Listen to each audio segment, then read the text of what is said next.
Amber is beaming, totally stoked that her boyfriend is actually a superhero. So Mark, who's still in his beat-up suit, tells her he's just glad to finally have that secret off his chest. She's leaning in, wide-eyed, demanding that he tells her absolutely everything. Mark looks a little hesitant because, honestly, the news covers most of the basics already, but Amber isn't having it. She grabs his hand and tells him to start right from the very beginning. And then they just sit there on the bed, Mark looking at his hands, while Amber prepares for a long night of stories. Mark agrees, rubbing his neck while trying to figure out where the story actually starts. Amber repeats herself with a serious look. The beginning, Mark. He gives a little awkward grin, trying to define what the beginning even means in this crazy life. Amber just gives him this, really, look, totally unimpressed by his stalling. He asks for a little slack since he's never actually told the whole saga to anyone before. So he starts with the legend of his dad, Omni-Man, the big-shot defender of democracy. Amber nods along because, yeah, everyone knows who Omni-Man is. Mark explains that until he was 7, he just thought his dad was a writer who traveled a lot. She's surprised he didn't suspect a thing even back then. He confirms he had zero clue until his dad finally sat him down for the talk. Flashback to little Mark playing with toys while his dad tells him about the planet Viltrum and the World Betterment Committee. Mark stares off, remembering that story about the good guys coming from space. Amber's listening intently, soaking up all this alien lore. He mentions how his dad promised him he'd probably get powers like flight and super strength too. She can't believe he was told all this at only 7 years old. Mark explains that his dad expected the powers to kick in around puberty, like 13 or 14. Amber asks the obvious question, did they actually show up when he was 14? He laughs it off, calling himself a late bloomer since they didn't show up until he was 17. He admits it was actually pretty disappointing to wake up every day back then and still be grounded. His mom even tried to comfort him, saying it was totally fine if he just stayed a normal human, but Mark had almost given up entirely on the idea of being a hero. Then we see the moment it happened, Mark tossing a trash bag at work and watching it soar into the clouds. He looks up with a smirk thinking, it's about time. Amber smiles, imagining how crazy that must have felt.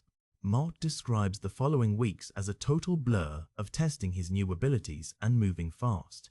He says school became a total drag when he knew he could be out there doing literally anything else. He laughs at his first costume, which was just rubber gloves, a bandana, and sweatpants. Amber wishes she could have seen that ridiculous look in person. He tells her he's still got the old gear except for the gloves his mom used for dishes. So his dad eventually saw that mess and took him to get a real suit. Mark explains it was this super secret tailor, a real friend of the family. Once he had the suit, he just dove headfirst into the hero gig, meeting other supers and fighting bad guys. He eventually even got to go on some real deal missions with his dad. Flashback to the duo in action, fighting off an army of green aliens while the sky burns with explosions. Mark stares into space, looking a bit melancholic as he thinks about those days. Amber notices the shift and asks him what's going on.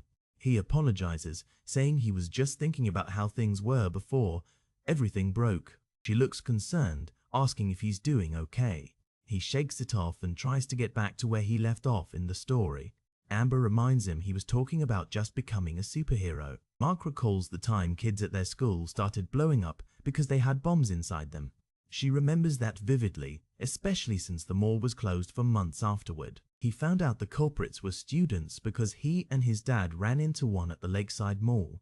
Amber realizes that's the moment everyone saw him on TV calling Omni-Man Dad, and then he mentions that he and Atom Eve stopped the mastermind their own physics teacher, Mr. Hiles. Amber is floored, asking if Atom Eve is actually the Eve they go to school with. Mark confirms it, telling her to keep it quiet or Eve will be furious. She promises he can trust her, wanting him to feel safe sharing this. Mark smiles, saying he wouldn't be telling her if he didn't trust her completely. He concludes that Hiles was his first real supervillain, even if he was kind of a nutjob. Then he lists off some other villains like the Mauler twins and Doc Seismic, but calls the Elephant a total ripoff. Amber admits she's never even heard of those guys. He jokes that it's because she's not in the business like he is. She counters that she watches the news and sees plenty of villains, just not his guys. Mark's expression gets serious again, saying things were smooth until right before they got together. The mood turns dark as he mentions the Guardians of the Globe being wiped out in a single day. Amber whispers, "Nobody knew who did it, right?" Mark clenches his teeth, saying he had absolutely no idea at the time. She asks how long it took before he finally discovered the truth. He looks down, saying it was about a month later. And then she asks the big question, "How did you find out?" Mark takes off his mask, looking absolutely devastated. He says he's never talked about this part before. A single tear runs down his face as the weight of the memory hits him. Amber immediately tries to comfort him, saying he can stop if it's too much. He persists, explaining that the Immortal, the leader of the Guardians, had somehow come back to life. And then the Immortal went straight for Mark's father, and Mark flew there without knowing why. The memory is horrifying. Mark watched his dad punch a hole straight through the Immortal's chest. He tells Amber that when the truth came out, his father was the one who killed the Guardians. Mark says his dad just looked at him with the same shock and horror. The silence in that moment felt like it lasted forever, while they just stared at each other. And then his father finally started to talk. He told Mark that every single thing he had ever said about himself was a lie. Mark breaks down completely, burying his face in his hands on the edge of the bed. He lets out a sob, crying, "Oh God," as Amber puts a comforting hand on his head. She pleads with him to stop, seeing how much pain the story is causing him, but he insists on finishing, holding her hands while tears stream down his cheeks. He tells her he wants her to know every detail so there are no more secrets between them. He looks up at her, red-eyed and vulnerable, saying he's tired of the lies. Amber is moved, telling him, "I love you, Mark Grayson." Mark gives a small, tearful smile and says he loved her too. A massive panorama shows the final brutal battle between Mark and his dad in the snowy mountains. Amber asks a follow-up question, "Wait, who's Cecil?" Mark realizes he jumped ahead, explaining that Cecil is the guy who saved him after his dad left him for dead. She asks if this Cecil guy is a superhero too. Mark chuckles, calling him a spooky government guy who's actually pretty nice. He explains that Cecil runs a top-secret hospital base under the Pentagon. Cecil is shown at his high-tech console, scarred and focused, coordinating global defense. Mark warns Amber never to mention Cecil to anyone because he's totally off the books. She understands, realizing that Mark was talking to Cecil earlier when she thought he was talking to himself. He confirms it with a nod, feeling relieved the truth is out. Amber connects the dots. That's why he had a beeper. She thought he was selling drugs. Mark laughs, unable to believe she actually thought he was a drug dealer. She wonders how he even finds time for high school with all this world-saving business. He says it's not always constant. Sometimes weeks go by without a single call. But then there are the Mars weeks where he's working non-stop until he's exhausted. Amber's jaw drops. She had no idea he actually went to Mars.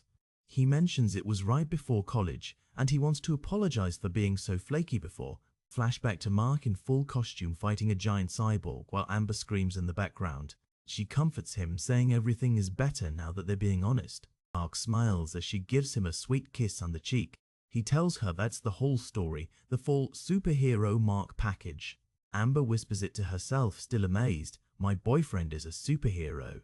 Mark leans into her, looking content and happy for the first time in a while. Amber just stares at him, her eyes full of affection. Mark jokes that his friend William always wants to go flying now that he knows. She gets a bit jealous, asking if he told William before he told her. He calms her down, explaining that William figured it out on his own a long time ago. She smiles softly, telling him they can go flying, maybe later, and then she hops on top of him, asking how he even gets the tight costume off. Mark is caught totally off guard, stuttering while she moves in close. The two of them share a long, deep kiss as the room fades to pink. Switching back to the action, Mark is zooming through the air, carrying a heavy mechanical bomb suit. He's got the bomb-laden guy high above the snowy mountains of Antarctica. Mark lets go, watching the guy fall away from him into the freezing abyss. He hovers at a safe distance as the timer on the suit hits 0. A massive white and yellow explosion lights up the sky, dwarfing Mark's silhouette. The force of the blast sends Mark spinning wildly out of control through the smoke. He slams into the thick snow with an incredible impact. Everything is quiet for a second until Mark's hand suddenly bursts through the snow. He hauls himself up, looking a little dazed, but otherwise totally fine.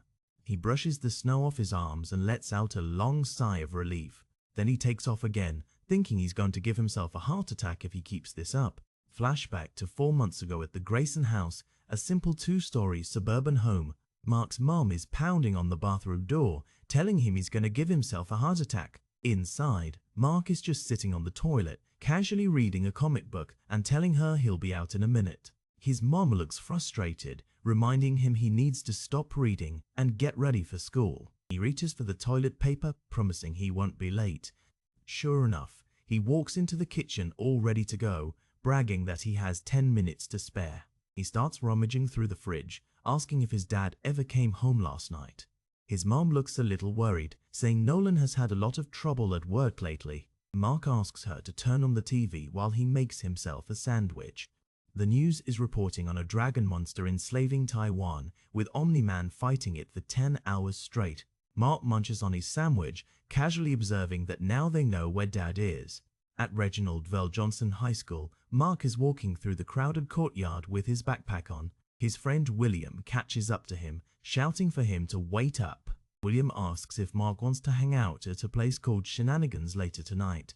Mark checks his watch and says he can't, he's got a shift at Burger Mart in 20 minutes. William waves him off, saying it sucks to have a job while the rest of them have fun.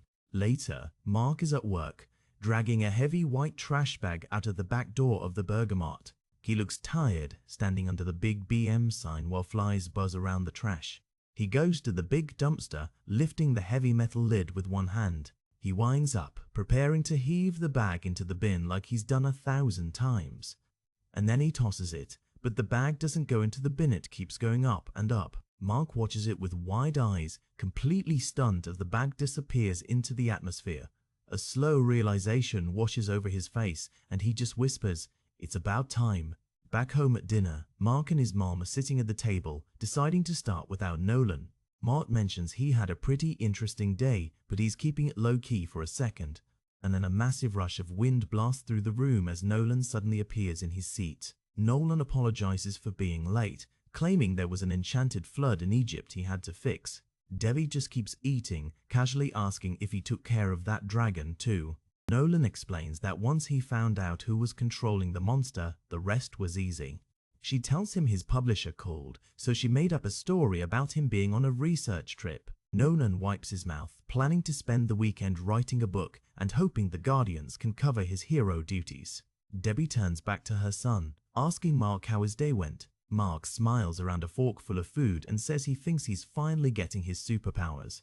Nolan just nods calmly and asks Mark to pass the potatoes like it's the most normal thing in the world. That night, Mark is out on his roof in the dark, psyching himself up to try something crazy. He remembers his dad saying flight is a reflex, so it should just happen if he jumps. He looks down at the yard, hoping he's inherited his dad's invulnerability just in case. But then a moment of doubt hits him. What if he isn't invulnerable yet? He decides to go for it anyway, leaping off the edge with his arms flailing. He clenches his eyes shut, bracing for a painful impact with the ground. Instead, he suddenly stops mid-air, floating just a few feet off the grass. He realizes he's actually flying and screams, "Too cool!" as he shoots up into the night sky. Somewhere else, a group of robbers are running from a bank, complaining that they really screwed up the heist.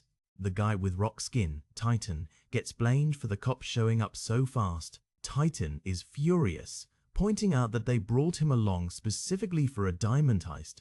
The leader yells that Titan was supposed to take care of the cops, not run away with them. Titan argues that even if bullets bounce off him, they still don't feel like back rubs. The leader just tells him to shut up and get them over the fence. They all scramble over a high wooden fence to make their getaway. Suddenly, Mark in his makeshift hoodie costume comes flying in and levels Titan with a massive punch. Titan goes flying back, smashing into the ground with enough force to crack the concrete. Mark lands on Titan's chest, asking who the hell these guys think they are. Titan looks up, confused by the weird kid in goggles, asking if he's trying to stop them or rob them. Mark lets out another powerful strike that sends shards of rock flying off Titan's face. Mark stands over the defeated robber, admitting his outfit might be a bit misleading. Nolan suddenly steps out from the shadows, asking Mark what in God's name he is wearing. Mark pulls down his bandana, explaining he's been wearing this to hide his identity while practicing. Nolan tells him he can't have him running around looking ridiculous like that.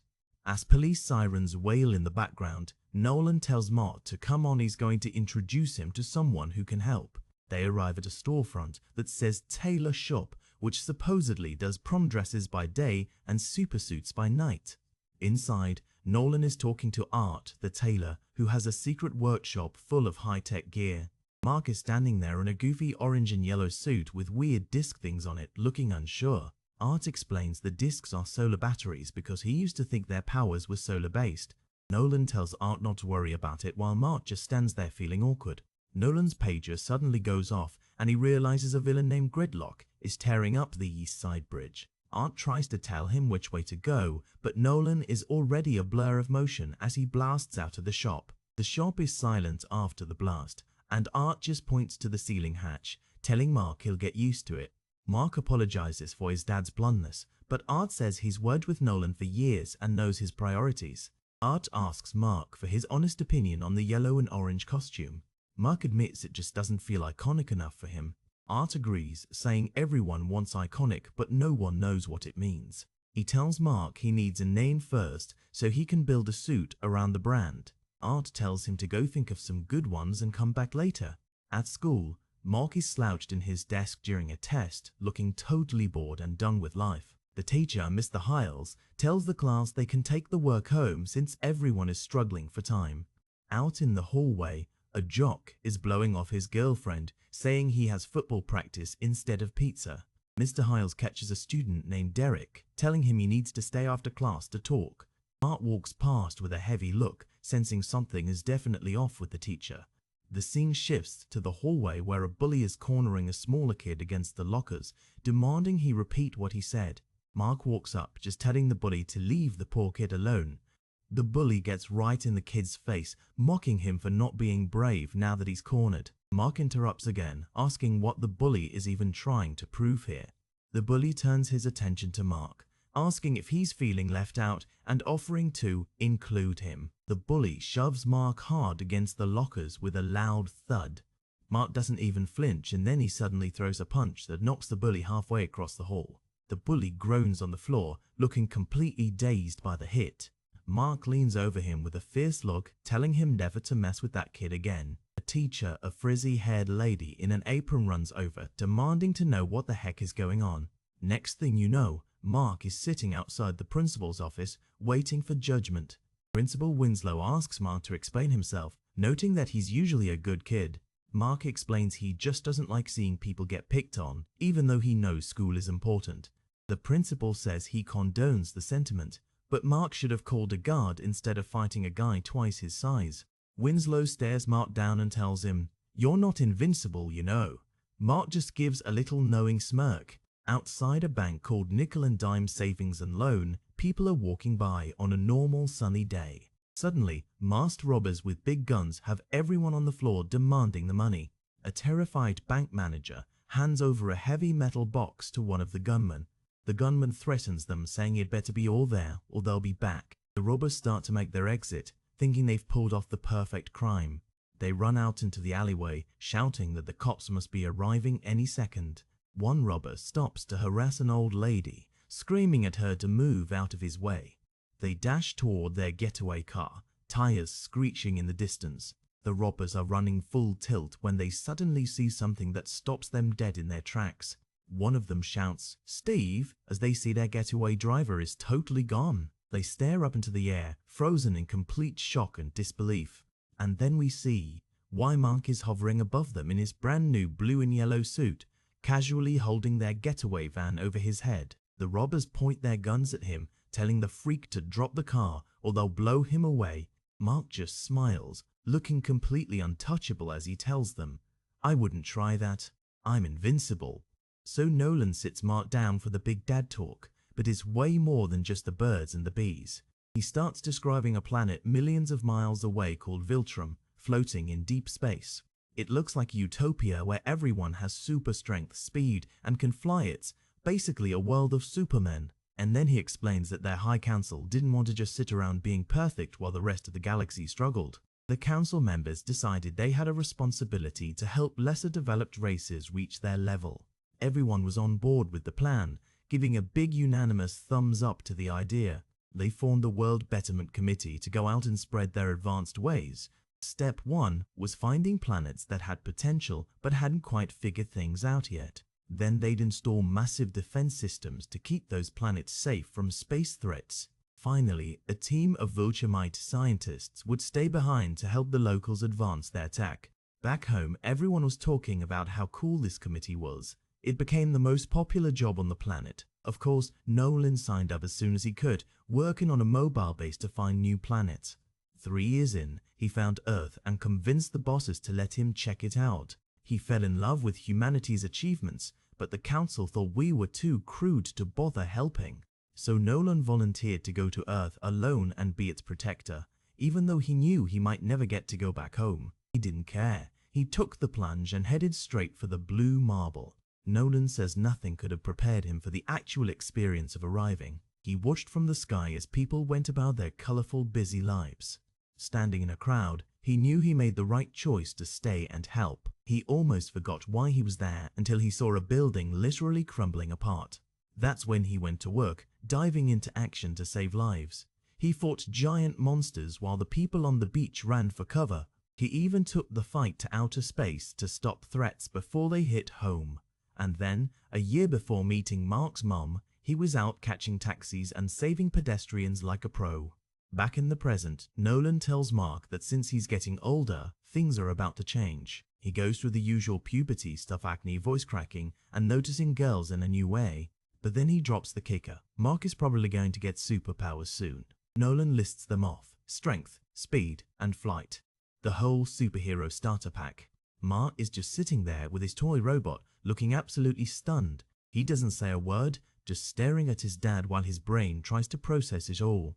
The silence hangs in the air for a second, while it really sinks in. Finally, Mark just goes, "Wow, I'm going to be able to fly?" He's hyped. Later that night, Mark is lying in bed, staring at the ceiling in the dark blue room. His room is a mess of books and posters, but all he can think is, "I can fly." He sits up, unable to get any sleep with that thought rattling around in his head. He lets out a long sigh, looking at his dresser and feeling restless. Then he just decides, screw this, and stands up, heading for the window. Next thing you know, he's actually doing it. He's soaring over his house in his striped pajama bottoms. He does a little dive, feeling the wind as he heads toward the city skyline. He's gliding through the night sky, looking like he's having the time of his life. He passes right in front of a giant moon, enjoying the peacefulness of the flight. But as he flies over a Toys B Wii store, he notices something very wrong down below. Mark's eyes widen as he spots a break-in in progress. What the dassing! He watches as a massive blue giant with a nose ring hauls a huge crate out of the building. Is he stealing game boxes? Mark swoops down ready to play hero, and the giant blue guy finally notices him. The giant tells him to back off and swings a heavy punch, sending Mark flying backward. Mark crashes through a wall and hits the ground hard, tumbling into the building. The Marla twin towers over him, mocking him for being out past his bedtime. Mark gets back on his feet looking determined. He's not backing down. He charges forward, throwing a punch with everything he's got. The impact creates a huge explosion of dust and debris as the two clash. Suddenly, a group of colorful heroes on floating bikes and flying through the air arrives on the scene. One guy in goggles jokes about the surprise, while the giant blue guy looks confused. Things get chaotic fast as another explosion goes off during the confrontation. The goggled hero Rex apologizes to a robot-looking teammate for ruining the plan. The robot tells him to leave the good ideas to the professionals as the Mauler giant attacks again. The blue giant is absolutely fuming, ready to crush whoever is in his way. Mark connects with a solid punch right to the giant's face, making a loud crunching sound. Mark stands over the defeated villain, feeling pretty good about himself, while the other heroes watch. The robot teammate tells Kate to pull the Mauler out of the way so they don't attract too much attention. One of the girls comments on Mark's costume, which is still just his pajamas. She looks at him closely and says he actually looks kind of familiar. The robot introduces the teen team: Robot, Atom Eve, Rex explode and duplicate. Mark awkwardly calls himself invincible. Eve tells him it was nice to meet him and flies off into the night with the rest of the crew. The next day at school, Mark spots the red-haired girl from the team in the hallway and realizes he was right. She turns around and recognizes him too, noting they've been in biology class together this whole time. Mark asks her to keep his secret, joking that teammates might go crazy and become villains. Eve laughs it off, saying that only happens in comics, but Mark is so tired he can't stop yawning. He apologizes, explaining that he's still new to the late-night superhero thing, only been at it 2 months. Eve gives him a knowing look and tells him he'll get the hang of it eventually. She invites him to tag along after school to follow up on the robbery from last night. Mark is surprised they're walking out to the bus stop. "Do you take the bus to the secret base?" Eve gives him a smug grin and reminds him, "Are you kidding? I can fly." She leads him behind some dumpsters so they can change into their gear without being seen. Mark makes a joke about the nice place as they head into the secluded area. They quickly suit up and Mark asks how they're going to get out of there without being spotted. Eve tells him people rarely ever look up as they blast off into the sky right over the school bus. They arrive at the base and Robot notes they're a little late but assumes Mark is their new friend.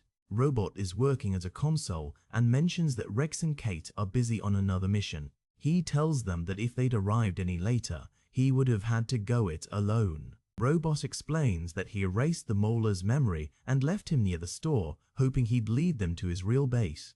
He's been tracking the giant from the console and says they need to move out now. They take off on a high-tech floating bike, zooming over a massive bridge toward the city. They find the blue giant hanging out by a brick building in a deserted industrial area. The giant just stands there for a moment, looking confused and trying to remember what happened. Inside, his partner is working on some tech and yells at him about needing more processors for their robots. The giant explains that last night is just a total blur and he doesn't know where the shipment went.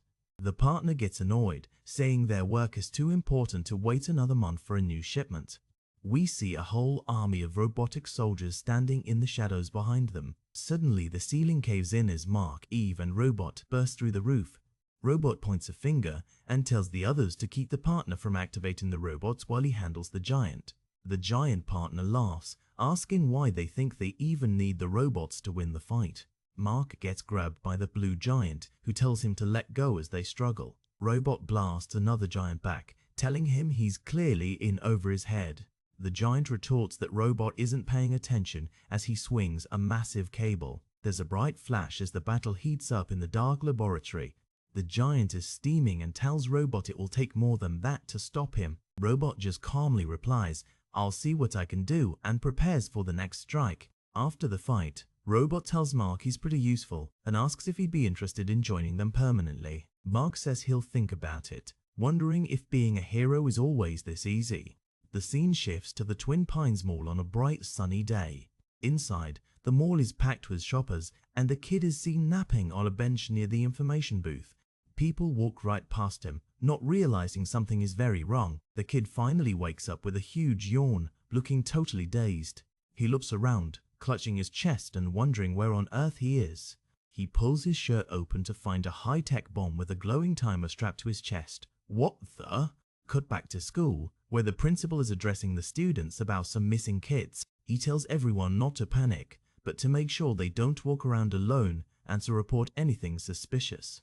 He finishes the assembly, telling them to head back to class or to their first lunch period. Mark and Eve walk together in the crowded hallway, talking about the missing students. Mark thinks Todd Jefferson would only be nice to Eve because she's an extremely attractive girl. Eve gives him a serious look and reminds him that she's dating Rex. Mark gets embarrassed and starts sweating, insisting that wasn't where he was going with the conversation. They walk toward the cafeteria, realizing they finally had the same lunch period together. At a lunch table, Eve asks Mark if the seat is taken, and he says he's all for it. He apologizes for making things weird in the hallway, looking a bit awkward. Eve tells him to forget about it and that it doesn't need to be brought up again. They sit in silence for a moment, both looking a bit downcast. The awkwardness stretches out as they stare at their lunch trays. Mark tries to break the ice by asking if she thinks being a hero is fun. Eve gets serious and asks if he heard about another mall bombing. Robot is struggling to find any evidence at the scenes. Mark is shocked that makes 2 bombings in less than 3 weeks. Eve mentions that Robot would love for Mark to join the team and tells him to stop by the lair later. She asks if he still works at the Burger Mart, confused because his dad is a famous author. Mark explains that his dad makes him work there because he thinks it builds character. Eve calls it weird, but says she's got to get to class and heads out. William shows up immediately, teasing Mark that the rumors about him and Eve must be true. Mark plays dumb, but William insists they're an item and that there must be perks to it. Mark just sighs and tells him to trust him, she's definitely not his girlfriend. Later, we see the glowing orange sign for the Burger Mart as the sun starts to set. Mark is in his uniform and apron, looking absolutely miserable while working the fryers. His boss Dan screams at him from the doorway about the fries and the waiting customers. Mark looks up with a deadpan expression and just says, "Coming right up, sir." The boss keeps berating him, yelling that waiting customers aren't happy customers. Mark stares at him, realizing he's just totally done with this place. The boss threatens to take it out of his paycheck come Friday and tells him to take out the trash. Mark looks him right in the eye and calmly says, "You know what? I think I'll just quit instead." He tosses his apron on the floor and walks right out the back door while his boss yells after him. Mark stands in the alleyway behind the restaurant, feeling a huge weight lift off his shoulders. But then he realizes his dad might not be too thrilled about the news. At dinner, Mark tells his mom how good the casserole was, while his dad agrees she outdid herself. Nolan jokes about his plan to avoid dishes being foiled again. While they're cleaning up, Nolan asks how work was today, caught in the middle of a chore. Mark smiles and asks his dad if he wants to wash or rinse the dishes. Nolan takes the washing duties, joking about how many dirty dishes he had to give Mark last night. Nolan then says he thinks Mark should quit flipping burgers now that he's a superhero. He doesn't need the money anyway. Mark is relieved and happily tells his dad that he thinks he could manage that. A bit later, Mark is putting on his hero suit when Nolan pops his head into the room. Mark explains he's getting ready to go out on patrol and fly around the city to keep an eye on things. Nolan asks if he can tag along, saying they're about due for a father-son team-up. Mark is stoked and tells his dad that would be great. They both blast out of the window and head into the clouds together. Nolan tells Mark he's doing pretty well as a hero, especially for someone so new to the game. Mark starts to thank him, but then they hear a loud whooshing sound nearby. Nolan quickly zips away to handle a chemical fire at a university lab, then returns a second later. He gets back to his point, telling Mark he's truly impressed by his work over the last 3 months. Mark says that really means a lot coming from his dad, and Nolan tells him just to keep it up. Suddenly, Mark points and yells for his dad to look out because a dam is about to break. Nolan zips off to fix it in the blink of an eye, and Mark just mutters, "Show off." As they continue their flight, Nolan casually asks if Mark wants to grab some lunch. They sit at an outdoor stand called Beefy Frank's, talking about how flight speed will increase as Mark gets older. Mark says he wouldn't even complain if his powers stayed exactly where they are now. Nolan is about to give him more advice when his pager starts beeping like crazy. He checks the device and looks worried, saying he'll be back in a minute. Mark is left sitting alone at the table, taking a big bite of his hot dog. Nolan flies back down and tells Mark he's going to need his help on this one. In an instant, they both blast off, leaving a half-eaten hot dog tumbling through the air. They arrive at a massive aerial battlefield filled with jets, explosions, and strange alien invaders. Nolan tells Mark there's no time to be shocked and dives right into the middle of the chaos. Mark flies in too, punching a robotic alien soldier right through its armor. Nolan sees his son's bravery and encourages him, yelling, "That's the spirit." Mark is overwhelmed by the number of enemies, noting there sure are a lot of them. Nolan smashes through more robots, observing an endless stream of them pouring out of a portal. Mark confronts a green, insect-like alien and tells it that it's obviously not from around here. He grabs the alien and tosses it toward the pink glowing portal, telling it to find its way home. Nolan explains that they're dealing with an interdimensional army and they need to close that portal fast. Mark looks a bit worried and asks his dad if he has any brilliant ideas. Nolan just tells him not yet as he continues to barrel through the alien ranks. Nolan smashes a piece of heavy tech while Mark notices something weird about the invaders. He asks his dad if it's just him or if these guys are actually getting slower. Nolan agrees, noting that the fight seems to be getting a lot easier all of a sudden. Mark looks at an alien up close and realizes the creature is aging right before his eyes. Nolan realizes time must move differently in their dimension, and they're starting to drop like flies. Mark says if there weren't so many of them, they'd have this battle won in no time. The aliens aren't giving up yet, continuing their desperate assault as explosions rock the area. Nolan lets out a roar of pure strength as he prepares to end the invasion himself. He starts physically shoving the aliens and their machines back through the portal, telling them to get off his planet. The last of the aliens tumble back through the glowing pink energy as it starts to shrink. Mark watches his dad, who looks incredibly intense after the brutal fight. He puts a hand on Nolan's shoulder, telling him it's okay and that the fight is finally over. Nolan calms down and tells Mark he's right. They take one last look at the dying aliens before leaving. Flying back through the clouds, Mark asks if that kind of thing happens often. Nolan says thankfully not, and that he would have called for backup if the aliens hadn't aged so fast. Mark is still a bit shell-shocked by the scale of the battle as they head home. He admits he didn't realize how bad things were getting out there in the world. Nolan tells him not to dwell on it and that they should just focus on getting home for dinner. Suddenly, Nolan spots something at the lakeside mall and tells Mark to try and keep up. Mark is confused and asks what it is, but Nolan doesn't have time to explain as he dives.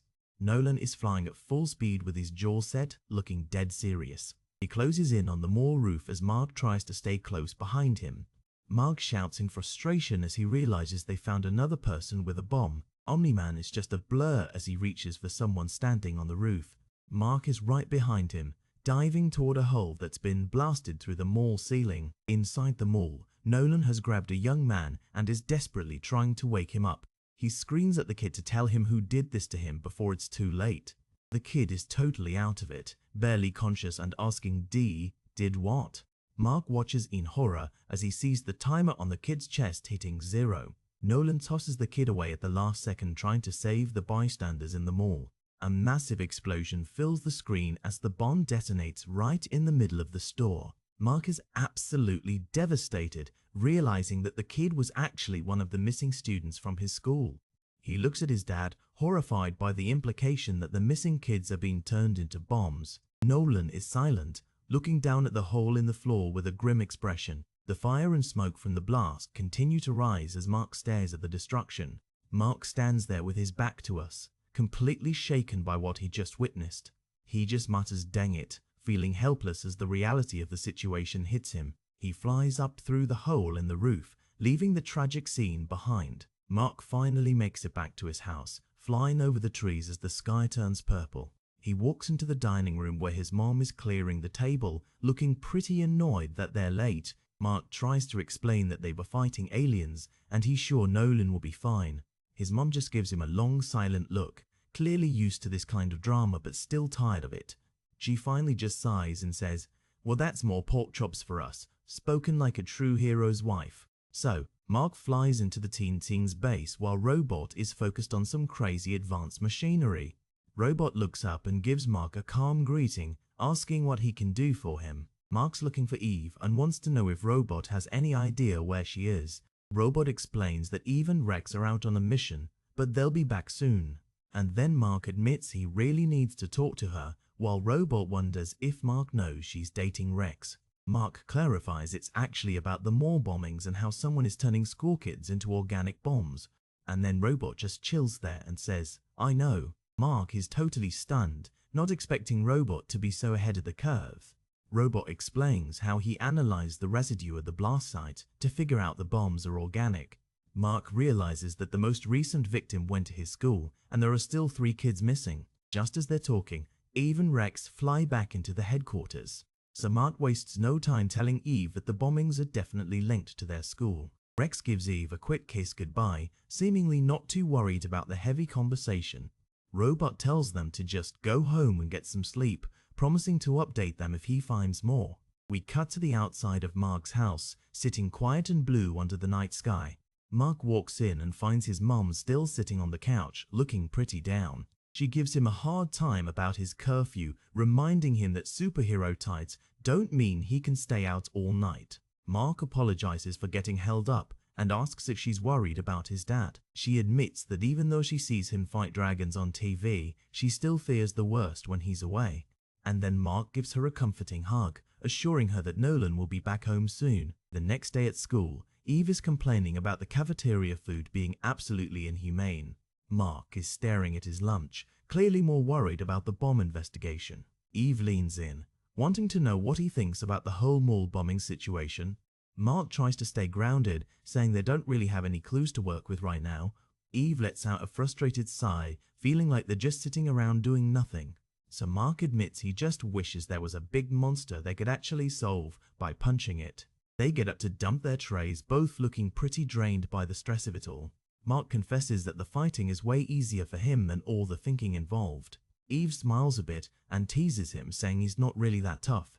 They walk away from the cafeteria, planning to meet up again in their next class. Mark promises to stay alert for anything suspicious while they're in the hallways.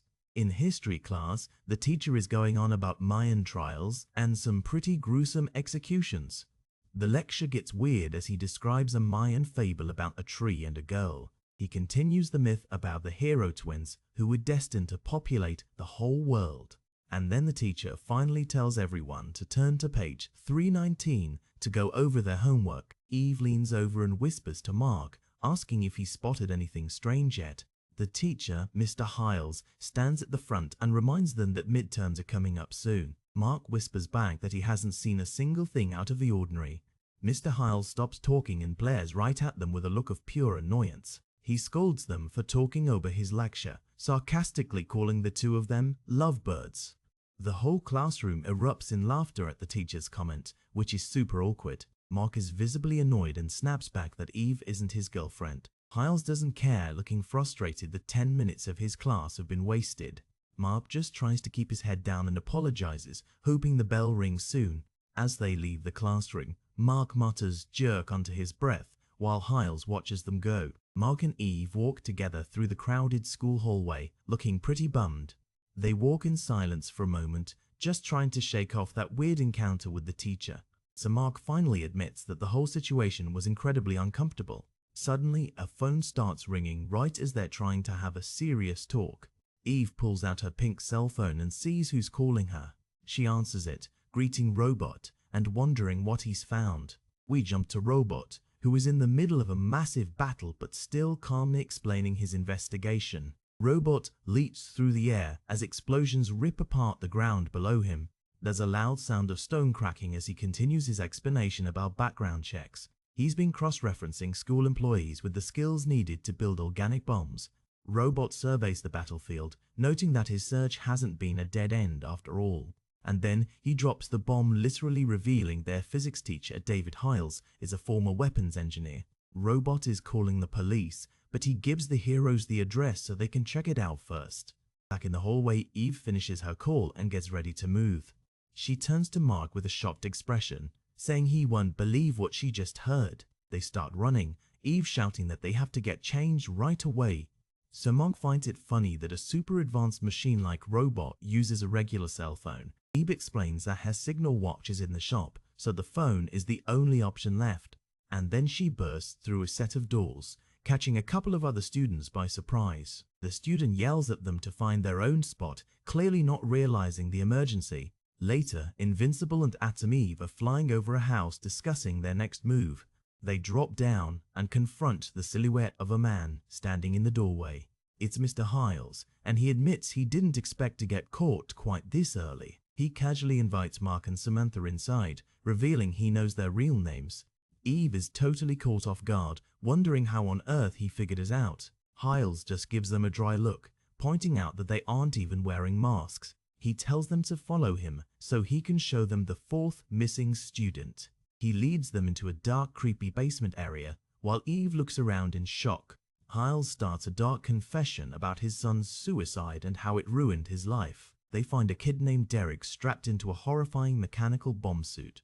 Hiles rants about the popular kids who spend all their time at parties instead of studying. Mark looks down at the poor kid, horrified by what Hiles has done to him. Hillis explains that he turned the kid into a living instrument for his revenge. Suddenly, Hiles reveals that he's turned himself into a bomb too, and the timer is ticking down fast. He looks at the countdown on his chest, realizing he started it just a bit late. Mark isn't waiting for the timer to hit 0. He grabs the teacher and gets ready to fly. So there's a huge crash as Mark bursts right through the roof of the house. Mark tells Hiles that his behavior in class today was totally uncalled for. And then he adds that the teacher really went and ruined his whole afternoon. They soar higher and higher into the atmosphere, leaving the world far behind. Mark prepares to leave the madman where the explosion won't hurt a single person. He lets go of Hiles, watching the teacher drift away as the timer finally expires. A massive fireball lights up the sky as the teacher detonates in a giant explosion. Mark watches the smoke cloud from above, falling back down toward the earth. He slams into a snowy field with a massive impact, sending snow flying everywhere. After a moment of silence, his hand slowly reaches up out of the deep snow. Mark pulls himself out looking pretty roughed up but mostly okay. He lets out a heavy sigh, relieved that the whole terrifying ordeal is over. He takes off again, joking that the stress is going to give him a heart attack. Mark flies back to Hiles' house where Eve and the police are finishing up. He lands near Eve and asks if everything is finally finished. Eve tells him that Robot is coming by to check for any other dangers left in the house. Mark agrees that the sooner they can put this nightmare behind them, the better. Back at home, Mark's mum is working in the kitchen, looking pretty tired. Mark walks in and asks if his dad has finally come home from his mission. She tells him not yet and sends him upstairs to get cleaned up for dinner. She turns back to her work, clearly still feeling the weight of the day. Suddenly, Nolan appears in the doorway, looking messy and needing a shave. Debbie just stands there completely frozen and speechless at the sight of him. She closes her eyes for a second, trying to process that he's actually safe. She looks like she's about to break down from all the built-up emotion. A single tear falls as she whispers a heartfelt "thank God." The three of them sit down for a quiet family dinner together. They eat in silence for a bit, just enjoying the simple fact of being home. So Debbie finally speaks up, trying to bridge the gap after their long day. She asks if anything interesting happened to either of them since they last spoke. Mark casually summarizes his day about the teacher turning students into bombs and his flight to Antarctica. Nolan tells them about his 8 months of enslavement in another dimension and the rebellion he led. Debbie just smiles at their crazy stories and asks who's ready for some dessert. A few days later, Mark is lying on his bedroom floor, struggling with his school books. Suddenly, his phone starts ringing on the nightstand next to his bed. He reaches over to grab it, probably glad for any reason to stop studying. It's Nolan on the other end, telling Debbie to get Mark on the line as soon as possible. Mark picks up, and Nolan warns him that he won't have time to repeat any of this. Nolan mentions he's on an important mission and needs Mark to handle something back home. He warns about a major threat heading toward Earth that Mark needs to intercept. Nolan tells him to just beat the guy up and keep him out of the atmosphere, saying it's simple stuff. So Mark starts getting ready, pulling on his costume while Nolan gives him a 12-minute deadline. Nolan adds that they should celebrate with steaks if everything works out okay. Mark is suddenly hit with a wave of worry, asking his dad how he's supposed to breathe in space. Nolan casually mentions he can hold his breath for 2 weeks, so Mark should be fine for an hour.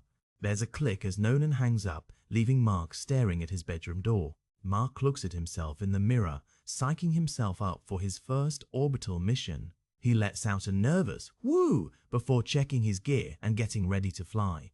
Mark leans out his window and shouts to his mum that his dad wants steak for dinner, and then he launches himself into the air, rocketing straight toward the upper atmosphere.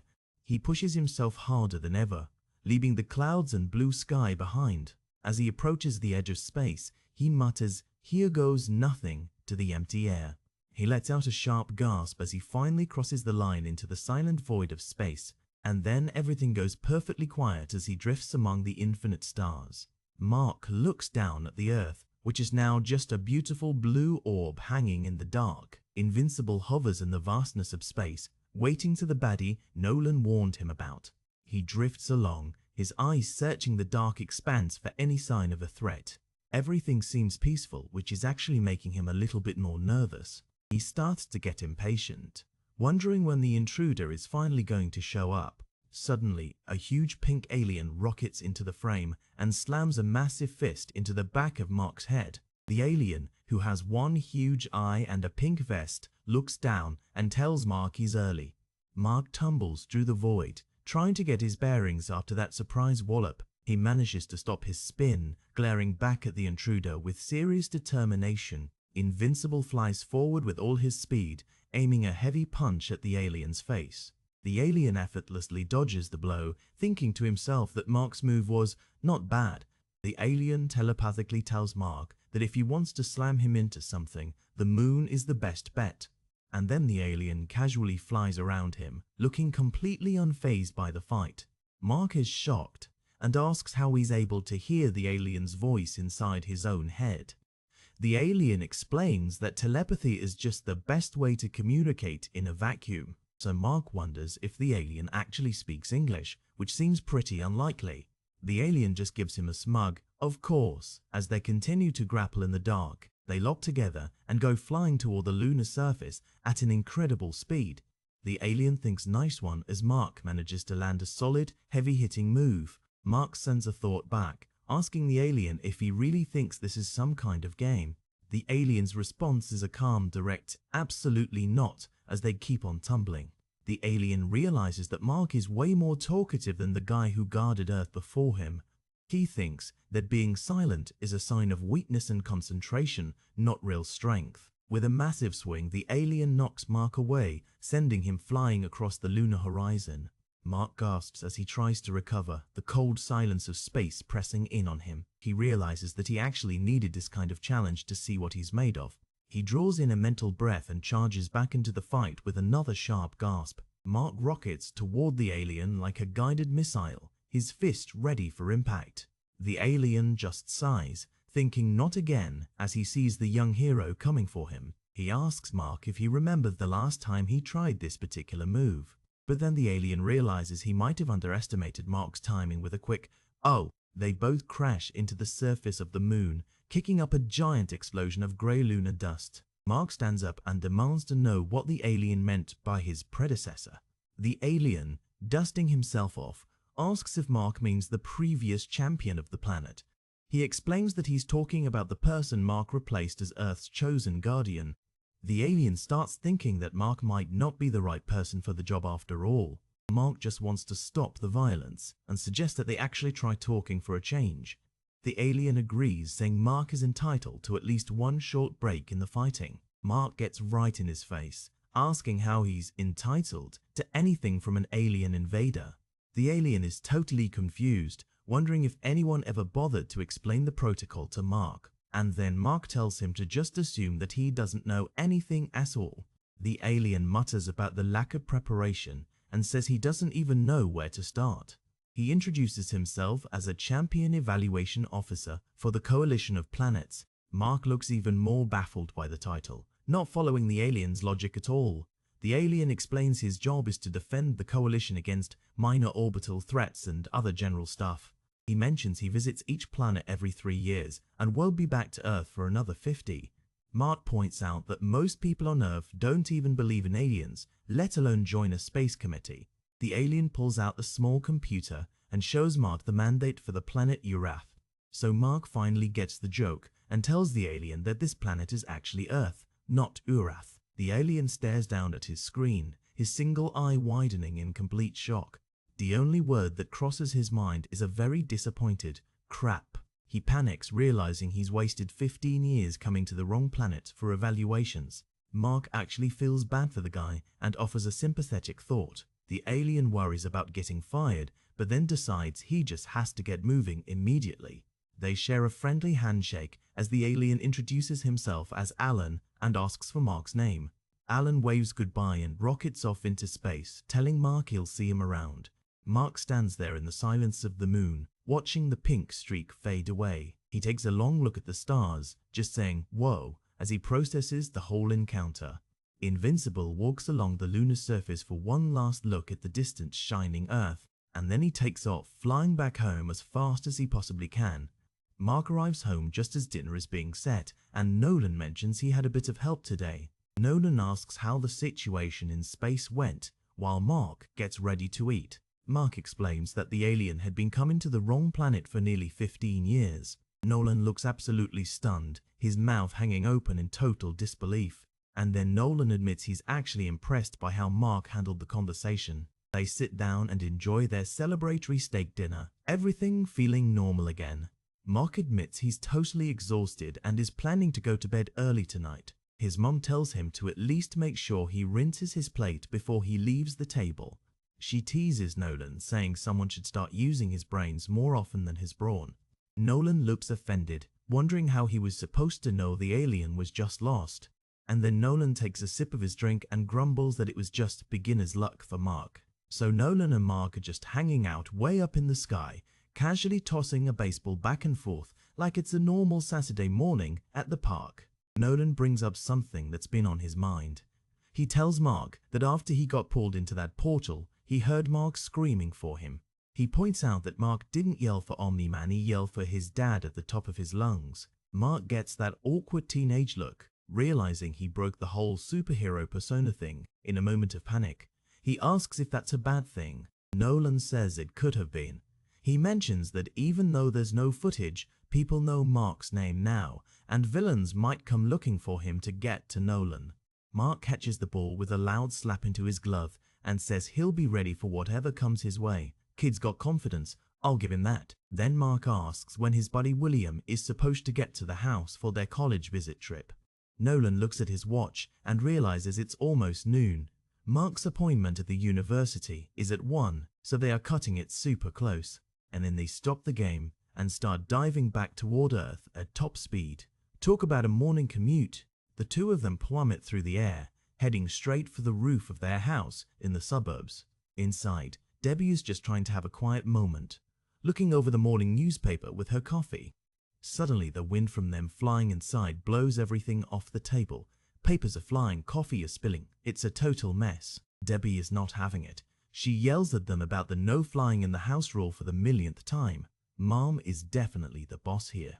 Just as they land, William shows up at the front door and starts knocking. Perfect timing, right? Mark answers the door in his normal clothes, looking totally like a regular teenager. William is hyped to hit the road. Debbie tells them to drive carefully, but then Mark realizes he forgot something and has to run back inside. He ducks past his parents, moving way faster than a normal human should as he heads for the stairs. He flies through the upstairs window to grab his stuff from his room in a split second. He lands back outside on the grass before William can even notice he was gone. Talk about efficiency. He catches the baseball mid-air with a quick grab just to make sure he didn't leave anything behind. He tells William he just forgot his wallet, playing it cool while his parents watch from the porch. And then they hop in the car and head off to the university. Mark promises they won't be back too late. Nolan and Debbie are finally alone. Nolan mentions he doesn't have anywhere to be today since he's taking the day off. He tells her the Guardians of the Globe are covering for him. Debbie challenges him to a race upstairs, which is pretty cute. Nolan uses his super speed to vanish in a blur of motion, and Debbie calls out that it's hardly fair. He scoops her up in his arms, smiling as they continue their race to the bedroom together. They disappear upstairs in a flash, leaving the hallway empty. Man, being a superhero has its perks. The scene shifts to a sunny day at the Teen Team headquarters, which is hidden under a massive bridge. Robot is standing in front of the team, giving a big speech about how much they've all changed over the last 4 years. Rex and Eve are listening, looking a bit surprised by how serious and sentimental Robot is being all of a sudden. Then Robot drops the big news he's been invited to join the Guardians of the Globe, and he's disbanding the Teen Team. He says he can't be on 2 teams at once, but they can still use the facility. He tells them it's not an end, but a beginning. Eve gives him a big hug, telling him they're all proud of him, even if he is just a bucket of bolts. Even the cold, logical Robot looks a little touched, admitting that he's going to miss them too. Next we see a huge, dark mansion under a clear blue sky. Looks like a place for someone really wealthy or really important. A butler brings a phone on a tray to a man sitting in the shadows of a large office. The mood is super heavy here. It's Black Samson on the phone. He's arguing with someone, sounding completely desperate about getting his powers back. He looks terrified, saying he's nothing without his powers and his life has gone to hell. He needs his supersuit immediately. The person on the other end must have said no, because Samson just goes quiet, his face filled with despair. He tells the butler to take the phone away, looking like a man who has lost everything that made him special. Meanwhile, Mark and William have made it to Upstate University. William is still complaining about the 40-minute drive like it was a marathon. Mark is checking his watch, trying to find the admissions office while they navigate through the crowd of students. Mark tells William to lead the way, hoping his friend actually knows where they are going on this massive campus. William stops in his tracks, his eyes bulging as he looks around at all the people. He asks Mark why none of the girls in high school were this hot. Man, William really has his priorities straight, doesn't he? They meet up with David, who's an assistant at the office. He asks if they prefer being called Bill or William. William gives David a look like he just insulted his entire family. He strictly insists on William. David just shrugs and tells him there's no need to apologize. William looks like he's about to explode from the annoyance. David gives him a sarcastic look, clearly not impressed by William's attitude. College life is off to a rocky start. As they walk, William starts asking about the campus facilities, but you can tell he's still stewing over the name thing. William starts ranting to Mark about how it irks him that people think it's impossible for someone to just want to go by their given name. Mark just smiles and tells Billy to calm down, which only makes William more annoyed. William keeps going, saying that if Mark went by Marcus, he would understand the struggle of people shortening names. He hates that there's no polite way to tell someone they're wrong without looking like a self-important jerk. He throws his hand up and groans, feeling like he's in a lose-lose situation all the time. Poor guy. They walk past a bunch of students at a bulletin board, still heading toward the dorms for the next part of their tour. So, back at the Grayson house, Nolan and Debbie are all cuddled up on the couch, looking very relaxed. Nolan asks if she wants to go for another round, and Debbie just laughs and calls him an animal. They are really enjoying this day off. Suddenly, Nolan hears something and looks toward the window. A blur of motion zips through the room. He scoops her up and tells her she better get that super speed out of her system before someone sees them. And then they vanish in a blur again, leaving a gust of wind that rustles the leaves of the houseplant. In the dorm lounge at the university, a blonde guy named Rick Sheridan walks up to Mark and William, looking a bit sleepy. Rick apologizes for being late and immediately asks William if he can call him Bill. "Oh man, here we go again." William shoots back with a sarcastic nickname for Rick, looking totally ready to be a jerk about it. Rick just stares at him, completely confused by why William is being so hostile. Welcome to college, I guess. Later, Mark and William are walking outside. Mark tells him he really came off like a jerk in there and that Rick seemed cool. Mark looks around and says that unless something else comes up, this university is definitely the place he wants to be. They walk through the courtyard and William mentions he just wanted the day off from school to relax. He gets excited about them being roommates and becoming chick magnets on campus. He's already planning their social life. They sit down on the bench, but suddenly a loud, rhythmic thudding sound echoes from nearby. They both look around, startled. A massive, terrifying cyborg with a skull-like face and blue armor bursts right through the stone wall behind them. Mark jumps into action, yelling for William to take cover as he prepares to face the metallic monster. William is panicking, clutching his head and looking around for Mark, who has seemingly vanished in the chaos. A campus security guard tries to intervene, putting a hand on the cyborg's shoulder to stop it.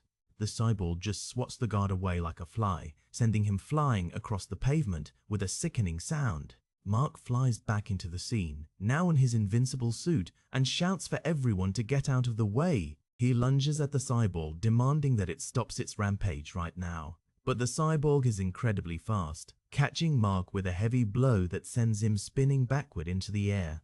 A girl nearby screams in terror as the monster turns its glowing red eye toward her. Things are getting bad. Mark streaks across the screen, grabbing the girl and pulling her away from the monster just in time. The girl hits the ground safely as the cyborg looms over her. Mark is struggling to keep up with this thing. The cyborg continues its mindless advance, while people run for their lives in the background. Mark lands between the monster and the students, telling everyone to be a little more careful. The cyborg crouches low, preparing to make another deadly leap toward the crowd. Suddenly, the cyborg's internal reactor fails and it erupts in a massive, blinding explosion that fills the whole screen. Mark stands there in the smoke looking shaken. He mentions that he thinks they were all just in the way of whatever the monster was targeting. A woman looks down at an injured man on the ground and yells that he needs an ambulance immediately. The ambulance speeds onto the campus, sirens wailing as it heads toward the site of the explosion. Mark sees the medics taking over and decides to fly away before anyone can ask too many questions. He meets up with William, who is relieved he's okay. Mark lies and says he went to find help, but William looks him straight in the eyes and asks the big question, "Why didn't you tell me you had superpowers?" It's late at night now, and William drops Mark off at his house. He promises that Mark's secret is safe with him. Nolan is inside the house, looking panicked as he hears the car door. He's totally caught off guard. Mark walks in and finds his parents on the couch, both looking a little disheveled and guilty. It's super awkward. Debbie stares up at Mark, her face turning bright red from the embarrassment of getting caught. She realizes that Nolan put his shirt on backwards in his rush to look presentable. She swats his back, calling him a big goof. Suddenly, Nolan's phone starts ringing. He picks it up, his expression immediately turning serious. Debbie heads off to go change, while Nolan listens intently to the message. Something is definitely up. Later that night, Nolan and Mark head over to a building labeled Tailor Shop. Looks like a secret base of sorts. They meet Art, who was developing a new supersuit for Black Samson, but he tells them it's been stolen. Art explains that he was knocked out before he even knew someone had broken in. The thief only took the suit. Nolan looks worried, realizing that a powerful weapon is now in the wrong hands. Art mentions that Black Samson has been mentally unstable since losing his powers and he might have gone insane. He feels terrible, saying it's all his fault that someone now has a suit capable of leveling entire cities. Cut to a bridge under the moonlight. The whole scene is very quiet and lonely looking. Eve is flying above the bridge, her long ginger hair trailing behind her as she looks down at the water. She lands on the bridge and calls out, wondering if anyone else is around in the middle of the night. Her face is filled with sadness. She looks like she's carrying a massive weight on her shoulders. She slumps down against the stone railing, looking like she's about to start crying. She just repeats the word no to herself over and over, lost in her own grief. Whatever happened, it's hitting her hard. Mark is fast asleep in his bed, looking completely zonked out after a long week of superheroics. The morning light is hitting his face, but he's not budging. Kid really needs his rest. He's still sleeping. It's a very peaceful shot of a hero finally getting a break. The narration mentions that Saturdays are the best time to catch up on sleep after fighting villains all week. And then we get another shot of Mark still in dreamland. He hasn't even moved an inch. Seriously, he is out for the count. The superhero life is clearly exhausting. Still sleeping. It's almost impressive how much rest this kid can handle. The caption notes that some people have way more sleep to catch up on than others. Now we're in Midnight City. It's 9 AM, but the sky is totally black because of a magical curse. Two crooks are hiding out on the roof, talking about how they haven't been up this early in years. They are trying to dismantle a piece of tech while arguing about the city's state of perpetual darkness. The skinny crook is worried about the police, but his partner says the only real threat left is Darkwing. The big guy claims Darkwing can't be everywhere at once, sounding way too confident for his own good. And then Darkwing drops down from the sky right behind them, looking like a terrifying shadow come to life. The skinny crook immediately panics and tells his partner he's on his own before sprinting away. Darkwing reaches for a high-tech bowler on his belt, moving with total precision. The big crook pulls a gun and presses it right against Darkwing's head, thinking he's got the upper hand. Darkwing doesn't even look at him as the bowlers fly through the air and tangle up the other criminal in the background. With one swift, brutal punch, Darkwing knocks the gunman out, calling him a chatterbox, cold as ice. His wrist communicator goes off with a high-priority alert. He tells them he's on his way immediately. He leaves the two criminals tied up on the roof and starts running toward the edge of the building. He leaps into the dark sky, calling for his wind jet to pick him up. His cape flares out behind him as he glides through the smoggy air of Midnight City. His high-tech jet screams past and he grabs a handle on the top, hitching a ride through the skyline. He orders his AI to alert the authorities as he blasts away toward the Secret Guardian's base. In Moscow, a group of thugs is cornering a woman in an alley, threatening her at gunpoint. Suddenly, a blur of red streaks through the alley, moving so fast you can barely see it. The thugs are instantly on the ground and the woman is left holding her purse, completely bewildered. Across town, an electric villain named Kursk is blowing up cars and demanding people kneel before him. That same red streak zips past Kursk in a flash of light. Kursk is suddenly in handcuffs, staring at his wrists with a look of pure confusion. He didn't even see it coming. A little girl is crying because her kitten is stuck in a tree. It's a classic rescue mission. The red blur passes by the tree in a split second, barely even rustling the leaves. The girl is suddenly holding her cat, looking overjoyed. "Magic kitty," she shouts. The streak stops, revealing Red Rush. He's having a picnic with his wife, Olga, who is teasing him about working on his day off. She jokes that he's a lost cause and better hope nobody noticed he was with the Red Rush a second ago. Suddenly, his alarm goes off. He looks at his watch and his face turns very serious. He tells her he has to leave, but makes sure to say he loves her before he goes. She sighs and says she loves him too, watching as he disappears into a red trail of light. Now we're in Boston, looking at the city skyline as the sun shines over the buildings. A woman with dark hair wakes up in a messy bed, looking peaceful and happy. She gets up and starts getting dressed, pulling on a yellow shirt as she heads out of the bedroom. She stretches and looks out the window, enjoying the view of the city below. She walks into the kitchen where someone is frying up eggs. "That smells heavenly," she says. She gives her partner a kiss on the cheek, saying she might have to sleep over more often if breakfast is this good. Suddenly, a giant warrior in ancient armor smashes right through the wall, sending debris everywhere. The woman tells her love to flee while she prepares to deal with the giant intruder. The armored warrior tells her she has to return to the other realms because her mother is worried. The woman begins to transform, her eyes glowing and her muscles growing as she prepares for battle. She is War Woman, and she declares that she goes wherever she pleases as she charges forward. The two powerful beings clash in the middle of the room, silhouettes against a red sky. War Woman lands a massive punch that sends the warrior flying back into the wall. She swings her golden mace with incredible force, forcing her opponent into the defensive. She screams with rage, determined to protect her home and her life in the human world.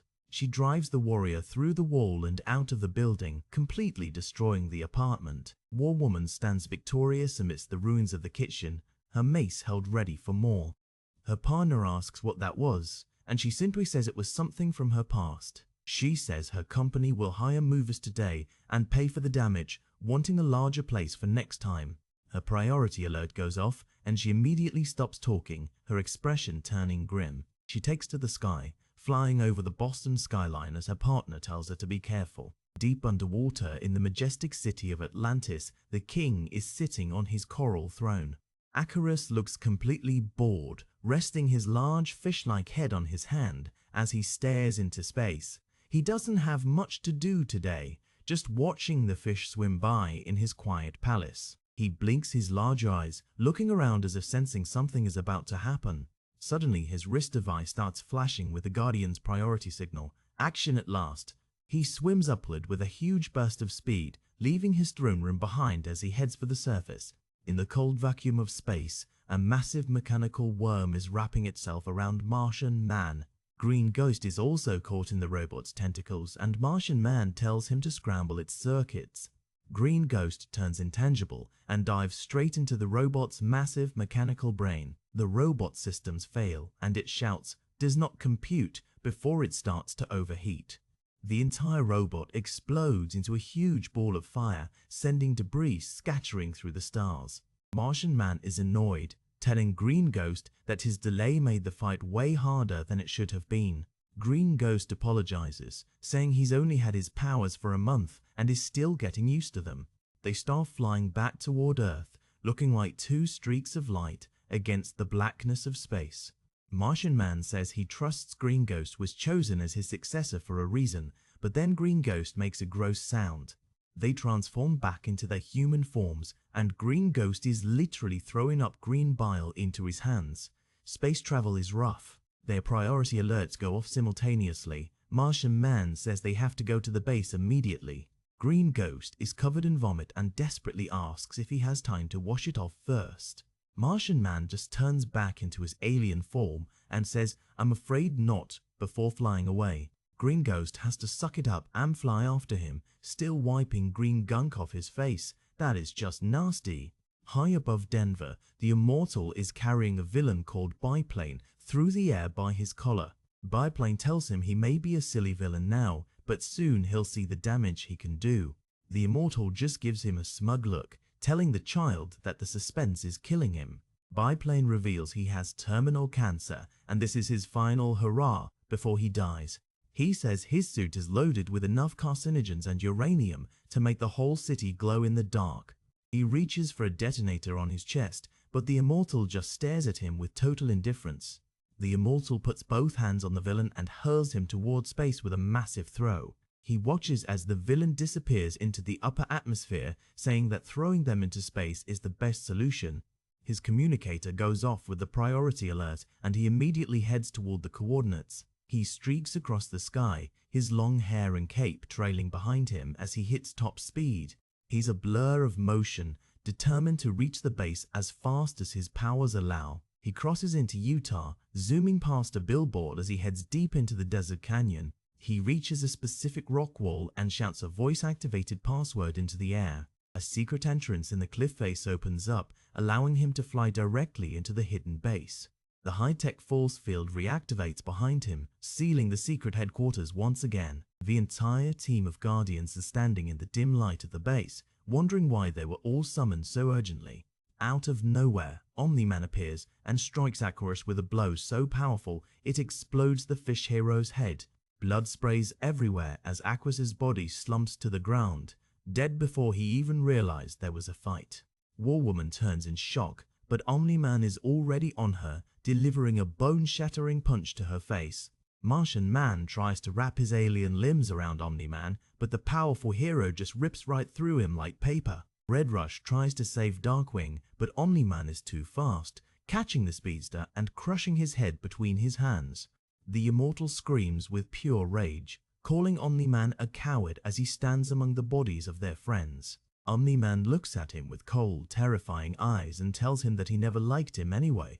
And then, with one final brutal move, Omni-Man decapitates the Immortal, blood gushing everywhere. It's a massacre!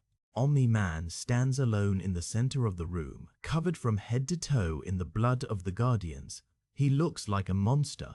This page is full of letters from fans talking about how much they love the series so far. Little do they know what just happened. Check out this cover art. It shows Invincible flying high while Omni-Man hovers behind him, looking all stoic and fatherly. Another awesome cover here, with Mark fighting off some nasty-looking purple tentacles. This kid is really getting into the thick of it. So, Nolan is standing outside with this mysterious faceless detective, and they're talking about the horrific massacre of the Guardians. Nolan looks totally devastated, while a pink streak that's Eve flies off in the background. The detective asks Nolan what he knows about Black Samson, and Nolan mentions that Samson had a suit being developed to get his powers back, but it was stolen. When asked if Samson could have done this, Nolan is like, no way, he wasn't strong enough to take on the Guardians even at his peak. They keep debating it while Invincible flies overhead. The detective still thinks Samson is the prime suspect, but Nolan isn't so sure. And then we cut to Mark flying right into Eve's bedroom window. She's sitting on the bed, totally crying her eyes out, telling him it was horrible and that there was more than one of her. Mark is standing there in his costume, looking completely confused. He's like, "What do you even mean?" Eve just lets it all out, shouting that Rex was cheating on her with that multi-slut duplicate. She's heartbroken, man. Mark is just standing there with his jaw dropped. It finally clicks for him why she's so upset. She explains she went to the base to see if Rex wanted to hang out, and she caught them right out in the open. Mark tries to comfort her, saying Rex was always kind of a jerk anyway. Suddenly the door swings open and it's Mark's mom. She starts to ask when he got home, but then she sees Eve on the bed. Mark jumps back, totally panicked, yelling, "Mum, hey!" while Eve just looks up, caught in the middle of her meltdown. His mom is not happy. She just glares and says, "Downstairs, both of you, now." So they're walking down the stairs and Mark is desperately trying to explain that they're just friends. But his mum isn't having it. She thinks he's too young to be sneaking girls into his room. Once they're on the couch, Mark turns to Eve and whispers how sorry he is. Eve is just embarrassed, saying it's okay. His mom gives them a whole speech about the consequences of their actions, pointing out that since they can fly, they could go anywhere, and she'd never know. Mark is practically begging her to believe him. "Mom, we're really just friends." Nolan walks in then, looking surprised to see Eve. He interrupts the lecture to remind Mark that they have a funeral to attend tomorrow. Nolan's face is so grim. He just stares off, saying, "The guardians of the globe are dead." It really brings the mood down. The next day, we're at Reginald Vell Johnson High School. Business as usual, even if things are crazy in the hero world. Mark is at his locker when his buddy William walks up and asks what's going on. Mark's complaining about his new physics teacher, and William jokes about whether Mark is going to blow this one up too.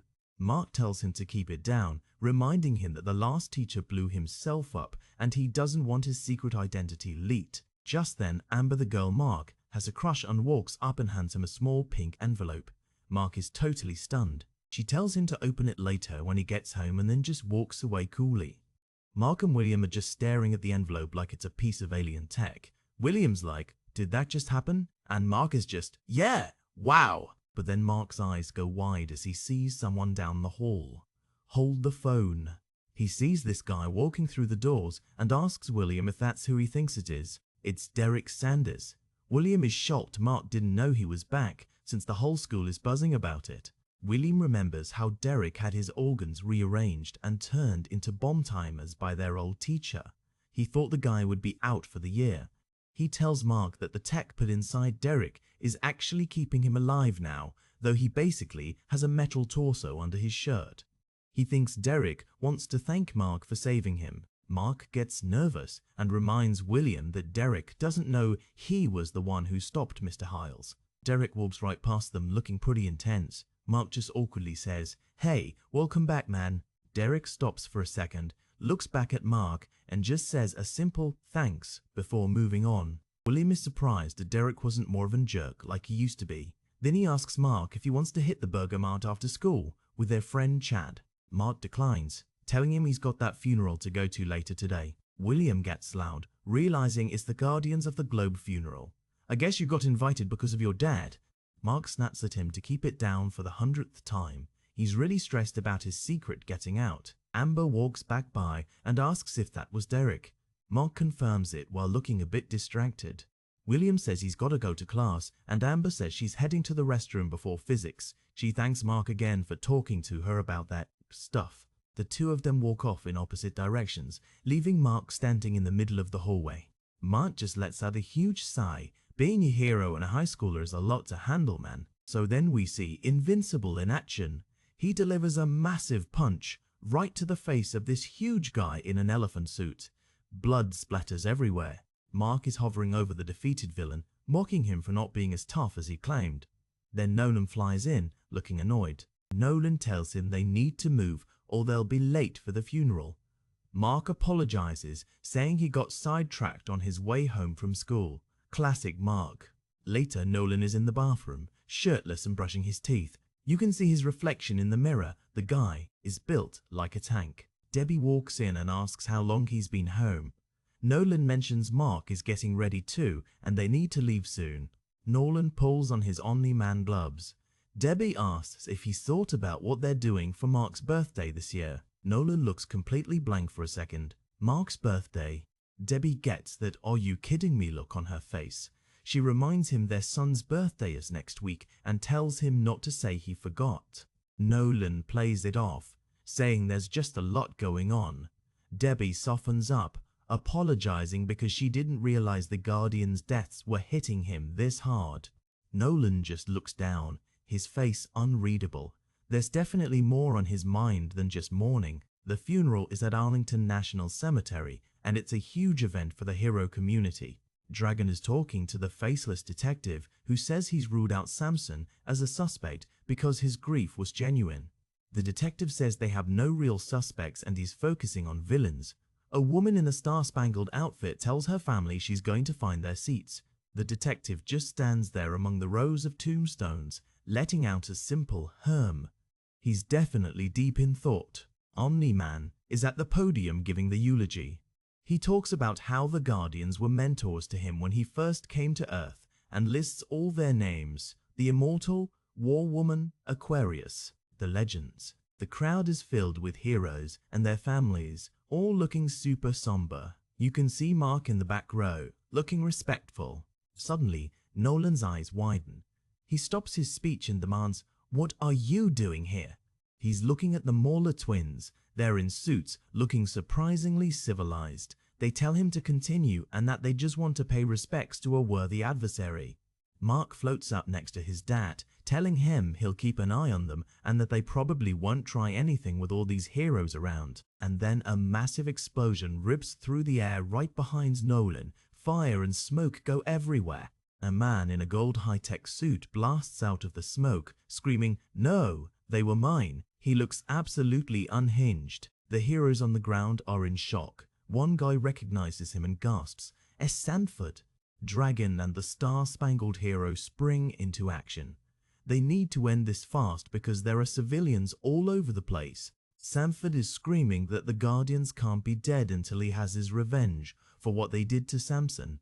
He's literally foaming at the mouth. While heroes provide cover, others ask who this guy is. The answer? He's Black Samson's butler. Talk about a dedicated employee. Sanford charges forward, determined to destroy the bodies of the Guardians.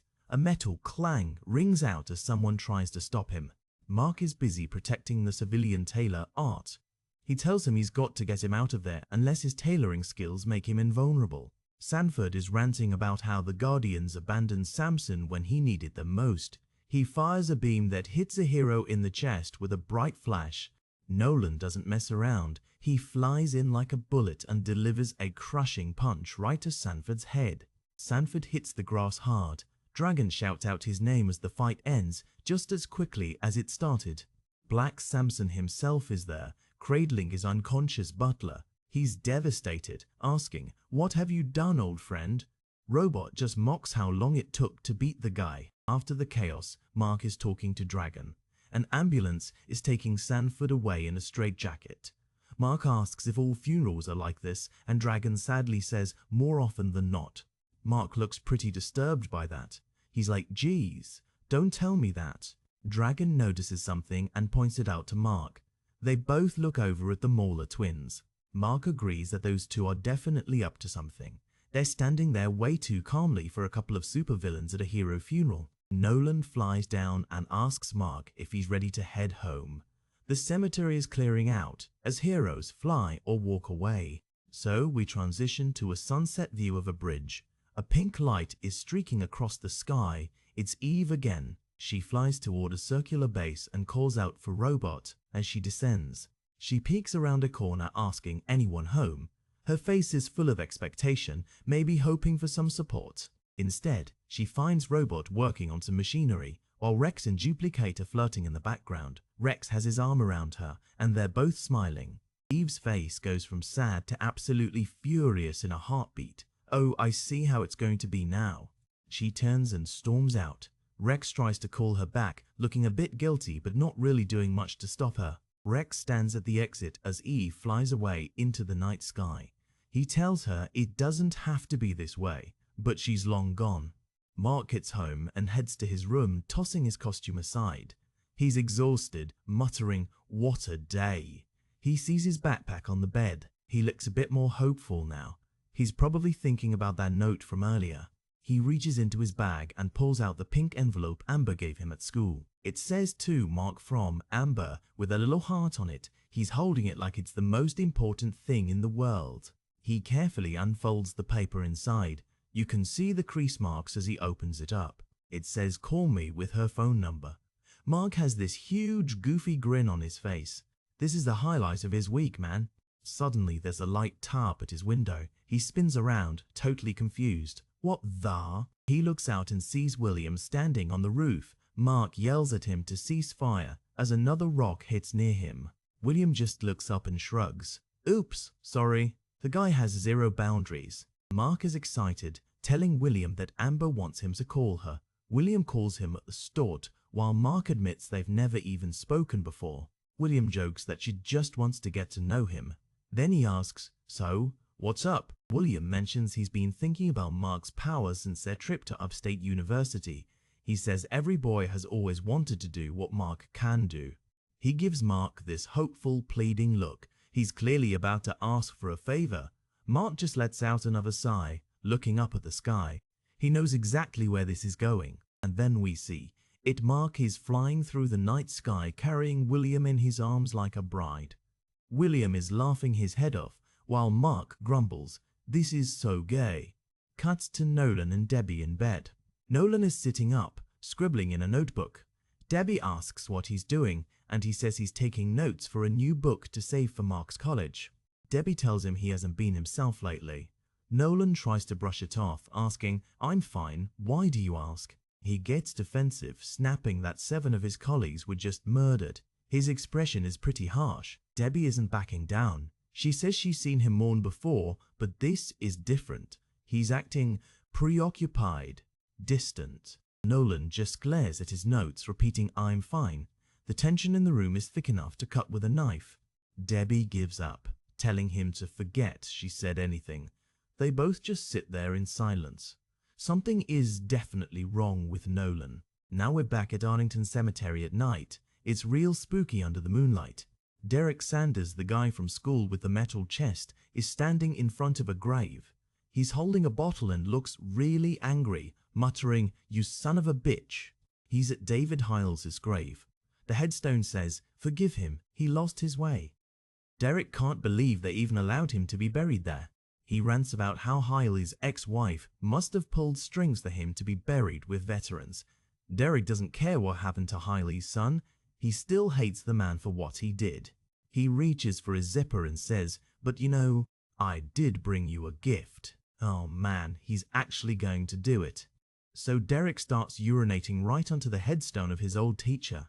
Ultimate disrespect. As he finishes up, he notices 2 silhouettes walking along the ridge in the distance. They're carrying shovels. He watches as they move quickly, one of them whispering to the other to hurry up so they don't get caught.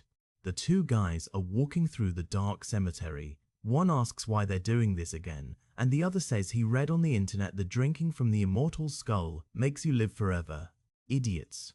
The first guy points out that Immortal has only been dead a few days, so he wouldn't even be a skull yet. The leader doesn't care. He just wants to beat anyone else to the idea. He tells his friend to start digging.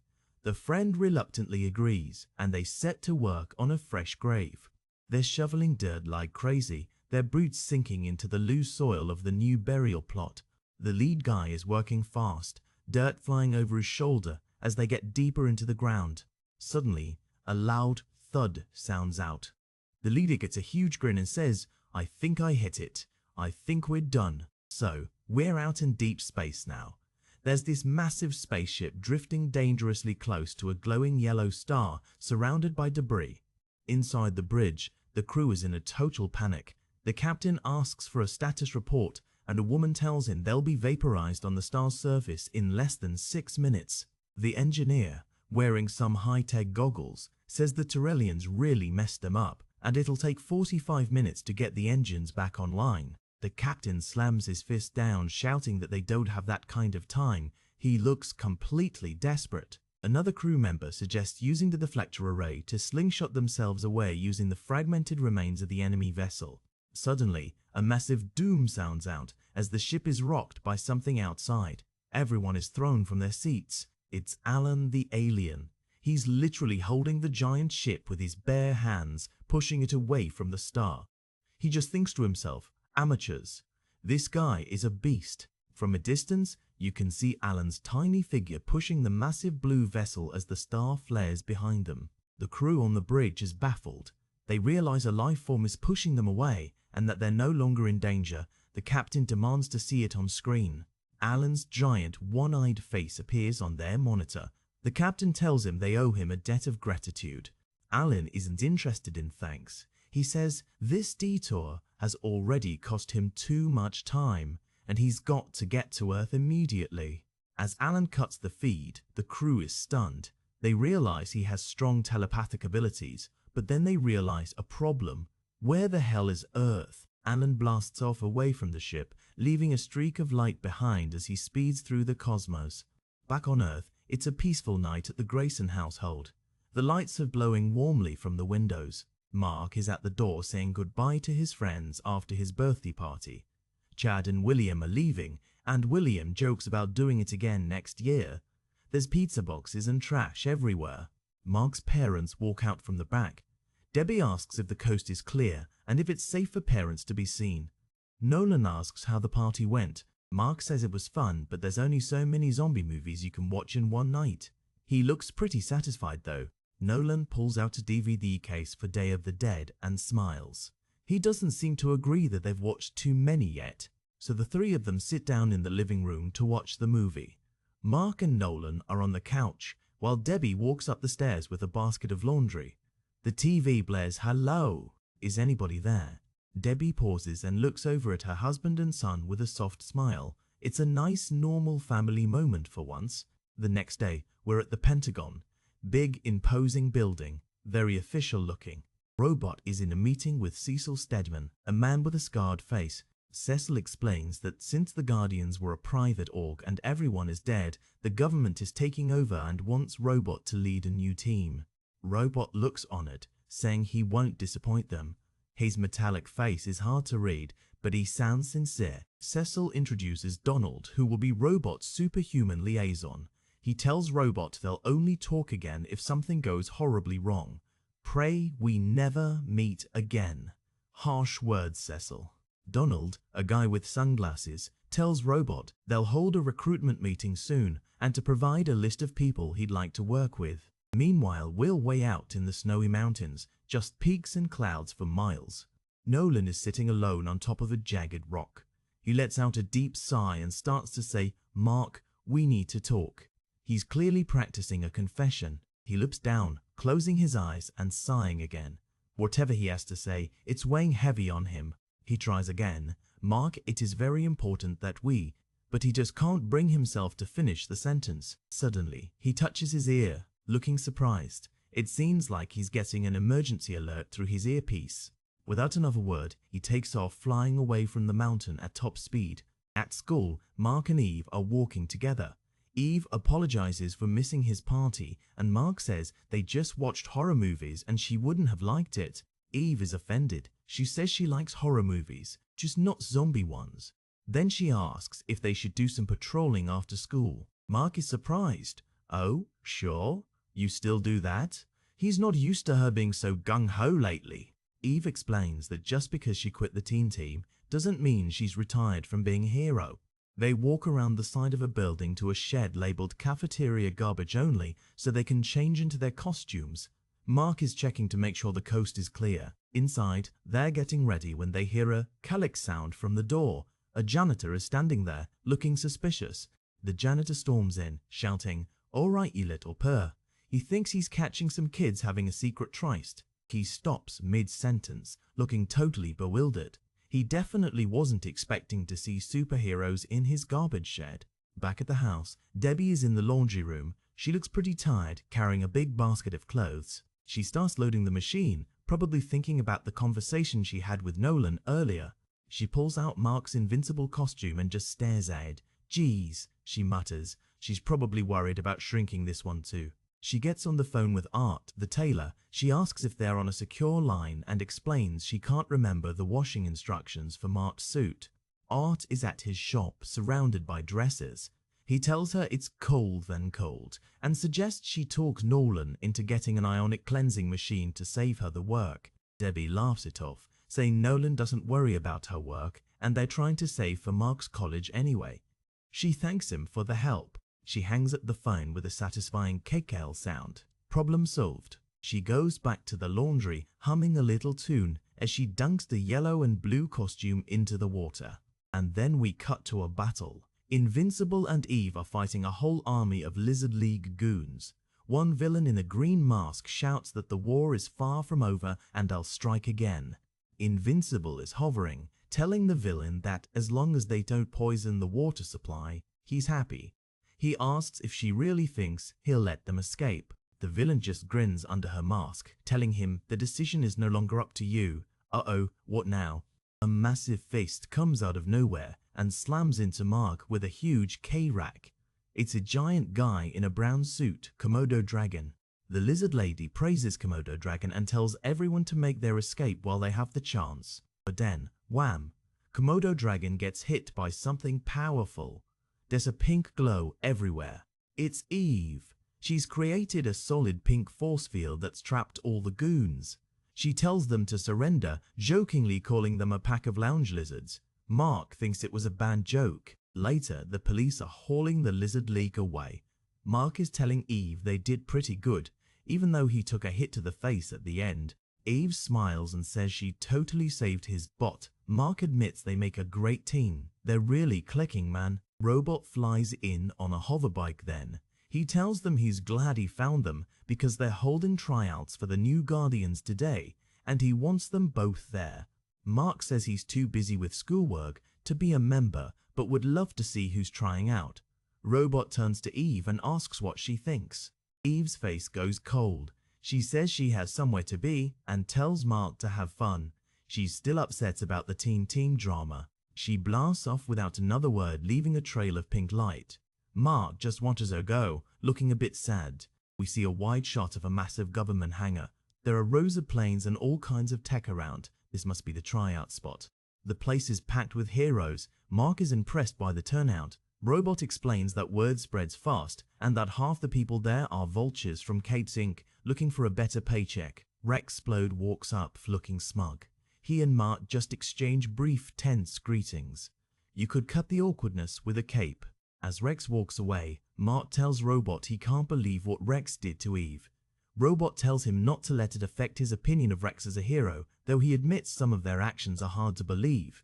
Rex comes out from his audition, bragging to the other heroes that he really dazzled the judges and that there's one less spot for the rest of them.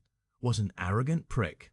The heroes in the waiting area, including a guy who looks like a red devil and another in a blue mask, just glare at him. One of them mutters, "Asshole." Rex just scoffs and calls them sore losers as he walks by. He notices a young girl in a plaid skirt standing there. He kneels down and condescendingly asks if her parents are trying out. The girl looks him dead in the eye and says her mom just dropped her off because she's the one trying out. Rex laughs, asking if there's an age requirement. He demands to know her name. The girl gets this really intense, angry look on her face and simply says, "Monster Girl." Rex mocks her, asking if she's scared of monsters and what her powers are. She just clenches her fist and says, "Want to see?" Rex is like, "Sure, show them to me." Big mistake. And then this girl starts transforming. Her skin turns green and scaly as she grows massive muscles. Rex's eyes go wide as he realizes he messed with the wrong kid. She turns into this giant hulking troll monster and sends Rex flying through the hangar with one massive punch. "You asked for it," she bellows. Mark is just coming out of the bathroom when he sees this green behemoth swatting Rex through the air like a fly. He's completely stunned. Monster Girl is roaring, asking Rex if he still thinks she's cute. Rex is trying to block her massive fists, but he's getting pummeled. Rex manages to let out a huge explosion right in her face, creating a massive blast that knocks everyone back. But it doesn't even slow her down. She charges through the smoke, screaming that it'll take much more than that. The other heroes are just standing there, too shocked to help. Mark flies in and delivers a heavy punch right to Monster Girl's jaw. He demands to know who let her in. The crowd of heroes is just watching the carnage. She spins around, screaming, "Who are you calling ugly?" She starts to shrink back down, green sparkles surrounding her. Mark is horrified, thinking he just punched a little girl. Another hero in the background points out the obvious. He hit that little girl. The girl, back in her normal form, tells Mark it's okay. She says she can't be hurt in monster form and apologizes for getting carried away. Rex is picking himself up, looking totally trashed. Mark apologizes for hitting her, but she tells him not to sweat it. Then she asks if anyone has a cigarette. "Kit's got a rough voice, man." Rex thanks Mark for the backup, but Mark isn't having it. He tells Rex that just because he doesn't want him dead doesn't mean they're friends or that he's speaking to him. Rex is left standing there looking like a total loser as Mark walks away into the crowd of heroes. Mark finds Robot inside the observation room. He tells him he missed some good stuff out there. Robot says he saw the whole thing on the monitor and calls the girl impressive. He asks Mark how the auditions are going. Robot says they're about done and have a solid lineup picked. He mentions they're reviewing the last candidate now, but it's not going well. He points to a monitor showing this guy in a blue and white suit, literally curled in a ball on the floor, surrounded by giant combat robots. Robot says he's not looking too promising. Robot tells Donald to let the poor guy out. He's heading out to announce the official new lineup. So Robot stands at the podium in front of the huge crowd of heroes. He thanks them all for coming, but says some were nowhere near qualified and shouldn't have wasted his time. Savage. He starts naming the new team. First up is Duplicate. She waves to the crowd with her clones behind her, looking really happy. Next is Shrinking Ray, a guy in a green suit who looks totally pumped to be picked. Then he calls out, Monster Girl. She just stands there with a smirk, looking totally confident after her display earlier. He adds Black Samson to the team. Samson looks determined, like he's ready to prove himself again. And finally, he picks Rex Splodebert with the condition that he promises to behave. Rex looks humbled for once. After the announcement, Robot tells Mark they'd be glad to have him if he's ever interested. Mark thanks him but insists he just doesn't have the time with college and homework coming up. That evening, Mark and his mom are having dinner. It looks like pasta night. Mark asks if his dad is going to make it, but Debbie says she hasn't heard from him. He's off saving the world, no doubt. Debbie asks if he has any homework tonight. She's trying to keep things normal, but you can tell she's a bit lonely. Mark mentions that Amber is coming over later to study for their world history test. He asks if that's okay. His mom stops eating and gives him that knowing look. She asks if they're dating. Mark is halfway through his meal looking embarrassed. He insists they're just friends, but his mom doesn't believe him. She reminds him he used the same excuse with Eve. He takes a long drink of milk, swearing that nothing is going on between them. He's definitely blushing a little. Debbie just stares at him with a skeptical expression. Moms always know, Mark. You can't hide anything. And then we see Eve flying towards Mark's house. She looks a bit nervous, maybe coming to apologize or just talk. She hovers outside his bedroom window, but her face immediately drops. She sees two people inside. She watches through the glass as Mark and Amber are sitting on the couch, laughing and studying together. It looks really cozy. Suddenly, they lean in and share a sweet, lingering kiss. Eve is frozen, just watching them from the darkness outside. She just stays there for a moment, her hand pressed against the side of the house. She looks absolutely crushed. Without saying a word, Eve flies away into the night, looking sadder than we've ever seen her. Poor Eve. Finally, we cut to a dark, abandoned warehouse. There are signs everywhere saying condemned and no trespassing. Spooky vibes for sure. Inside, the Mahler twins are arguing about who is the original and who is the clone again.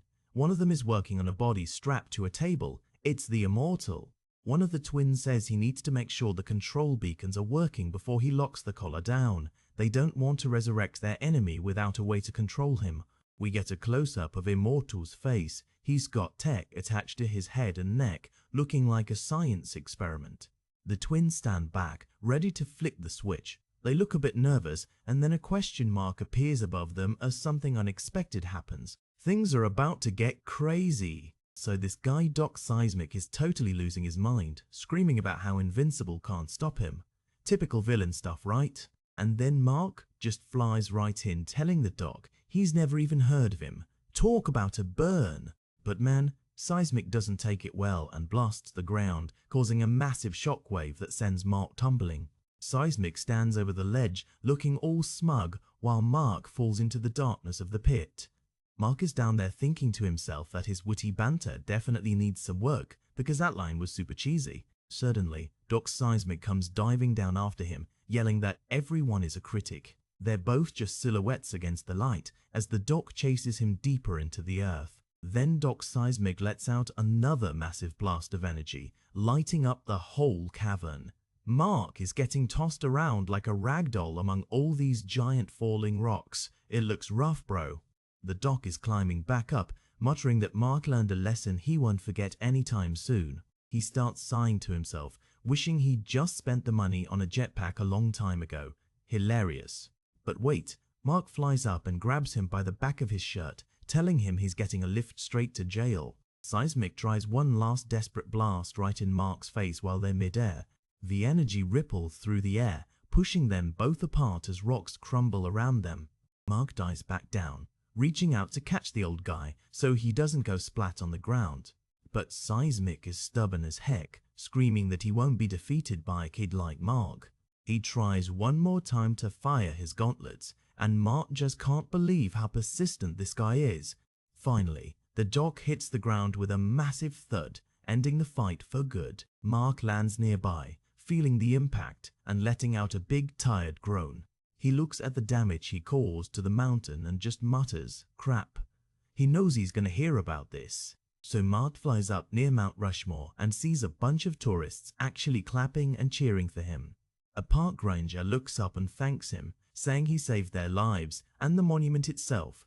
Mark tries to act all cool and humble, saying it's no big deal and he's just doing his job. As he flies away, you can see he's got this little smirk. He's totally starting to enjoy being a hero. Later that night, everything is quiet at the Grayson house. It looks so peaceful from the outside. Mark is in the kitchen getting some water when his dad Nolan walks in looking pretty serious.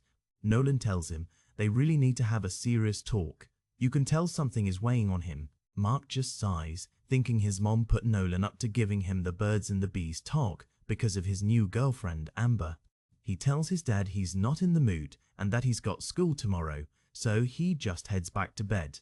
Nolan just stands there in the dark kitchen with this really intense, sad look on his face. Something's definitely wrong. In their bedroom, Nolan is lying in bed wide awake while Debbie is fast asleep beside him. He's just staring at the ceiling, lost in thought. He looks like he's carrying the weight of the world. Suddenly, a beeper on the nightstand starts going off, breaking the silence of the room. In an instant, Nolan is gone. The sheets are flying through the air from the sheer speed of his exit. Debbie wakes up all annoyed, complaining about that damn beeper always interrupting their sleep. Next morning, we're at Reginald Vell Johnson High School. Just a normal day for everyone else.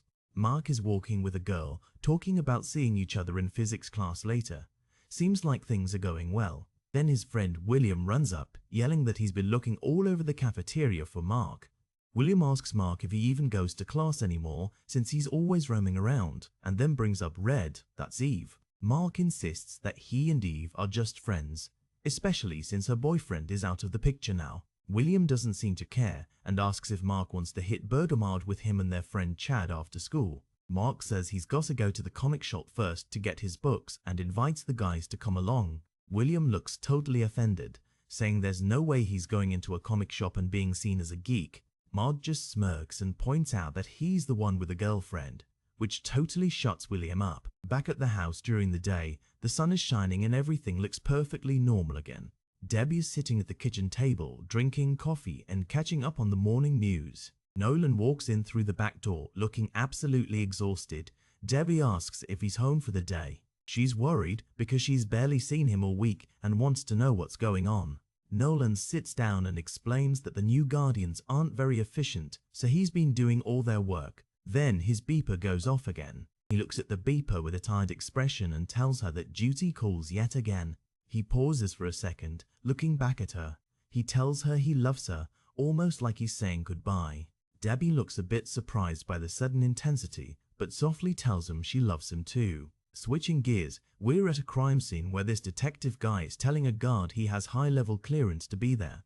It turns out this is Damien Darkblood, the demon detective. He's got red skin and looks super intimidating. He walks into the room where all the Guardians were killed, and it's still a total mess with blood everywhere. Some agents are there too. Darkblood warns them that he used to be a lot more violent and that they should stay out of his way while he investigates. One of the female agents just stands there looking completely shocked by what he just said. The other agent with the eye patch just watches Darkblood walk away, looking suspicious of the whole situation. Now we're at a high-security prison. The walls are thick and there's barbed wire everywhere.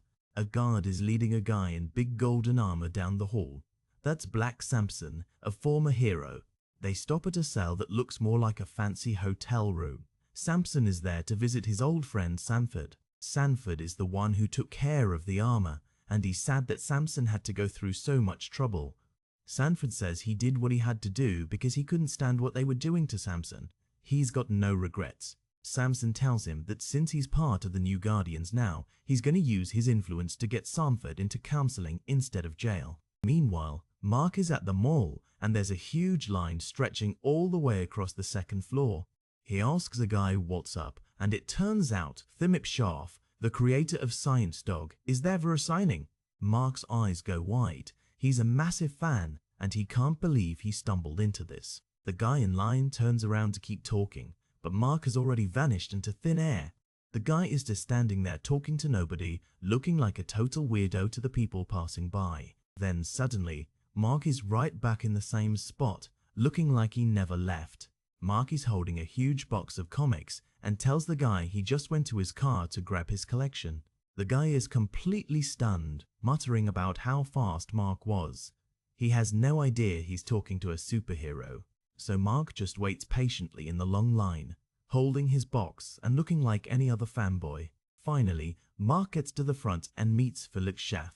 He's super excited and brings a ton of stuff for him to sign. Mark tells him how amazed he is that the comic comes out every month without ever being late. He's really impressed. Schaff tells him a secret. Sometimes he just reuses old art for dramatic pauses when things don't change much. Meta joke alert.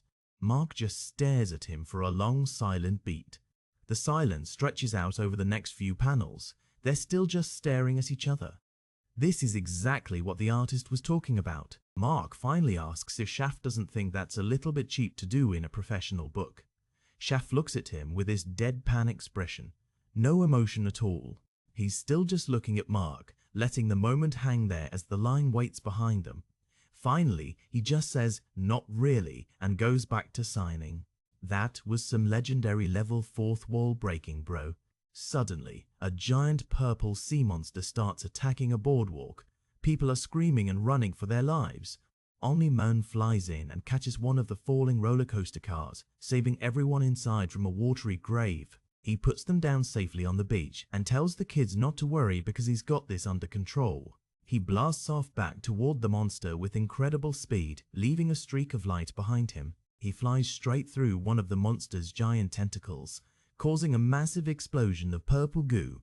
The creature lets out a horrific shriek as Omni-Man continues his relentless attack. He's wrestling with the giant beast, using his raw strength to force it back into the ocean. Once it's over, Nolan stands on the beach, letting everyone know they're safe. But the peace doesn't last long. Out of nowhere, a figure slams into Nolan from the sky with the force of a meteor, kicking up a huge wall of sand. It's the Immortal.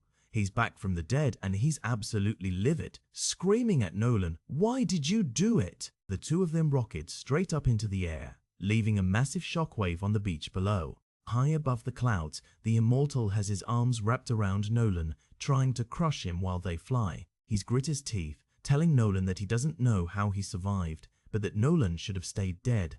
Nolan headbutts the Immortal with a sickening crack, trying to break free from his grip. The Immortal just gets even angrier, flying back in and yelling that he wants some real answers about what happened. Back at the comic shop, everything is normal until someone notices something on the TV screens. Mark is talking to the clerk about the signing when he sees the breaking news report about the beach attack. The clerk is showing Mark some new issues, but Mark is totally focused on the screen behind him. Mark asks the guy to turn up the volume. He can see his dad on the screen and he knows this is bad. The news anchor is reporting that Omni-Man was attacked by a man witnesses say looks like the recently deceased hero, the Immortal. The clerk says something as Mark starts to walk away, but Mark is already gone. He's on his way to help. The news report shows the giant crater left on the beach and explains how the two heroes flew up into the clouds. Debbie is at home doing laundry when she sees the same report. She drops the basket, her heart sinking. She looks at the screen with a worried expression as the reporter says they might never know what's happening up there. The camera zooms in on Debbie's face. You can see the pure dread in her eyes. She knows her husband's secret is coming out.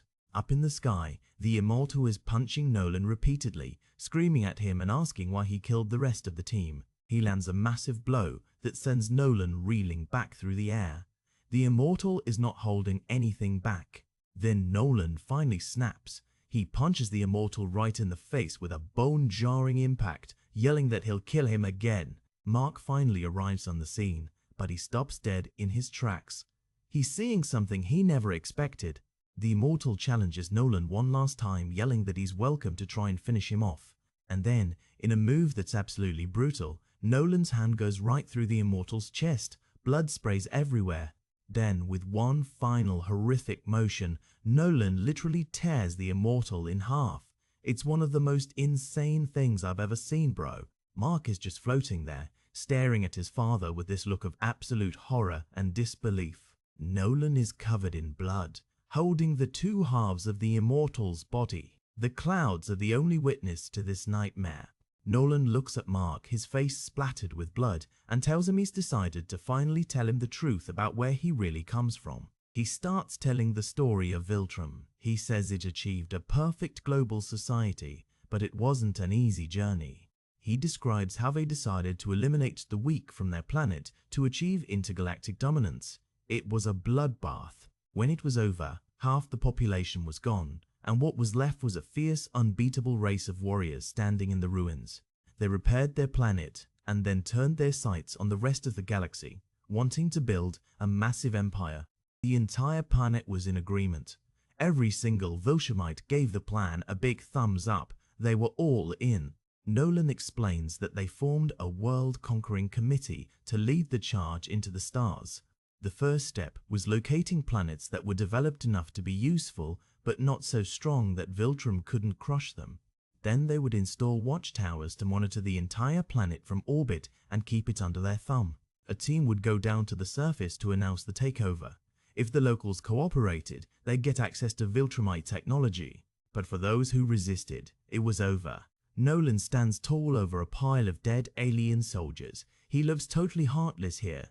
With their early successes, the Viltrumites doubled their efforts, mapping out even more worlds to conquer. They even started using the races they'd already conquered as soldiers to help expand the empire even faster.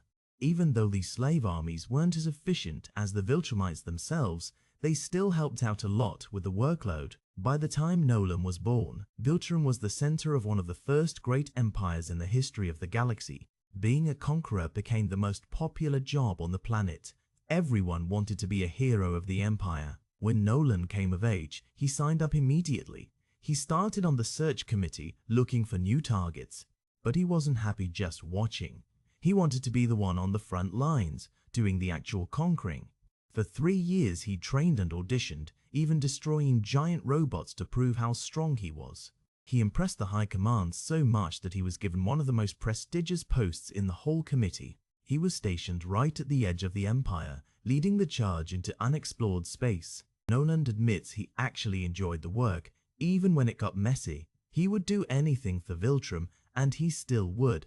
He rose through the ranks fast as they moved from one civilization to the next, leaving a trail of destruction behind them. Soon he was leading his own division, with a whole line of soldiers standing at attention behind him. He says it didn't matter how long it took eventually. Every world they targeted fell to their power.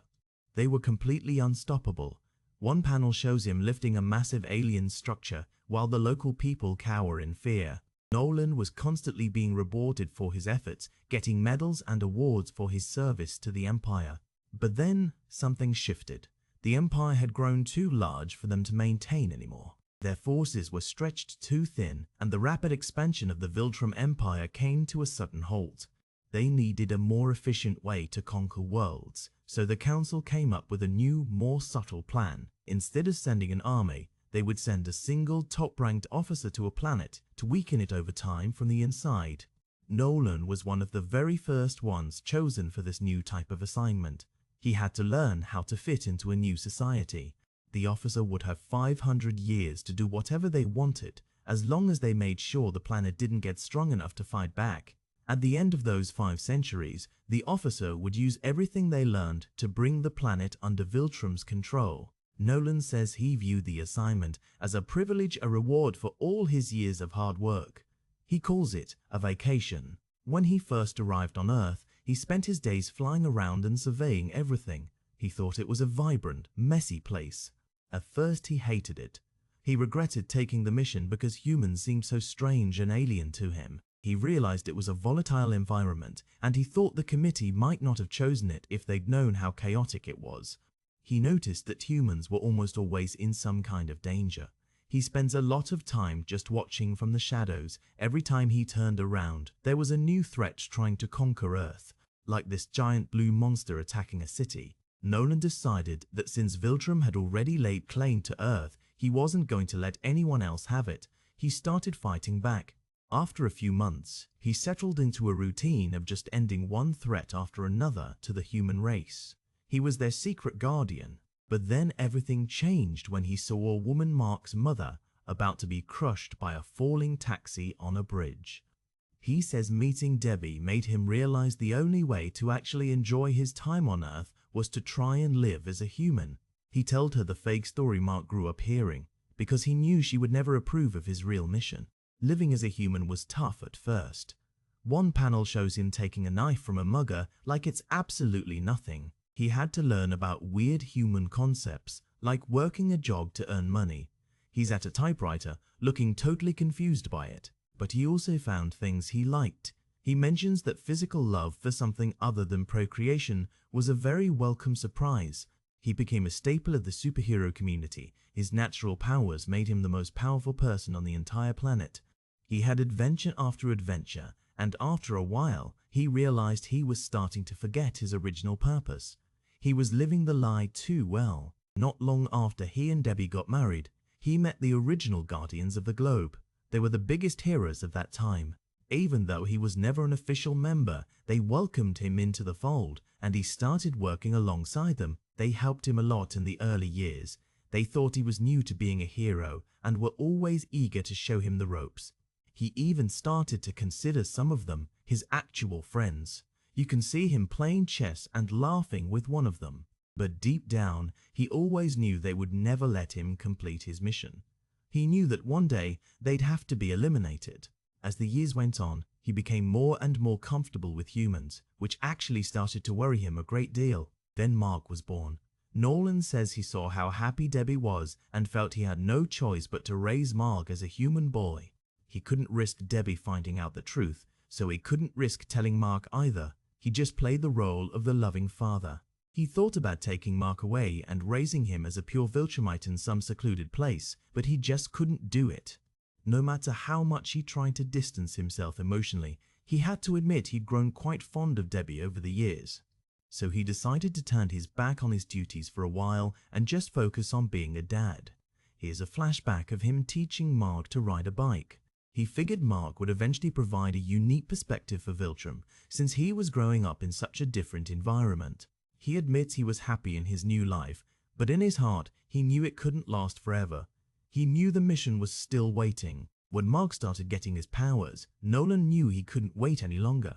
The time for the takeover had finally come, so he took the first step toward weakening Earth's defenses. We see the bodies of all the Guardians lying on the floor. It was all him, bro. He looks Mark in the eye and tells him it's time to join him and prepare the planet for the Viltrumite takeover.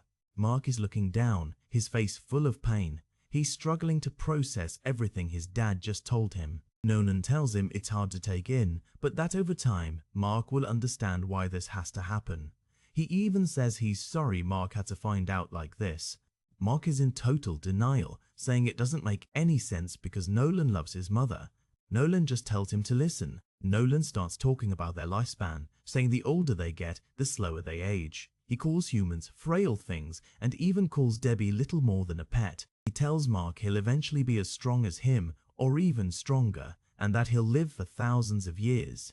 He says everything Mark loves will be gone before he even looks 30 years old. He tells Mark he doesn't belong here with these people. Nolan explains that Earth is beneath them, but its resources are valuable. They could rule this place together for centuries. He reaches out and puts a hand on Mark's shoulder, telling him to trust him and that this is the only way forward. Mark snaps. He smacks his dad's hand away, screaming, "Don't touch me," with everything he's got. Nolan stays calm and just tells Mark to settle down, using that stern dad voice he always has. But Mark is not having it. He yells back that he will absolutely not calm down after hearing all that garbage. He tells his dad this is insane and asks if he really expects Mark to enslave his friends for a bunch of aliens he doesn't even know. Nolan looks at him with those intense eyes, telling Mark he's not thinking this through and that they have a responsibility to their homeworld. Mark is screaming now, his face inches from Nolan's. He says he doesn't care about Viltrum or living a million years Earth is his home and he's going to protect it. Nolan's expression turns cold. He tells Mark he doesn't understand what he's saying and that he can't let Mark interfere with the plan. This is about to get ugly, bro. So check this out. The city is getting absolutely wrecked by a massive energy beam and everyone on the street is just frozen in shock as the skyscrapers start coming down. And then the whole building just gives way, sending a giant cloud of dust and debris everywhere as it collapses into the street. It's just total carnage, man. Nothing left of that office block but a massive pile of jagged concrete and twisted metal beams. But look, Mark is still in there, buried under all that heavy rubble but trying to push his way out from the wreckage. He finally breaks through a gap in the concrete, reaching out from the mess and looking totally exhausted and beat up. Poor guy is just sitting there staring at his own bloody hands, probably wondering how things ever got this insane. Then he looks up and sees his dad Nolan just floating there in the air like nothing happened, telling him this isn't his world anymore. Nolan is being super cold, man. He's just lecturing Mark about how human lives are totally insignificant and beneath them. Mark isn't having any of it though. He's screaming back at his dad, defending his mom and everything he knows about their life together.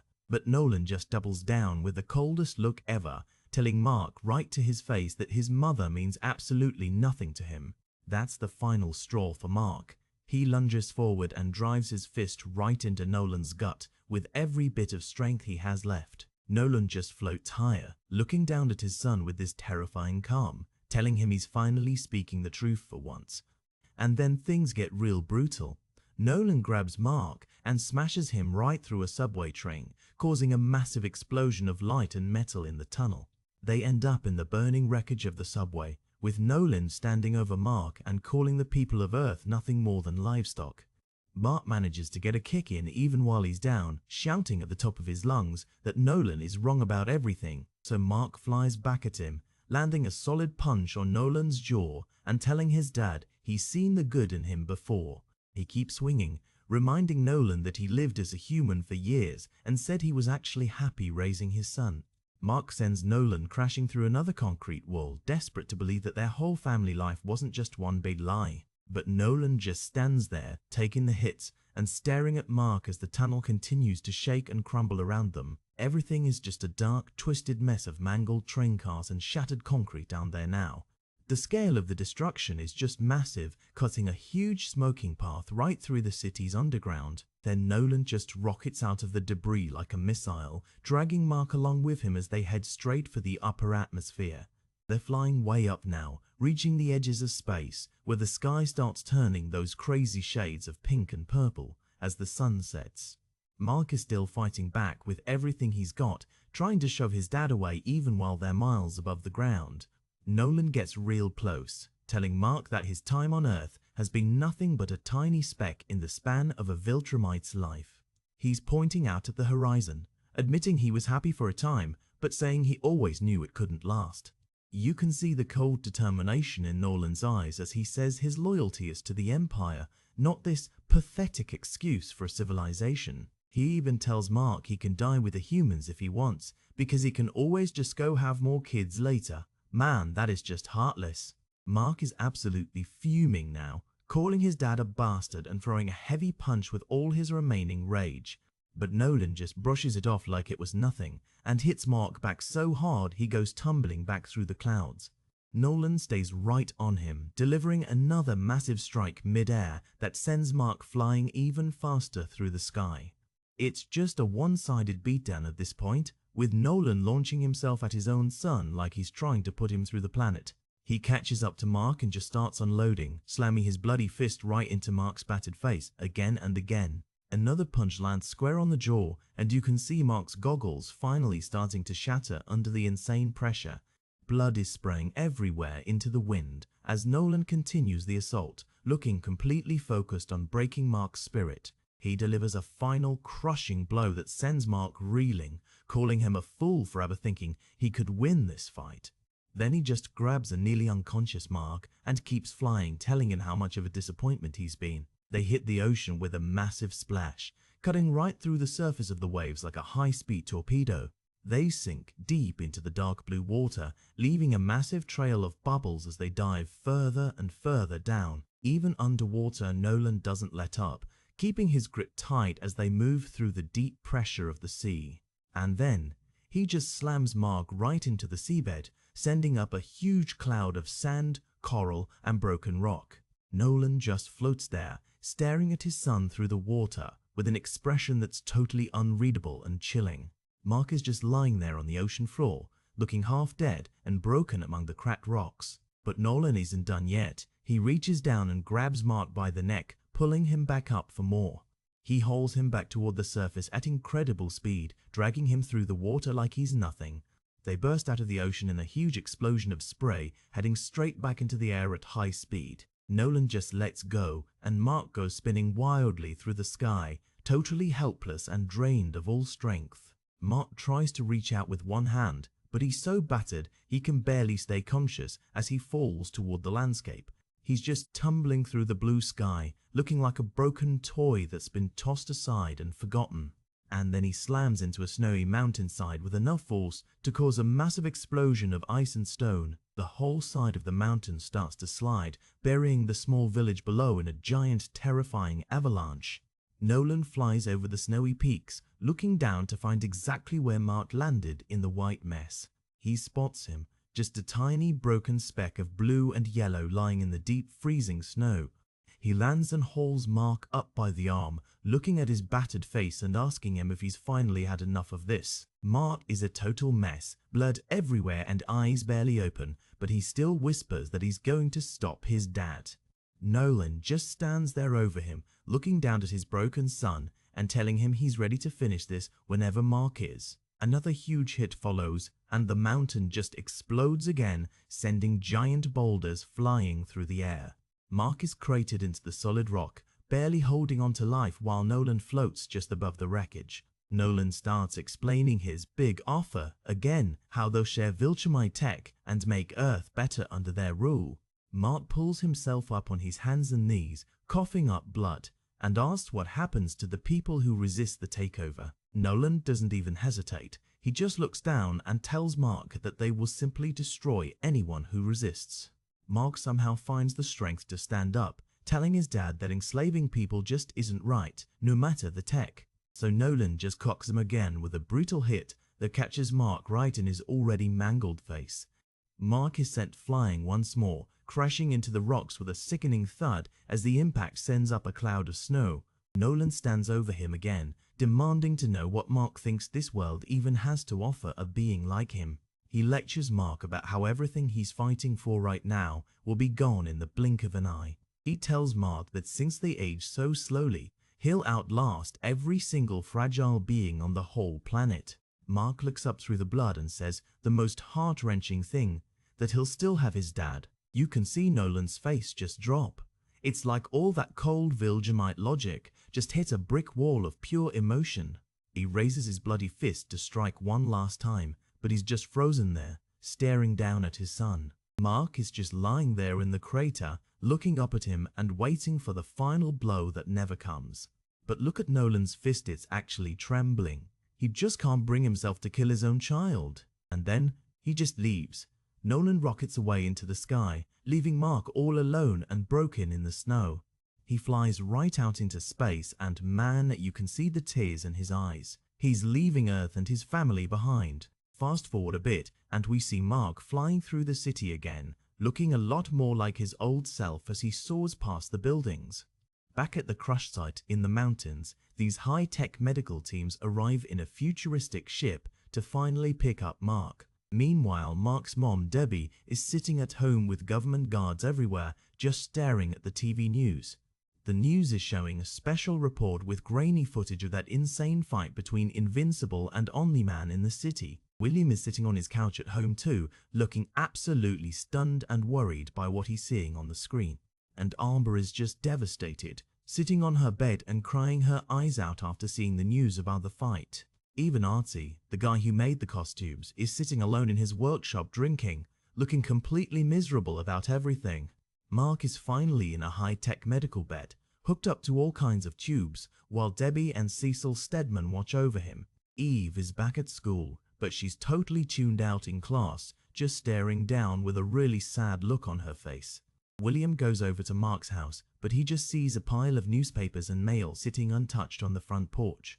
Mark finally starts to wake up in the medical bay, looking super groggy and battered as he opens his eyes. That guy in the seat is right there waiting, telling Mark it's good to see him finally awake after everything that happened.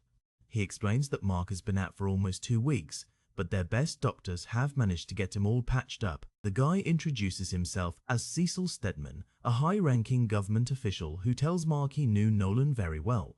Cecil says his job is keeping the entire world safe, and that Mark's father was actually his top-secret operative. He mentions that Mark's mom is starting to get better, but he can see that Mark is really struggling with the news. So Cecil decides to give him some space to process everything, saying they can finish their talk another time. Outside Mark's house later that day, Eve is walking down the sidewalk when William pulls up in his car. Eve stops and looks a bit surprised to see him there, her expression showing how much she's been through. William greets her, sounding a little awkward as they both stand there in the quiet neighborhood. They start talking about Mark being missing for 2 weeks and how worried everyone is getting. Suddenly, Eve gets this shocked look as she realizes that William knows Mark's big secret identity too. William is so relieved to hear it, saying he thought he'd totally blown it by being the only one who figured it out. They both look pretty somber though, knowing that their friend is out there somewhere, hurt and alone. Cecil is talking to Debbie in a sterile hallway now, telling her that they're going to take full care of her family's finances. He explains the elaborate cover story they've set up. The public thinks Nolan died in a tragic car crash. They even had a fake funeral with holograms to make sure no one suspects that Nolan was actually a flying alien. Debbie just looks at him with this really skeptical expression and asks the simple question, why? Cecil says he feels responsible for what happened and that he'll do everything in his vast power to make things right. Cut to this secret high-tech base built right on top of a bridge at night, looking very imposing. Robot is busy working on some machinery while the other new members of the Guardians hang out in the background. Eve flies in to ask Robot for a serious favor, hoping he can use government satellites to find Mark. Robot agrees to help her right away, giving her his word that he'll do his best to locate their friend. Rex, Splode and Duplicate are watching from the side, with Rex looking especially annoyed by the whole thing. Eve thanks Robot and walks away, completely shutting down Rex when he tries to say something to her. Now we're at the exterior of the Pentagon, where the real big-time government business goes down. Robot is in a meeting room with a guy named Donald who's acting as a liaison for the top brass. Robot brings up that Invincible is missing and wants to know if they can find him.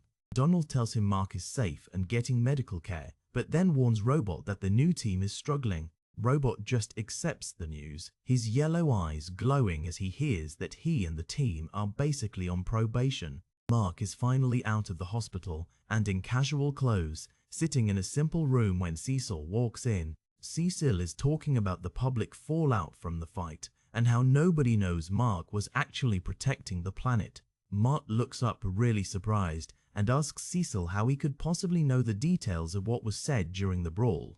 Turns out Cecil was listening through Nolan's two-way earpiece the whole time and has the entire conversation recorded. They walk down a long high-tech corridor together as Cecil checks in on how Mark is feeling physically. Cecil says good and leads Mark toward a doorway that's glowing with a bright white light. Cecil explains they let Mark's mom hear the whole recording so he wouldn't have to go through the pain of explaining it. Mark looks pretty shocked and worried as he hears that his mum had to listen to all those horrible things Nolan said. He gets really angry, yelling at Cecil and asking how he could be so heartless as to put her through that. Cecil stands his ground though, arguing that she deserved to know the absolute truth about her husband's motives. Mark eventually lets it go, admitting that maybe it was the right move even if it was a brutal one. Then Mark asks the big question, where are we? As Cecil calls for the lights in the massive room to be turned on, and wow, The room lights up to reveal a massive secret hangar full of advanced tech and a huge spaceship under construction. Mark is totally floored, looking around with wide eyes and asking where all of this stuff suddenly came from.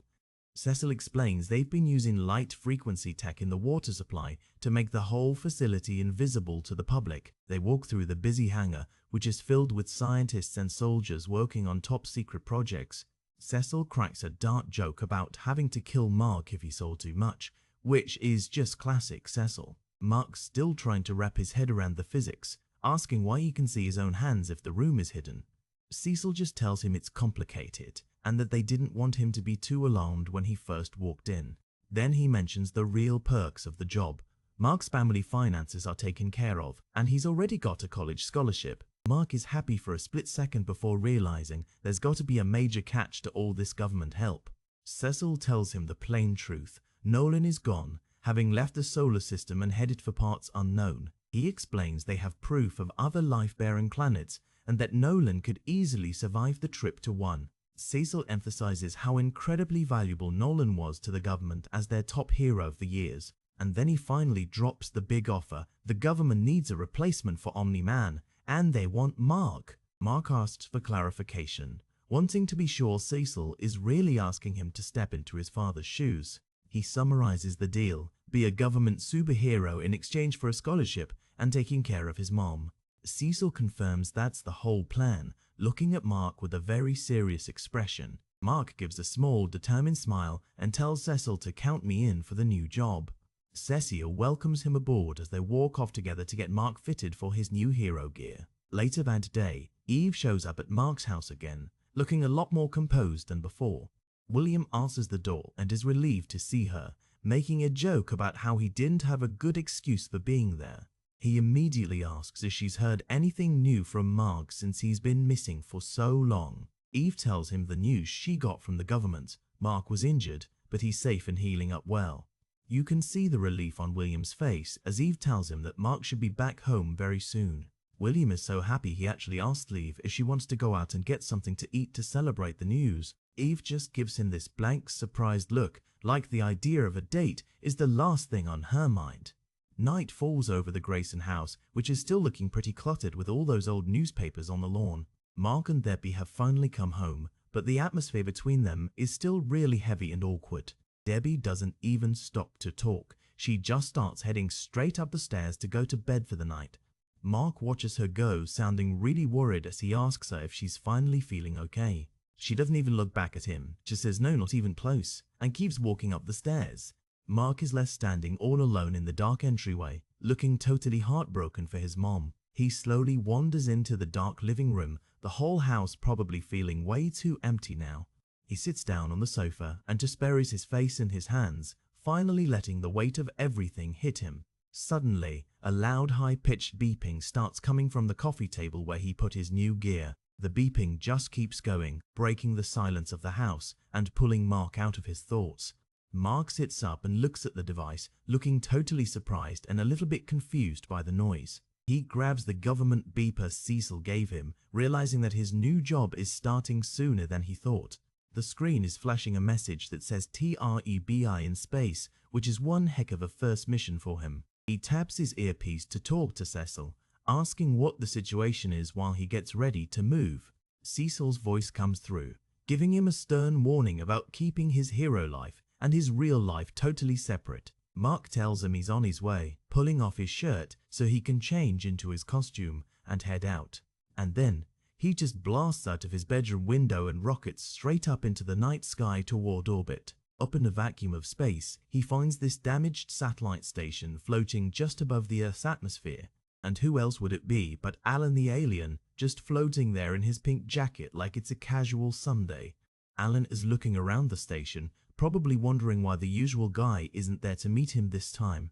He's got a huge question mark in the thought bubble above his head, looking totally baffled by the empty station. Then Invincible just flies in out of nowhere and decks him with a massive punch, sending the poor alien spinning.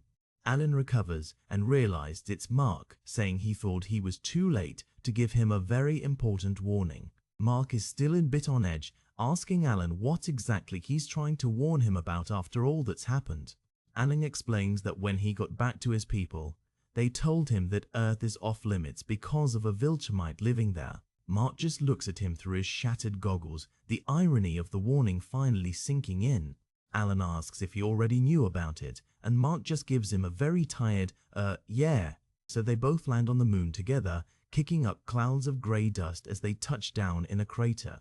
Alan suggests they take a seat on some rocks because explaining everything is definitely going to take a while. It's a great wide shot of them sitting on the moon's surface, just two friends talking with the huge Earth hanging in the background. Alan is recapping the news that Nolan just up and left his post, which is something Viltrumites just don't do. Mark confirms that his dad is gone for good and admits he doesn't actually know much about Viltrum at all. Alan is thinking about how strange that is, since his own world was destroyed by them hundreds of years ago. He feels terrible and apologizes to Mark, wishing he'd checked his records so he could have warned him about the takeover prep. Mark wonders out loud how things would have played out if he'd known the truth about his dad from the start. Alan tells him about the desperate steps his people have taken to survive, including colonies and breeding camps. He says the coalition of planets will be very interested in Mark, since a defiant Viltrumite is the advantage they've been looking for. Mark looks down, really not looking forward to the day the Viltrum Empire inevitably returns to claim Earth. Alan asks Mark the ultimate question, now that his dad is gone and everything has changed. What is he going to do? And Mark just sits there on the moon looking back at his home planet and says he's just going to finish high school. What a way to end it. Yo, check out this cover for issue 14. Atom Eve is looking totally heroic while Invincible is diving into a sea of those green-skinned alien hands. This is gonna be a wild one, guys. So, we start off with the big title card for Invincible, simple and bold, just how we like it.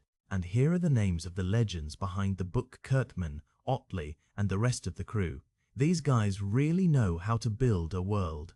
We get a quick look at some of the faces we're about to see, from government agents to high school kids, and even that bearded guy who looks like he's seen better days. It's a cool little character collage that sets the mood for the different lives Mark is juggling right now. And then, boom, we are right back in the thick of a massive alien invasion. The new Guardians of the Globe are fighting for their lives against an endless swarm of Flaxans. Invincible is flying through the chaos, looking stressed. He's telling Robot that these things used to age and retreat within an hour, but now they're just keeping on coming. Suddenly, Atom Eve gets blasted right out of the sky by a pink energy beam. That looks like it really hurt. Rexplode catches her, trying to be a smooth talker as usual, but Eve just calls him a jerk. Some things never change, even in a war zone. Monster Girl, in her huge ogre form, points up and yells that something new is coming out of the portal, as if they didn't have enough problems. It's a massive walking tank with a throne on top. The Flaxan leader is literally riding into battle in style. Mark isn't waiting around. He shouts that he's got dibs on the big guy and flies straight for the command center. But as soon as he gets close, a burst of energy from the guard's weapon sends him spinning back. These guys aren't messing around this time. The Flaxan leader starts monologuing, calling Mark the son of the scourge of the Flaxan Empire. He says they spent centuries preparing for this revenge by studying Omni-Man's tech. Down on the ground, a small projectile is flying through the air, heading straight for the leader's arm. It hits his wristband and explodes. The leader screams as his tech is shattered. The alien looks down at his bare arm and he looks absolutely terrified. The smoke is clearing and something is definitely wrong. Within seconds, his face starts to wrinkle and his skin starts to sag.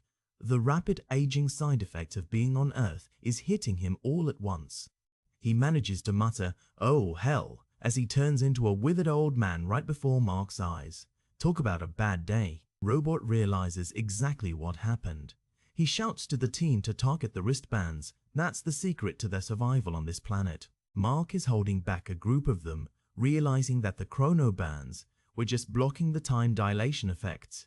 Without them, the aliens are finished. Rexplode starts hurling his charged-up kinetic objects, aiming specifically for the aliens' wrists.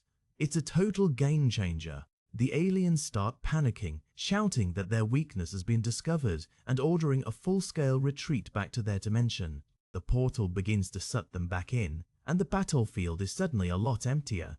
The threat is finally over for now. The Guardians stand amidst the debris as the last of the aliens disappear. Black Samson asks if they're really just letting them go, and Mark says keeping them here would be a death sentence. Robot gets all philosophical, saying it's mathematically possible that the aliens will realize their error and stop seeking revenge. Mark just hopes he's right. Robot thanks Eve and Invincible for their help, admitting the team would have struggled without them. Mark and Eve are just glad it's done. So, that's it. The government teams will clean up the mess while the heroes head home. Rex is already talking about a date he has tonight. Classic Rex. Cut to Mark's neighborhood later that evening. Everything looks peaceful and quiet, which is a huge contrast to the war he was just in. Mark flies down toward his house, probably just wanting to get out of that suit and crash for a few hours. But as he lands on the roof, a voice from the shadows tells him, "I'll be watching you." It's the Immortal. He's hovering there looking super intense. He tells Mark that even if Cecil trusts him, he doesn't, and he'll take Mark out if he steps out of line. Mark doesn't back down. He tells the Immortal that he fought Omni-Man and stood his ground, which is more than the Immortal can say. Oh, burn. The Immortal just stares at him with those cold eyes, saying he's aware of what happened, but he still has his doubts about Mark's loyalty. He repeats his warning and then just flies off into the night sky, leaving Mark standing there on his own roof. Mark climbs through his bedroom window looking tired and frustrated. Having a legendary hero stalking you can't be good for the stress levels. But wait, someone else is already in his room. It's Cecil Stedman. Mark asks how he even got in, and Cecil says it's not important because they have a major situation. Mark pulls off his mask looking worried. He asks what's going on now, and you can tell he's just waiting for the next disaster. Cecil explains that the earpiece Omni-Man war worked both ways, and the government recorded every single word of the conversation Nolan had with Mark before he left. Mark is confused, saying Cecil already told him that. He thinks Cecil is just repeating himself, but there's a catch. The catch is that the entire unedited recording has been leaked to the media. It's being aired as a special on the news all day long. The whole world knows the truth now. Mark's face goes pale. He realizes that all the horrible things his father said are now public knowledge. He's thinking about what that means for him. Cecil reassures him that his secret identity is safe because Nolan only called him son or Mark, and there are thousands of Marks in the world. No location or last name was mentioned. He goes on to say that since Mark and his dad have been active all over the world, there's nothing to tie them to this specific region. They could be anyone. But Cecil's real concern is Mark's mother. The details of that recording could put her into shock all over again. He tells Mark to let him know if they need anything. As Cecil prepares to leave, he mentions he's going to teleport out. Mark is stunned. Teleport? We can do that. Cecil smirks and says it costs taxpayers $5 million every time he uses it, but he had to try it out. He talks into his earpiece, ready for the jump. And just like that, Cecil vanishes in a flash of light. Mark is left standing there, holding his mask and saying, "Wow, I'd say the same, bro." The next morning, Mark is heading downstairs when he hears a knock at the door. He's wondering who could possibly be bothering them now. It's Art, the costume guy. Mark mentions he saw Shrinking Ray's new suit, and Art admits his first design was basically just a colored Fantastic Four uniform. Honest guy, that Art. Art gets serious and asks if Mark's mother is home. He looks like he's carrying a heavy burden, and he's even got a brown paper bag with him. Mark says he thinks she is and lets Art in. They walk toward the living room and the atmosphere feels really heavy. Mark calls out for his mum as they enter the room, but the look on his face shows he knows something is up. They find Debbie sitting on the couch crying her eyes out while watching the news special. On the TV, the recording of Nolan saying his family meant nothing to him is playing. That's just brutal. Mark looks at his mom with so much sadness in his eyes. He tries to tell her they have company, but she's barely even there. Debbie looks up, her face streaked with tears, and realizes Mark is home. She sees Art and asks if he's been okay. She's trying to be polite even while her world is crumbling. Art tells her he's fine, but he's worried about her. He offers to listen if she ever feels like talking. He's a good friend, staying loyal even after Nolan's betrayal. Art starts to say he has some things to get off his chest too, but he trails off. The weight of everything Nolan did is affecting all of them. There's a long, awkward silence in the room. No one knows what to say to make any of this better. Mark finally speaks up, saying he's going to head to bed. He's got his first day back at school tomorrow and doesn't want to fall asleep in class. Poor kid is just trying to find some normalcy. As Mark walks up the stairs, he hears Art ask Debbie if she wants a drink. She replies with a desperate, "God, yes." It's going to be a long night for them. So, it's the next day at Reginald Vale Johnson High School. Business as usual, or so it seems. Mark sees his friend Chad running through the hall and asks what's going on. Chad is hyped, telling him there's a huge fight breaking out. Mark asks who's fighting, and Chad says it's Derek and a bunch of other kids. Apparently, it's a total mess. They get to the scene and wow, a kid named Derek has some kind of high-tech chest plate on. He's literally tossing other students around like ragdolls, yelling about being a freak. But then, a hand reaches out and grabs Derek by the arm, stopping him mid-swing. A voice tells him to, "Hold it right there, mister." It's a teacher, Mr. Keene. He tells the kids the fight is over and they're all going to the principal's office right now. He's not putting up with any of this nonsense. Principal Winslow shows up too, looking very unimpressed. He tells Derek he doesn't care who started it and wants everyone involved in his office immediately. Derek, with a bloody nose and looking defiant, just grumbles that they started it. He doesn't seem to realize how much trouble he's actually in. The principal notices Mark in the crowd and tells him to come to his office in a few minutes after he deals with the brawlers. Mark just says okay, looking a bit overwhelmed by the school drama. As Mark walks through the hall, his friend William runs up to him, looking genuinely happy to see him back. "Mark, man, it's so good to see you." William says he's really sorry to hear about what happened with Mark's dad. Even though he doesn't know the superhero side of it, he knows it's been a rough time. William looks a bit awkward, repeating that he's sorry. It's that classic moment where a friend wants to help but doesn't quite know what to say. Mark appreciates it but asks if they can just drop the subject for now. He's had enough talk about his father to last a lifetime. William apologizes and suggests they all go to Bergamot after school to help Mark take his mind off things. Eve is standing there too, and William asks if she wants to tag along. Eve says she's busy and doesn't want to break up their little boys club, so she heads off to class. Mark is surprised, asking William since when he cares about what Eve does. William just gives a little smirk and tells Mark that he'd better fill him in later. He waves goodbye and heads off, leaving Mark even more confused. Wait, William leans back and drops a bombshell. He and Eve are totally a couple now. And he says he has Mark and his dad to thank for it. Mark is like, what? William realizes that sounded a bit wrong given the circumstances and tries to explain. But Mark just shuts it down. He's got to get to class and doesn't have time for this gossip. William calls after him, apologizing and asking if they're still going to Bergamot. Mark doesn't even look back, his mind clearly racing with all this new info. Mark is walking down the hall, still thinking about William and Eve, when he hears another voice call out his name. This day is just one surprise after another. It's Amber. She looks thrilled to see him, her face lighting up with a big smile as she runs over.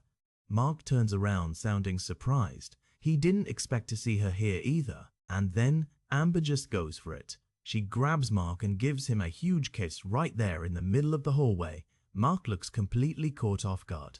A teacher yells at them to stop the public displays of affection and get to class. Amber just giggles and says, "Yes, Mom," still holding on to Mark. Amber tells Mark how worried she's been and how sorry she is about his dad.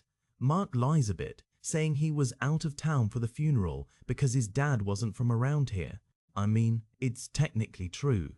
She asks if she can come over tonight, but Mark says his mom might not be up for visitors yet. He promises to call her later once he sees how things are at home. Mark says he's got to go talk to the principal before class. He waves to Amber as he walks away, and she watches him go with a sweet smile. Next stop, the principal's office. This place always feels intimidating, no matter why you're there. Principal Winslow is being surprisingly nice. He offers his condolences to Mark, saying he only met Nolan once at a PTA meeting, but could tell he was a good man. If only he knew, right? He then congratulates Mark on getting a full scholarship to Upstate University. He says Mark's academic record really impressed them, which is awesome news, but then he adds a but. Mark looks worried, immediately thinking about all the makeup work he has after being gone for so long. The principal tells him not to worry. The faculty knows what he's going through and they want him to graduate as planned. They're giving him extra time to finish his work. That's a huge relief. Mark thanks him and leaves the office. The principal calls out that Mark has nothing to worry about at school. One less thing on his plate at least. After school, the guys meet up at Burger Mart. The sign is tall and orange, a local landmark for hungry students. William and their other friend are already sitting in a booth eating fries and burgers. William spots Mark coming in and points him out. Mark walks through the door, offering a simple, "Hey, guys." He looks like he's trying to be his usual self, but you can tell he's still a bit drained. William admits he didn't know if Mark would show up after their awkward talk earlier. Mark tells him it's okay and that he shouldn't have gotten so mad to begin with.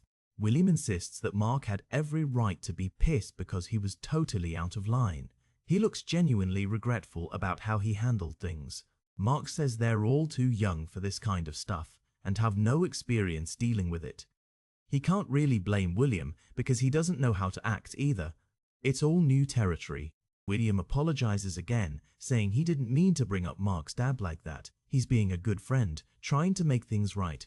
But then he can't help himself. He tells Marv that's enough heavy stuff and asks, "You and Eve, what's up with that?" He's dying to know the superhero gossip. Their other friend is just chilling, taking a huge bite of his burger and adding a muffled, "Wild, huh?" He's just here for the food and the drama. Mark admits he wouldn't have expected that in a million years. The idea of William and Eve together is definitely a shock to the system. William starts to defend the relationship, saying it's not that hard to believe that he and Eve are, but then Mark suddenly slaps his hand to his forehead and mutters, "Oh, crap, something has definitely gone wrong." A very large, angry-looking man in a striped shirt is standing right behind them. William asks what he said, but Mark is looking at the man, who turns out to be his old boss from the burger joint. The boss, Dan, starts laying into Mark, saying he hasn't seen him since he quit and asking if he ever got a new job. He's being a real jerk about it. Mark looks him right in the eye and asks if they can please do this another time. He is so not in the mood for a lecture from his ex-boss. But Dan keeps going, asking Mark if he's not up for a confrontation. He thinks Mark can just walk away and never face him again. He tells him to think again, kid. William jumps to Mark's defense, calling the guy a jerk face and telling him to leave Mark alone. Dan is outraged, asking if William really just called him that. It's getting heated. Mark just lets out a long, weary sigh.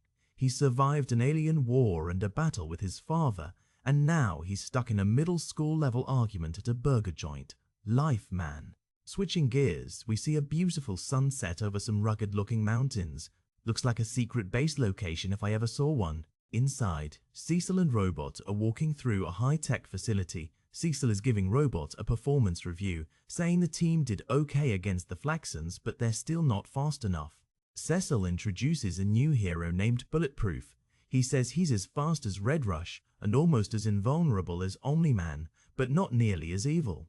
Well, that's a plus. Robot asks how they secured this base, since he thought the other heroes wouldn't allow it. Cecil explains that having this central location should improve the team's dynamic. Cecil tells Robot he can thank their new consultant for that.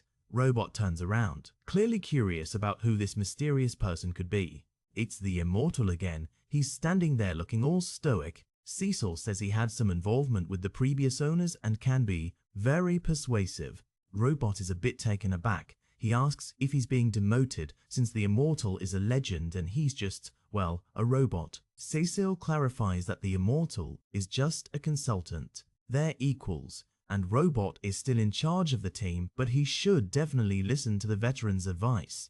Robot just stares at him with those glowing yellow eyes. You can tell he's processing this new power dynamic, and he might not be entirely happy about it. Cecil finishes up, saying he'll leave them to get acquainted. He calls for Donald and they head toward the exit. Talk about an awkward first day at work. Donald asks if Cecil wants a lift back, but Cecil is already reaching for his ear. He wants to use the teleporter again, even though Donald says they should only use it for emergencies. Donald points out that it's expensive and Cecil has already used it 6 times this week. Cecil just gives him a little smirk, clearly not caring about the budget. Cecil admits, "I think I'm addicted," and then disappears in another flash of light. Well, if I could teleport, I'd probably do it all the time too. Back to Mark's house. The lights are on, but everything seems very quiet. You can tell there's an uneasy feeling in the air. Mark walks through the front door, calling out, "Mom, I'm home!" He's still got his backpack on and looks like he just wants a normal evening. He doesn't get a response. He looks around the living room, his expression changing from tired to concerned. "Mom, where are you?" He walks into the kitchen and sees something that stops him in his tracks. The kitchen is a mess, and something is definitely wrong. Mark finds his mum collapsed on the floor, crying her heart out. She's completely broken, and Mark rushes over to her, looking absolutely devastated. He drops to his knees beside her, asking what happened and if she's okay. He's trying to be the strong one, but you can see how much this is hurting him too. Debbie is sobbing, saying she had forgotten Nolan was gone. She was making dinner for 3 people before she realized. "It's just heartbreaking, guys." Mark pulls her into a hug, telling her it's okay and that he's here now. He's trying to comfort her, but he looks like he's about to cry himself. Debbie starts questioning everything. She asks why Mark had to fight him and why he had to drive Nolan away. She's so overwhelmed, she's lashing out at the only person she has left. Mark just sits there taking it. He's got tears in his eyes as he holds her. There are no easy answers to those questions, and it's a heavy moment for both of them. And now we have the first page of the P Invincible's letter column. Robert Kirkman is talking about how big issue 14 is and thanking the fans for their support. He also mentions the new letterer, Russ Wooten. The second page of letters is full of fans reacting to the huge twist in issue 12. People are shocked, confused, and excited to see where the story goes. Kirkman is having a blast responding to everyone. More fan letters. Someone asks about a possible Invincible cartoon, and Kirkman says he'd love to see one too. Little did he know back then, right? He also promises a monkey scene in the next issue. The final page of letters wraps things up with more fan theories and praise for Ryan Ottley's art. Kirkman lists his other books, like The Walking Dead and Marvel Knights Captain America. Busy guy. Check out this pinup of Atom Eve. She looks incredibly powerful, hovering in front of a bright light with her hair flowing everywhere. The art style here is really cool and unique. And another pinup. This one shows Omni-Man, Invincible, and some other heroes in the middle of an explosive bank robbery battle. It's got that classic superhero action vibe with flames and flying rubble. We move on to the cover for issue 15. This one is in black and white and shows Mark being grabbed underwater by some kind of fish person. Things are about to get weird, and here's the colored version of that cover. The blue underwater setting looks amazing, and Invincible looks totally panicked, while this Atlantean Queen-type character holds on to him. The title card for issue 15, bold as always, and it lets us know we're diving into a whole new adventure. The credits for this issue, Kirkman and Ottley are back at it, with Bill Crabtree on colors and Russ Wooten on letters. It's a winning team. Another cool character collage. We see Monster Girl, Robot, Amber, Art, and the Immortal. It's a mix of Mark's normal life and his superhero world, and the legal info for the issue. This book was published back in July 2004. It's crazy to think how long this story has been around. We start the issue at the Guardian's base. Monster Girl is heading out for the day, waving goodbye to Robot, who is working on some high-tech machinery in the background.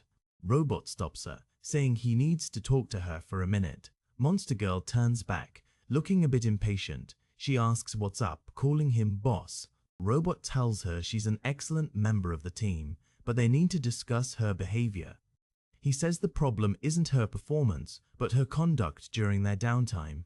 Monster Girl gets defensive right away. She asks if this is about that bulletproof jerk. She's clearly not a fan of the new guy. Robot admits it is. He says she's made many advances toward bulletproof, and he's not comfortable with it. He warns her to stop immediately, saying her actions are inappropriate because of her appearance. Monster Girl gets really angry.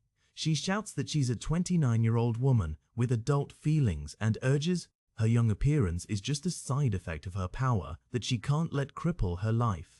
Robot says he understands, but he's clearly not getting the full picture. He's looking at her with that same blank expression he always has. She snaps back that he doesn't understand at all. She explains that ever since she got her powers at 16, her aging process has been reversed. That's a heavy curse to carry. She says she has to watch every sign of growth wash away in the mirror. She couldn't even go to a prom because she looked like a child. She thinks she only has 8 years left before she becomes an infant. That is just tragic, bro. Robot suddenly pokes her shoulder with a mechanical finger. Monster Girl yells ow and asks what on earth he's doing.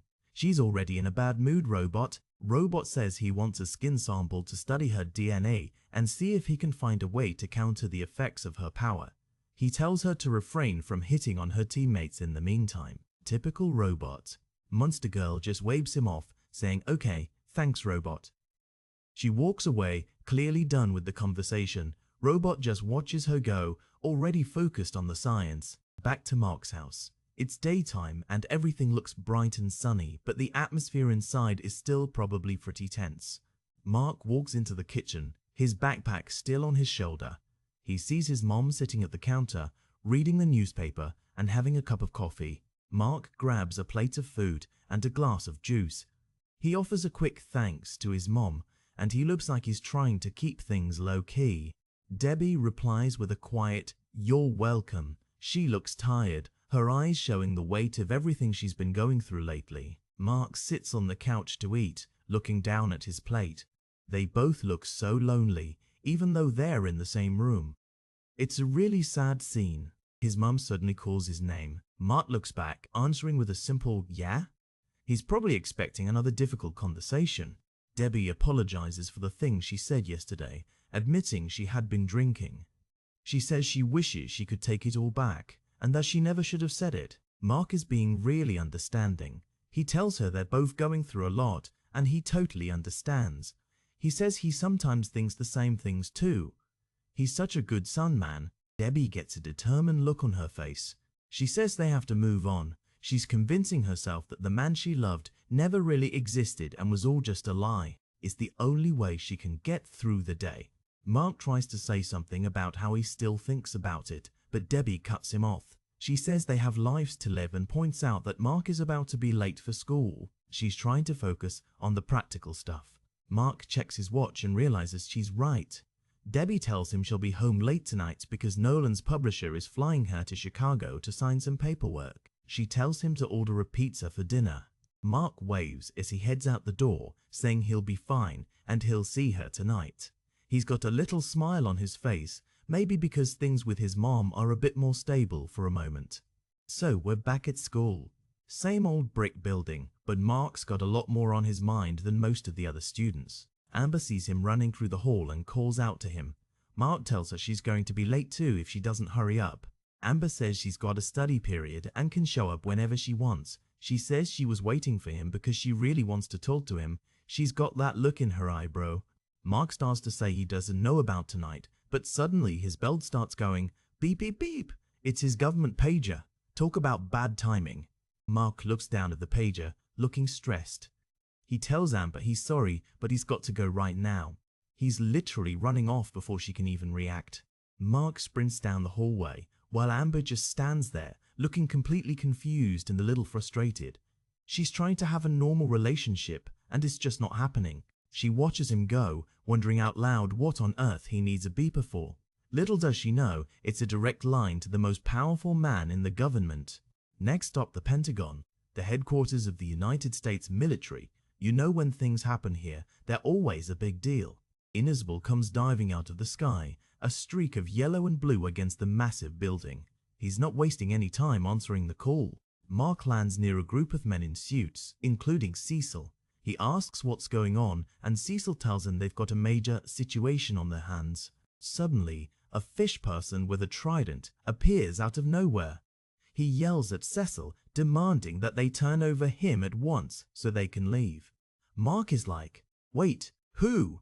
Cecil is arguing with the fish guy, who turns out to be an Atlantean vizier. Mark asks what's going on, looking totally baffled by the presence of a talking fish in a robe. Cecil explains that since the news about Nolan was broadcast, the Atlanteans are requiring them to honor some ancient law. He says they couldn't avoid turning Mark over to their custody. Say what now? Mark is stunned. He asks if they want to execute him for his father's crimes. He looks genuinely worried, and I don't blame him. Cecil drops the real bombshell. They want Mark to marry their queen.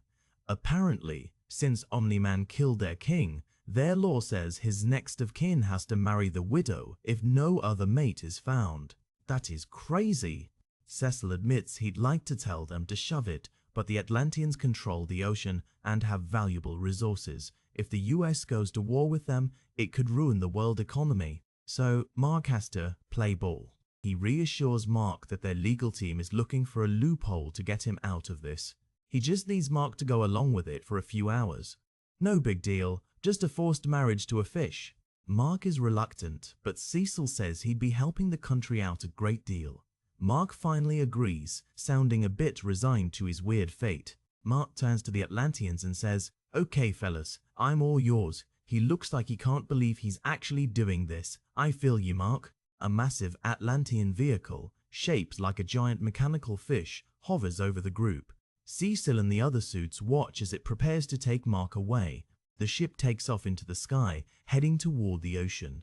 Mark is inside, probably wondering what kind of wedding gifts you get for a fish queen.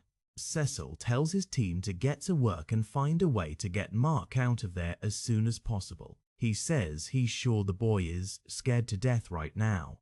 Well, he's not wrong. Wow, check out this shot of the Atlantean city. It's all glowing blue towers and strange underwater architecture. Mark is looking out the window of the ship saying, "Wow, this is so cool."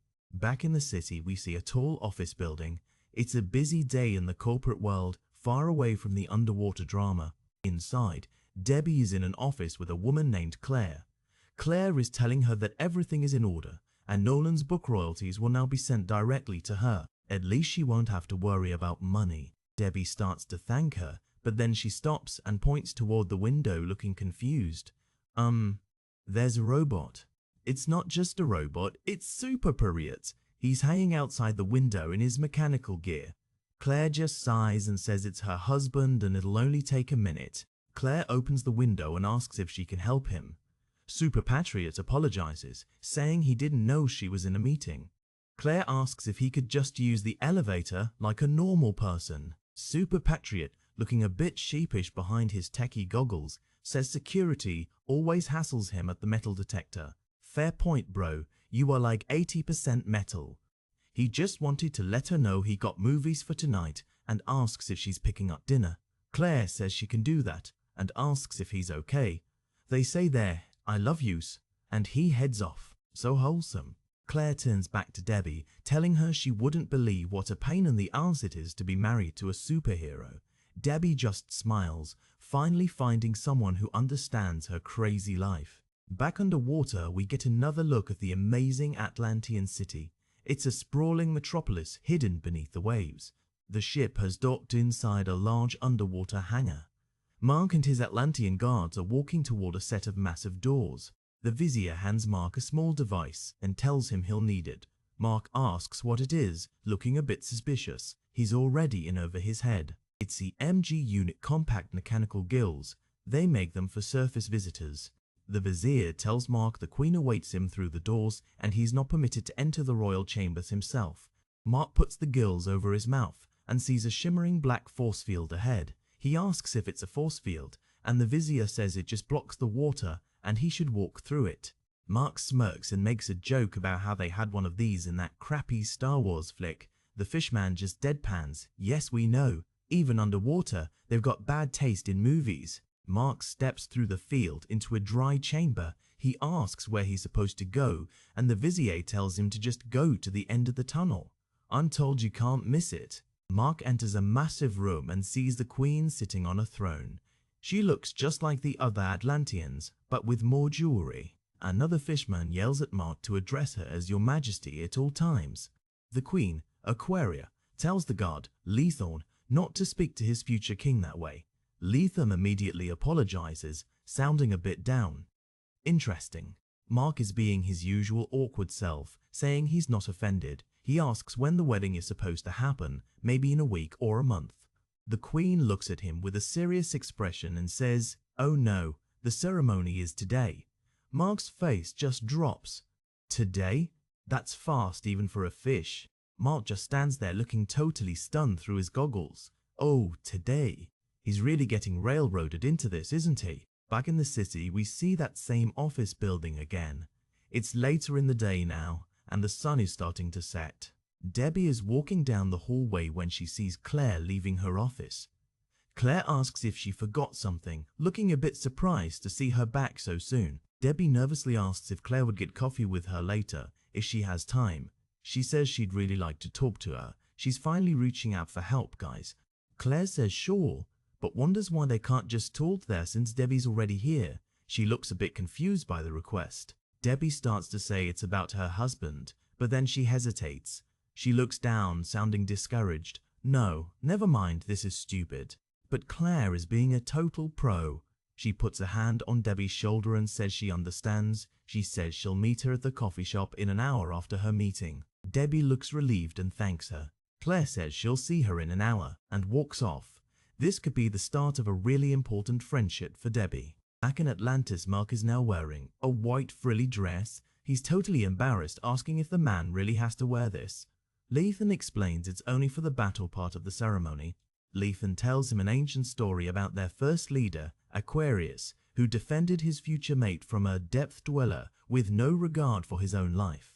It's the basis of their whole romantic culture. He says Mark must defend the bride from a similar creature in front of the entire population, and once the creature is defeated, Mark will make love to the queen to finalize the marriage. Yikes! Mark is horrified. He asks if they at least leave the stadium first, but Lethan says no, it has to be done right there in front of everyone to seal the bond. Mark is looking like he wants to die. Lethan suddenly stops, looking sad. He tells Mark he'll have to excuse him and walks away, clearly bothered by something. Mark is left alone in his frilly outfit. Mark stands there in that ridiculous dress, surrounded by bubbles. He looks like he's reconsidering every life choice that led him to this moment. He lets out a huge sigh. Suddenly, a voice in his ear asks, "You reading me, kid?" It's Cecil. Talk about a lifeline. Mark is desperate, asking if they're getting him out of there. Cecil sounds surprised that he's still there, saying he thought the legal team would have handled it by now. Not very helpful, Cecil. Mark tells him that the vizier, Lethan, was helping him with his dress but got upset and left. He says in about 6 hours he's going to lose his virginity to a fish. Cecil is stunned. Good lord, you're a virgin? Priority, Cecil. Mark snaps back that he just turned 18. He's trying to stay focused on the real problem here, which is the impending fish wedding. Cecil tells him not to worry and just sit tight. He says there's a small incident on the surface, but he knows someone who would enjoy handling it. He tells Mark he'll be in touch and cuts the call. Mark is left standing there, fuming. I'm not going anywhere. Stupid dress. He looks totally miserable, and you can't help but laugh a little at his situation. Back on the surface, we see the Mauler twins. They've stolen some high-tech equipment and are arguing about which one is the original and which is the clone. These guys never stop, do they? Suddenly, someone says, "Oh, guys," from behind them. They turn around and see the Immortal hovering there with his arms crossed, looking very unimpressed. One of the twins tries to talk his way out of it, asking if the Immortal really wants to hurt them. The Immortal just gives a cold stare and says, "I do, in fact." The other twin gets angry, yelling that they're the ones who brought the Immortal back to life. He says if it wasn't for them, he'd still be rotting in his grave. That's a bold move, bro. The first twin joins in, saying the Immortal should be thanking them instead of trying to fight them. They really think they have some leverage here. The Immortal just leans in, his face full of menace. He says he'll let them be the judge, but he wouldn't consider what's coming next to be a proper thank you. Oh man, they are in for a world of hurt. Cut back to the city. Debbie and Claire are sitting at an outdoor cafe with red umbrellas and a nice view of the skyline. Debbie is finally telling Claire the whole story about her husband. Claire is shocked, asking if she means the Omni-Man from the news. She realizes that would make Debbie's son invincible. She's genuinely concerned, asking if he's okay. Debbie is frantic, begging Claire to keep it down because she doesn't want the secret getting out. Claire reassures her that she can totally be trusted. She's a superhero wife too, after all. Claire says she understands the need for a secret identity, especially with her son and everything Nolan did. She mentions that Super Patriot doesn't have a secret identity, but she gets why Mark needs one. Claire asks if Nolan really left the planet, mentioning a news report that hinted he might just be in hiding. She looks very curious about the whole situation. Debbie looks down, her face full of pain. She simply says, "No, he's gone." You can feel the finality in her voice. Claire gets a bit fiery, saying that Nolan turned out to be an evil jerk who tried to take over the world and then just ran off. She says screw him. Debbie quietly adds that it's a little more complicated than that. Back in Atlantis, LaFarn is putting the final piece of jewelry on Mark. He tells him his visage is complete and he's ready to greet his bride and begin the ceremony. Mark looks like he's about to be led to his doom. Mark stops him and asks if he's really okay. He's noticed that Lethan has been acting strangely throughout the whole process. Lethan just looks away, saying, no. Mark gets right to the point. He asks Lethan, "You love her, don't you?" He's seen the way Lethan looks at the Queen.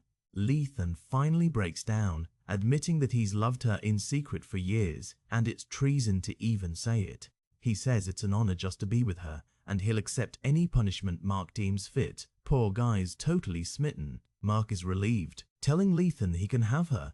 He says he's only doing this to keep the Atlanteans from attacking the surface. He asks why Lethan hasn't just told her how he feels. Lethan explains that he's not royalty, and he'd have to do something immense to elevate his status enough to be worthy of the Queen and the crown. He looks completely hopeless. Mark gets a little smirk on his face. He tells Lethan he thinks he's got a plan that'll help both of them. "I think I know where this is going, and it's gonna be hilarious." The arena is packed with thousands of Atlanteans. The Queen is reclining on a rock, and the giant monster is roaring in the background. The Vizier announces that the time has come for Invincible to prove his worth. The crowd is going wild, cheering and waving their arms. This is the biggest event in Atlantis for centuries, and they are ready for some action. Mark is standing in the arena looking terrified. He yells, "I can't. I'm too scared." He's doing a great job of acting like a total coward, bro. Lethan, who is hovering nearby, tells Mark he must save the Queen or she'll be killed. Mark yells back, "You do it. You save her." And Lethan says, "I can't." It's a total performance. Lethan looks at Mark and tells him to do your thing, man. They're both in on it now. This is going to be epic. Lethan charges toward the giant pink monster, yelling, "Back, monster." He looks incredibly brave as he dives headfirst into the danger.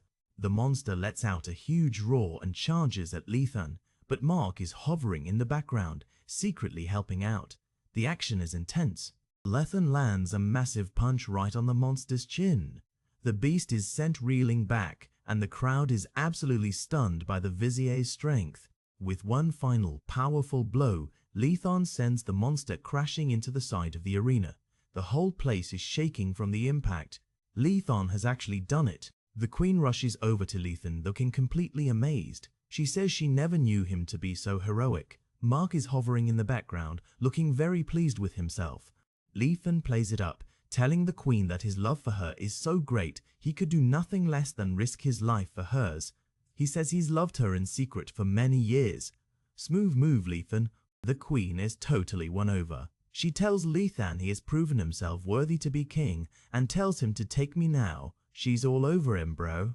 As Lethan and the Queen get acquainted in the middle of the arena, Mark is already tearing off that ridiculous dress.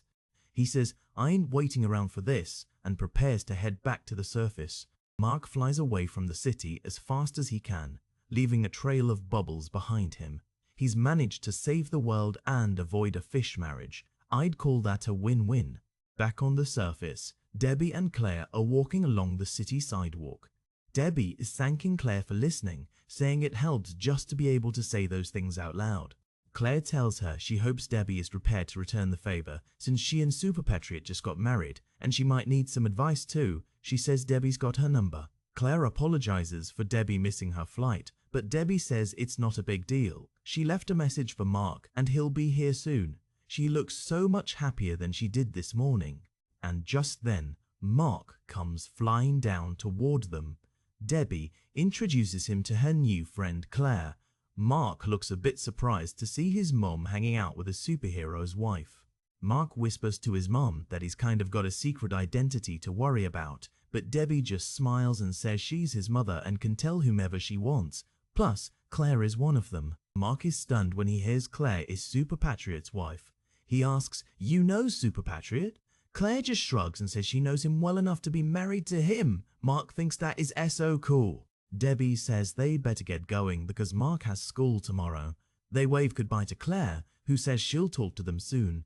It's a surprisingly normal ending to a very weird day. Mark carries his mom through the air, flying back toward home over the city skyline. He asks, "Can I still order that pizza? Even superheroes need a good slice of pepperoni sometimes." We see a quiet suburban house at night. A car is parked in the driveway and the porch light is on. Everything seems peaceful and still. Inside, Mark and Eve are lying on a bed, just hanging out and talking. Mark asks how she found out his secret identity, and Eve says she recognized him when they teamed up. She met him in costume first. Mark is surprised, asking if she means in costume. Eve just looks at him and says, "I'm Atom Eve. I thought you already knew." Mark's face is a total picture of shock. Eve asks why he's looking at her like that. She thinks it was obvious. Mark is still processing the fact that his friend is also a major superhero. Talk about a small world. Mark holds up a finger, sounding totally impressed. "So you can fly?" "Yeah, of course." He's finally putting all the pieces together. Eve takes Mark's hand and they start floating up into the air, flying through the ceiling and out over the neighborhood. Mark is laughing, saying, "This is so gay," and they both look like they're having the time of their lives. And here we have the start of another P. Invincible's letter column. The fans are still buzzing about all the big changes in the series, and Kirkman is as interactive as ever. More letters. Fans are talking about Monster Girl and Rexplode, and someone even calls the comic really good comics. Kirkman is humbled and promises even more twists to come. A quick close-up of a fan letter saying, "Invincible is so good. It's very, very, very good." I couldn't agree more, bro. It really is just great storytelling. Another page of fan feedback. People are loving the new Guardians of the Globe and asking about the Immortals' return. Kurtman says he's like Humpty Dumpty, just put the pieces back together and he's good to go. The last page of letters for this batch. Kurtman answers questions about Mark's future and promises that we'll see more of the Marler twins. He signs off by thanking the fans and saying, "See you all next month." Check out this awesome pinup of Atom Eve. She's flying through a city with clouds and smoke all around her. The pink energy trail behind her looks super cool and the whole pose is very dynamic. And another one. This pinup shows Invincible and Omni-Man in a brutal battle high above the clouds. Mark is landing a punch that's sending blood flying everywhere. It's a really intense and visceral piece of art. Finally, we get a teaser for issue 16. It's in black and white and shows Atom Eve, Robot and Invincible standing on some ruins. It says it's an Eisner Award nominee for Best New Series. These guys were really on a roll. Yo, check out this cover. We've got Atom Eve, Robot and Invincible standing on some floating rocks. Looks like things are getting cosmic, man. So we kick off issue 16 titled Invasion. Prepare yourselves, because this one is a wild ride. Shout out to the creative team for bringing us this heat, Robert Kirkman, Ryan Otley, and the rest of the crew. Check out these close-ups of our main players. Everyone looks super intense, especially that dude with the hat and the red skin. Just the usual fine print here, but let's get into the actual story. And then we open on a total nightmare. Times Square is a wreck, buildings are on fire and black smoke is everywhere. There's this giant screen showing Invincible and he's giving this super chilling speech about how resistance is basically a death sentence. It's heavy, dude. Down on the ground, everyone is losing it. People are running for their lives as the city burns behind them. We see this guy in a yellow hoodie looking over his shoulder, totally terrified. He ducks into an alleyway, running past a dumpster. You can tell he's trying to stay out of sight from whatever is happening above. The guy stops and looks back at the dumpster.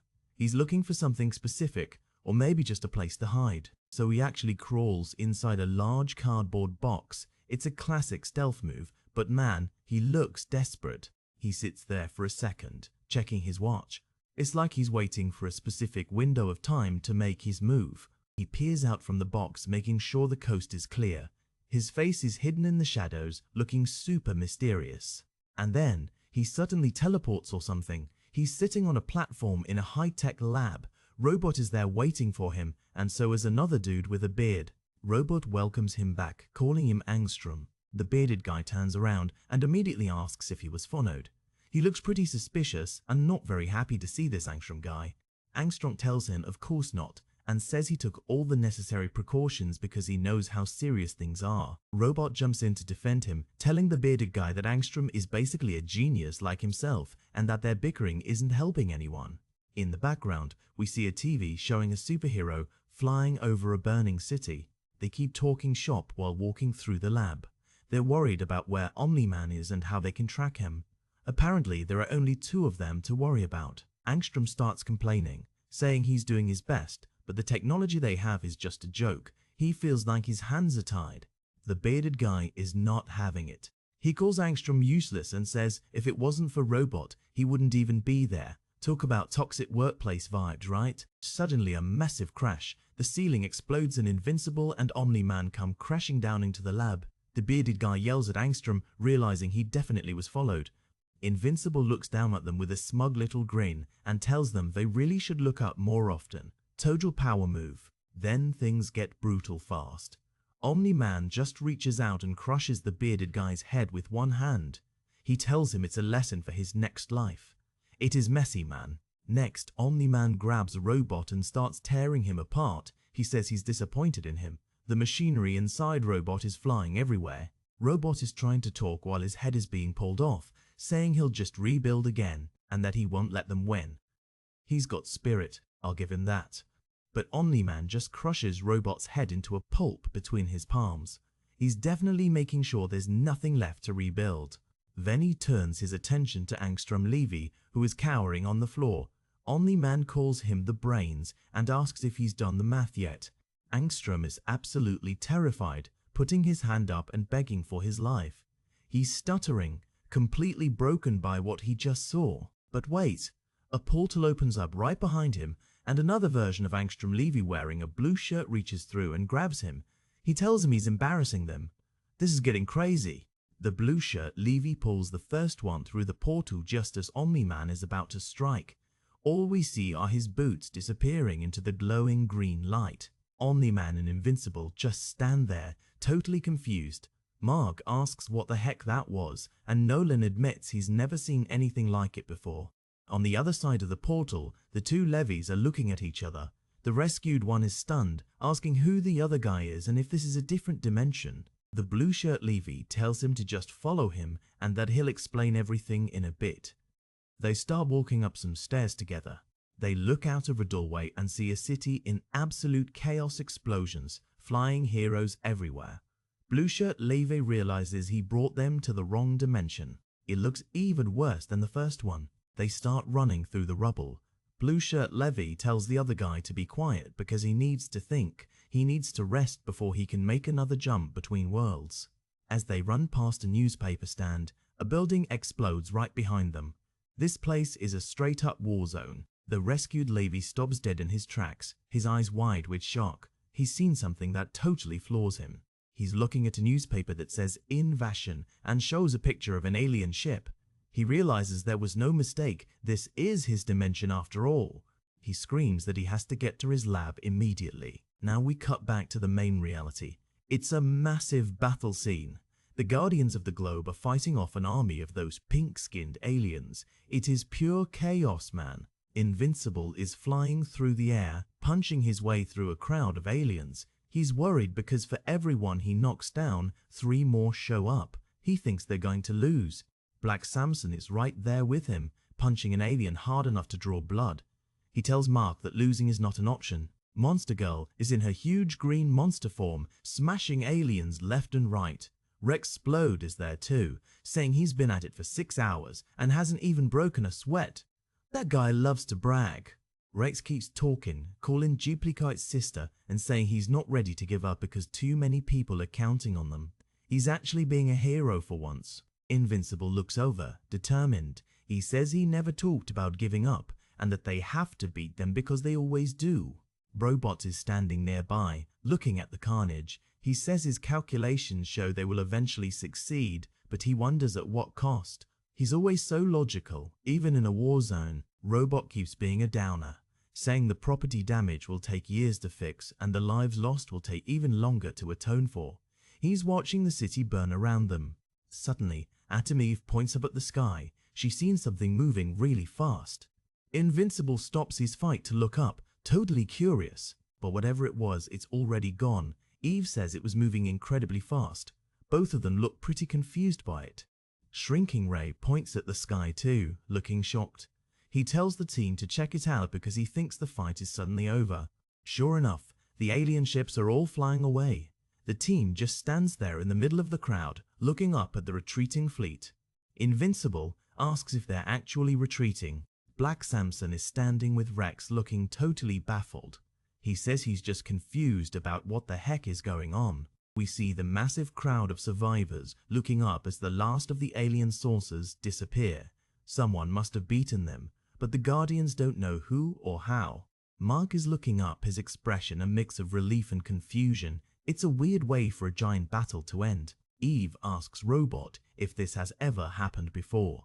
Robot tells her it hasn't, at least not in his experience. Even he doesn't have an answer for this one. We get a close-up of Robot's mask. He looks just as stumped as the rest of them. The mystery is real, dude. Now we're somewhere else entirely. A man in a suit is walking down a hallway saying, "It's not working." He walks into a room where a bandaged-up guy looks like Donald is being treated by a doctor. It's Cecil Stedman. He's looking grumpy as usual. He calls the new Guardians team a joke and says this invasion never should have gotten this far. He misses the old A-list team. The bandaged guy, Donald, defends them, saying the old team wasn't perfect either. He's wearing shades and has bandages all over his face. Man, he took a beating. Cecil says they were close enough. He tells Donald not to feel responsible because the blame falls solely on Robot's shoulders. He really doesn't think the new team measures up. Donald looks at Cecil through his shades and asks him what he's going to do about it. You can feel the tension in the room. Cecil says he doesn't know yet, but he has to do something. He walks away while the doctor continues to wrap Donald's arm in bandages. Cecil is definitely plotting something, so we cut back to Mark's house. There's a big hole in the front yard, probably from the invasion. Things are starting to calm down though. Inside, Mark's mom is on the phone. Mark walks in and checks on her. She tells him she was just talking to Claire and that everything is fine in Chicago thanks to some other heroes. Debbie hangs up the phone and looks pretty tired. She mentions that Chicago didn't get too much damage because of Dragon and Mighty Man being there. Mark tells her that's good to hear. He says he just finished talking to Amber and that her neighborhood is okay, even though her garage has a big hole in it. Seems like holes are the new home decor. Mark explains that he's going to meet up at the school to see the damage, and then he and Eve are going to suit up and help with the cleanup. He's being a good guy as always. His mum looks worried and tells him not at the school. She seems really stressed about people seeing him there. Mark reassures her, saying he knows people might recognize them. He points out that it would be weird for Invincible and Atom Eve to just show up at a random high school to clean up first. He tells her not to worry and that he's being careful. He gives her a little smile as he starts to head out. Poor Debbie, she's been through a lot lately. He gets to the school and man, it is a mess. Part of the roof is gone and there are huge cracks in the walls. A group of students is standing outside, including Amber. Amber sees him and immediately runs over, calling out his name. She looks relieved to see him. She hugs him tight and asks what they're going to do. You can tell she's really scared about everything that's been happening lately. William and some other friends walk over. One of them says it's crazy that an alien invasion got them the day off from school. Kids will find the silver lining in anything, I guess. William has some bad news though. He says his mom called the principal and school will probably be out for a month. Plus, their graduation is going to be pushed back. Bummer, dude. Eve is standing there too, looking pretty disappointed. One of the other guys says, "That sucks." Everyone is bummed about the delay. Mark tries to look on the bright side, saying it'll give him time to make up all that homework he missed. Amber is still leaning on him, looking worried. The other kids decide to head inside to grab some stuff from their lockers. Amber pulls Mark aside and asks him if he still wants to be with her. That's a heavy question to drop in the middle of a ruins. Mark looks totally shocked. He tells her, yes, of course, and asks why she would even ask something like that. He's completely blindsided. Amber looks down, looking really sad. She says they never do anything and she misses him. It's been weeks since he was even at her house. She feels like he's pulling away. Mark looks at her, trying to find the words. He says he knows, but with his dad, it's hard to explain. He admits that feeling happy after everything that happened just didn't seem right to him. Amber softens and hugs him again. She says she's sorry and that he's been through so much. She calls herself an idiot for bringing it up now. They're really going through it together.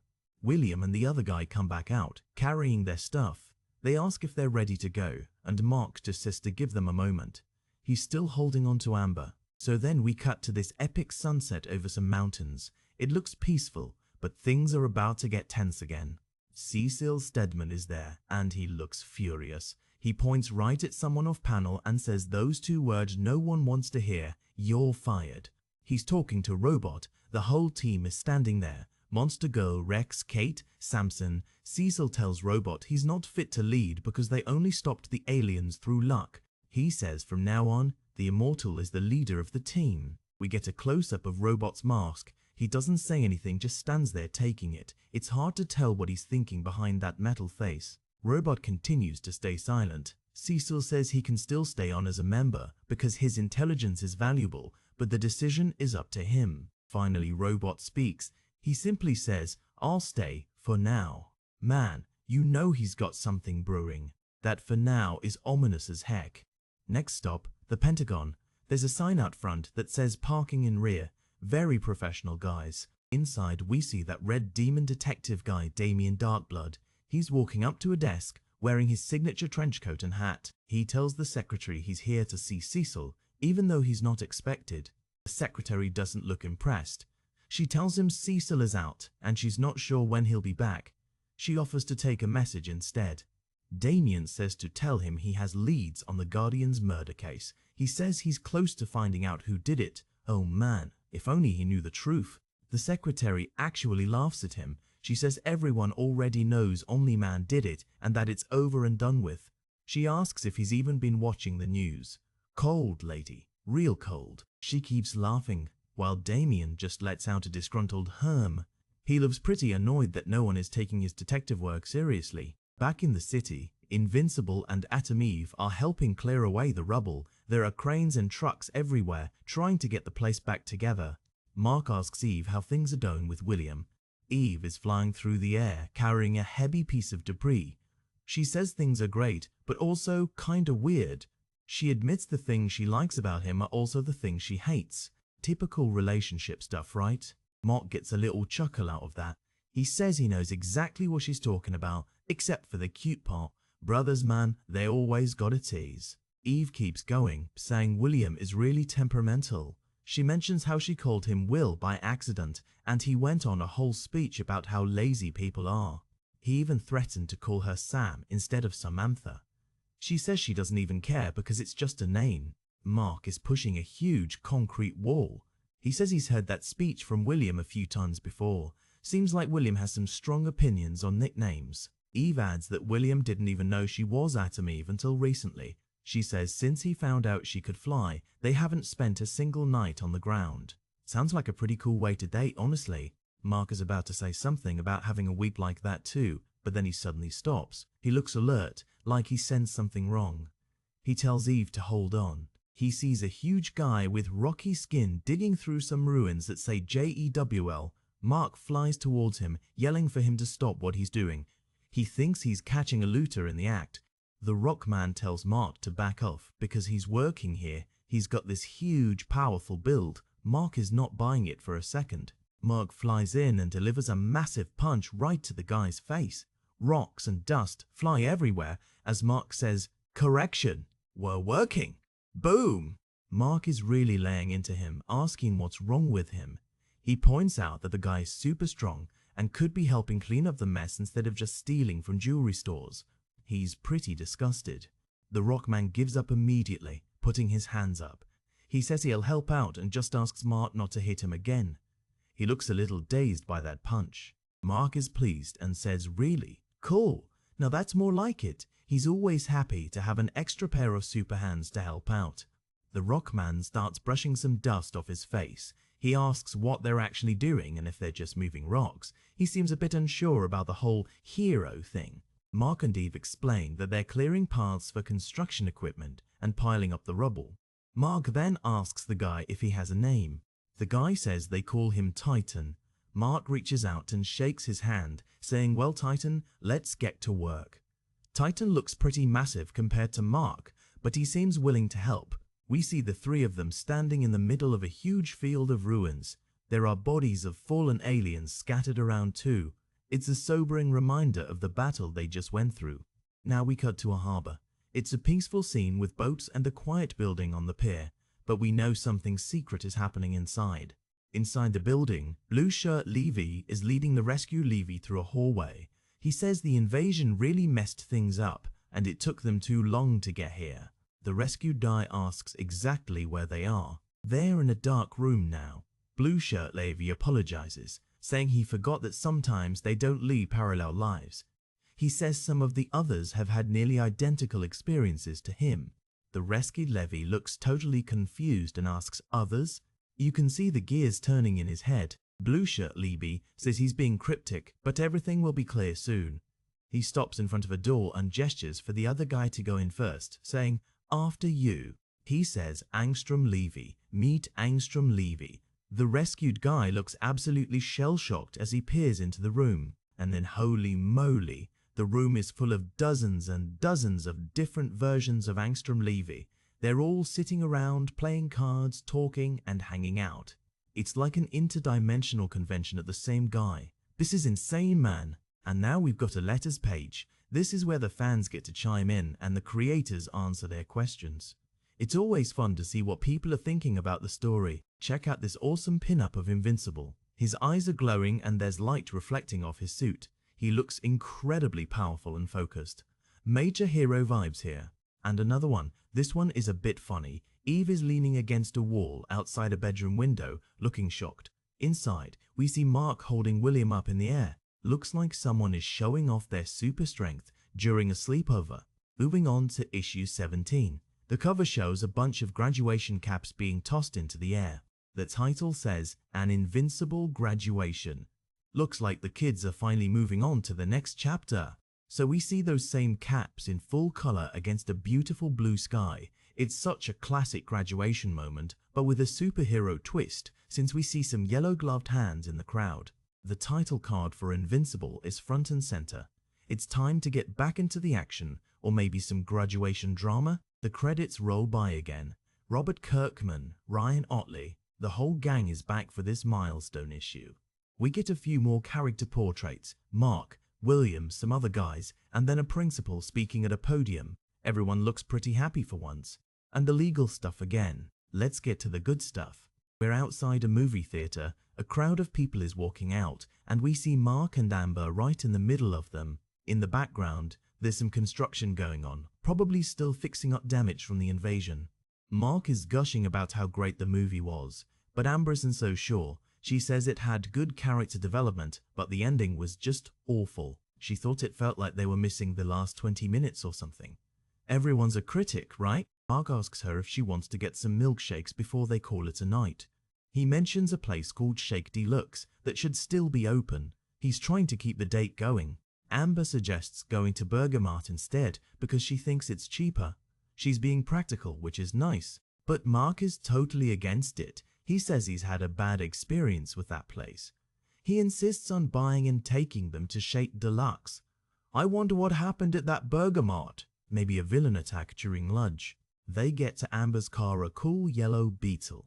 Mark asks her again if she really thought the ending of the movie sucked. He seems personally offended by her review. Amber tells him he acts like he actually made the movie himself. Typical Mark. So they're sitting in a booth at Shake Deluxe, sipping on their shakes. Amber asks him what his actual experience at Burger Mart was. She's curious now. Mark tries to downplay it, saying the manager was just a huge jerk and is uncomfortable to go in there. He then casually mentions that he actually worked there for 5 months. Amber had no idea. Amber gets a big kick out of that. She calls him Mark Grayson, burger flipper, and says she's sorry she missed those days. She bets he looked mega cute in the bright orange uniform. Mark looks a bit embarrassed. Mark tries to be suave and says that's a safe bet, but then corrects her, saying he was more rugged handsome than cute. He's got that cheeky grin going again. Amber shuts him down with a laugh. She says to be druggedly handsome, you have to actually be able to grow facial hair. Mark acts all offended and says, I'm hurt. They're so cute together, man. Mark insists that he can grow facial hair and that just because he shaves doesn't mean he can't. He even claims he could have a pretty smoking mustache. Amber just rolls her eyes and says, oh, no thanks. Smart move, Amber, smart move. Later, they're back at Mark's house. Amber is getting out of her car and asks him how he manages to get by without a car himself. Mark just shrugs and says, I manage. I mean, who needs a car when you can fly, right? Amber tells him not to get any ideas as they walk towards the house. She's being playful but firm about her boundaries. Mark reassures her that he gets it. He also mentions that his mom is home and he just meant they could talk and hang out a bit more. He's being a perfect gentleman. Amber says she'd love to stay and talk. She jokes about being on a horrible sleep schedule anyway because of all the missed school. She's worried about having to get up early the next day. They reach the front door and Mark tells her to be quiet because the lights are out and his mom might be asleep. They're being all sneaky and whispering. Mark tells Amber to stay there while he goes inside to see where his mom is. He's creeping through the house like a ninja. And then he sees her. His mom is passed out on the couch and there are empty bottles of alcohol on the table next to her. It's a really sad sight. Mark looks back at Amber and tells her they should probably stay outside after all. They're back on the porch and Amber asks if everything is okay. Mark just says, yeah, but you can tell he's pretty upset by what he saw inside. He tells her his mom is asleep on the couch and he didn't want to wake her because she's been having trouble sleeping. He's trying to cover for her, but it's heartbreaking to see. He suggests they go sit in the backyard instead. He takes Amber's hand and leads her around the side of the house. He's trying to keep things normal for her sake. They're walking through the yard past a grill. Amber asks if he's ready for school to start back up. Mark says he's ready, but not looking forward to it. He's annoyed that they have to make up 5 weeks of school before they can graduate. He blames the stupid aliens. He adds that at least he got caught up on all the work he missed when his dad died. He stops for a second, the weight of everything hitting him again. Amber just says, yeah. Amber stops and tells him to look at her. She has this really sweet, loving expression on her face. She's really there for him. Mark looks at her, totally confused, and just asks what. He's so oblivious to what's coming next. And then Amber just leans in and gives him a big sweet kiss. It's a really tender moment after all the chaos they've been through lately. They're still kissing, and it's clear they both really needed this moment of connection. Everything else seems to fade away for a second. They end up sitting on a bench together, still lost in their own little world. It's a rare moment of peace for Mark Grayson. We see a wide shot of the house at night. It looks so normal from the outside, but we know there's a lot of pain and secrets inside those walls. A little while later, Mark is walking Amber back to her car. He asks her if she really has to leave since it's not that late. Amber jokes that there are only so many things their hanging out can lead to, so they should probably call it a night. Mark teased her about having a dirty mind. These two, I swear. Amber laughs and says she's guilty as charged. She reminds him she has to get up early for school. She tells him see you tomorrow as she gets into her car. Mark watches her drive away down the tree-lined street. He looks a little bit lonely standing there by himself in the dark. He starts walking back to his house, grumbling to himself about having to go to school in July. He blames the aliens again. It's a funny little moment of teenage frustration. Next day, we see a huge, high-security prison building. It's grey and imposing, definitely not a place you want to spend time in. Inside, a guard is walking past some cells, telling the inmates that the warden will be by soon and he doesn't want any trouble. In one of the cells, we see the Mahler twins. They're all bandaged up and look like they've been in a major fight. Suddenly, a glowing green portal opens right inside their cell. Blue shirt Levi Angstrom peers through and tells them to keep it quiet. He introduces himself and offers them a way out if they agree to help him. The twins look totally stunned. The Maulers just stare at him, their huge blue faces looking suspicious and confused. They've never seen anything like this before. Angstrom tells them he can't keep the portal open forever and that he means them no harm. He tells them they need to make a decision right now. He's being very direct, and then the Maulers just step through the portal. Angstrom tells them they've made a wise choice as they disappear into the green light. They end up in that war-torn dimension from earlier. Everything is in ruins, and the sky is a sickly grey-white color. One of the Maulers asks if this is some kind of teleportation. He's amazed at how severe the damage is here. Angstrom explains that this isn't from an invasion, it's from a nuclear war that destroyed half of North America. He reassures them that the radiation levels are safe now. He tells them this is a different dimension and that it definitely isn't teleportation because that involves far less walking. Dude is such a snarky genius. They keep walking with the debris. Angstrom explains that he can only shift through dimensions, but he stays in the same physical space when he does. He says he has limited knowledge of the other worlds, which is why he couldn't just drop them right at their destination. He says this is a problem they can help him with. One of the Maulers stops and asks the big question, what's in it for us? They're not exactly the type to do things for free. Angstrom turns around and looks him right in the eye. He says he assumed their freedom would be enough, but he threatens to just leave them in this ruined dimension if they need more incentive. He is not playing around with these guys. The Mauler twin immediately backs down and says, point taken, our services are yours. You can tell they realized he's a lot more powerful than he looks. Angstrom is satisfied and says, good. He looks around the ruins trying to orient himself. He's looking for something specific from his past in this world. He finds a large piece of rubble with a red X painted on it. He says, yes, this is where I parked the van. Talk about a specific memory. He opens another portal right there in the middle of the wreckage. He tells the Maulers to follow him back to their own dimension. He looks pretty excited about whatever he's planning. They step through and end up in a lush green forest where a pink van is parked. Angstrom welcomes them back and hopes the vehicle is big enough for them because they have a long drive ahead. The Maulers start climbing into the van, which is a tight squeeze for their huge bodies. One of them asks what exactly Angstrom expects them to do. They're still not clear on the mission. Angstrom is in the driver's seat now, looking at them in the rearview mirror. He tells them he'll explain everything as soon as they get back to his lab.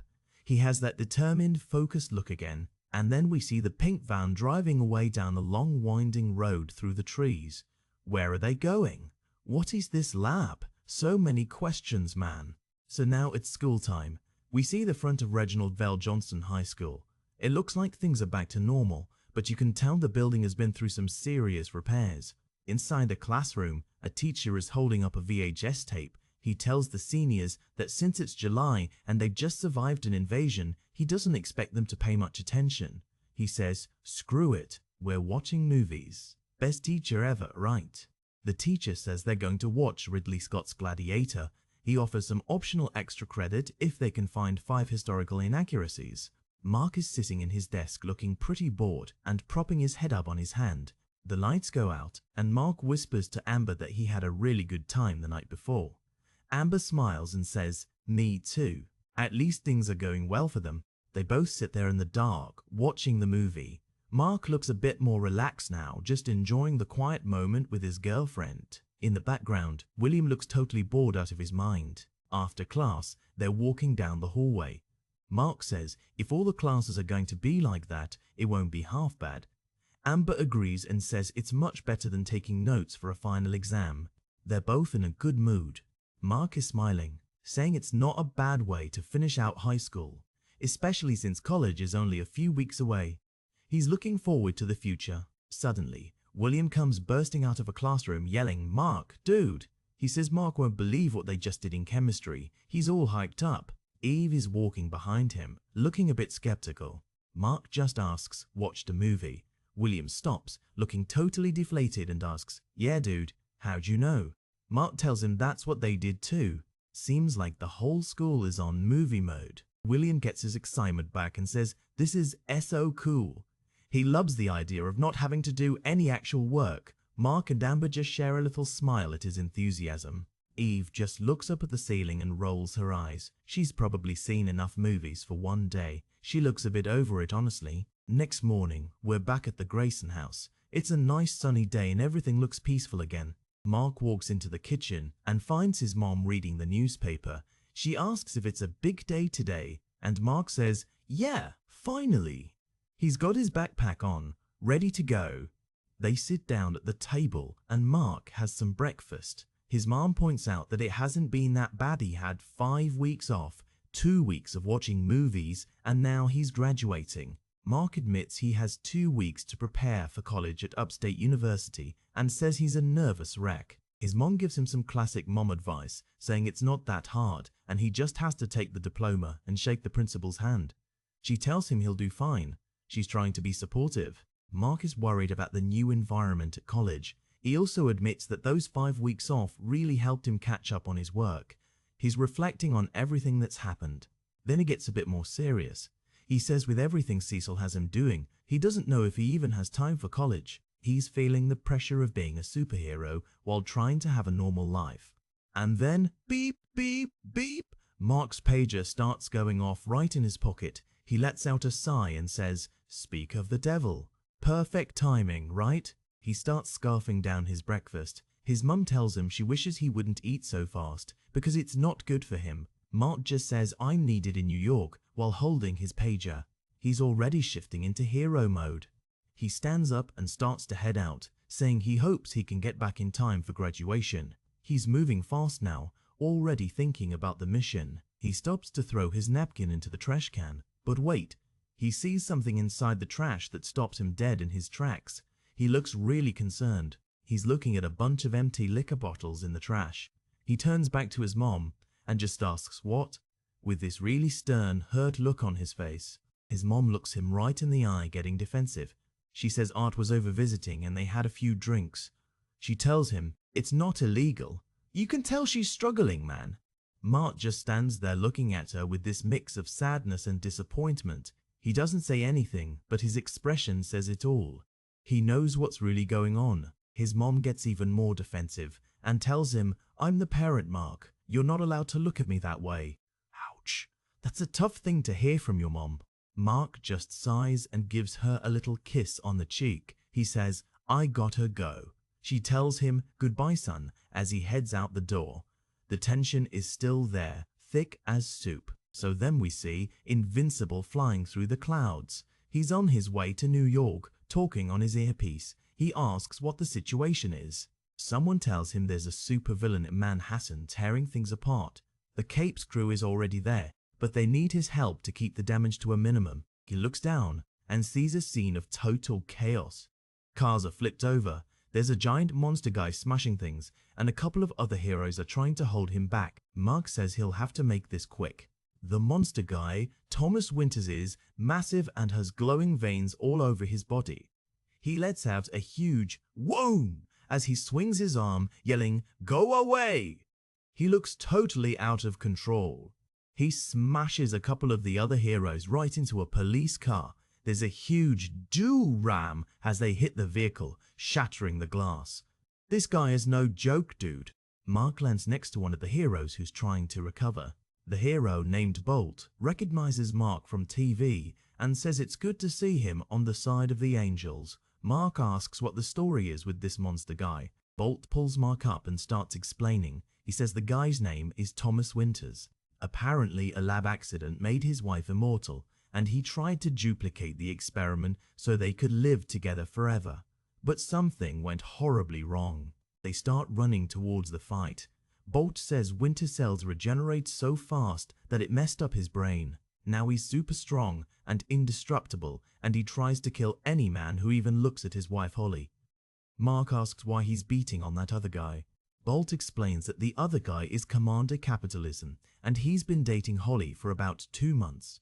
Winters is clearly not a fan of the new guy in his wife's life. Talk about an awkward ex situation. Winters is screaming, "Hello, mine! Mine!" And as he tries to smash Commander Capitalism with his huge fists. Another hero with a giant hammer is trying to help too. Mark says they need to stop him before he kills someone. Winters grabs Bolt and lets out a grunt as he throws him aside. Mark just watches, looking totally focused and ready to jump in. Mark flies in and grabs Winters from behind. He's trying to hold him back with all his strength. Winters is huge and powerful, struggling against Mark's grip. Bolt is recovering from being thrown, holding his head. Mark asks if this guy needs to breathe and how long he can hold his breath. Bolt just asks, what, why? He has no idea what Mark is planning. Mark doesn't explain, just says, never mind. He's got Winters in a tight hold and is starting to lift him up into the air. People on the ground are watching in total awe. He flies Winters high up into the sky, way above the clouds.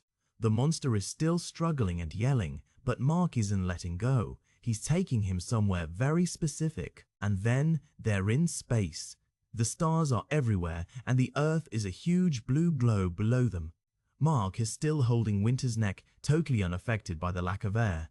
Winters is starting to panic, his eyes wide as he realizes where they are. Mark lets out a little "twam" as he keeps his grip tight. He's just waiting it out now. Winters is gasping and clutching at his throat, his face turning dark. He can't breathe out here. Mark is just floating there, watching him with this calm, determined look. Finally, Winters goes totally limp. He's passed out from the lack of oxygen.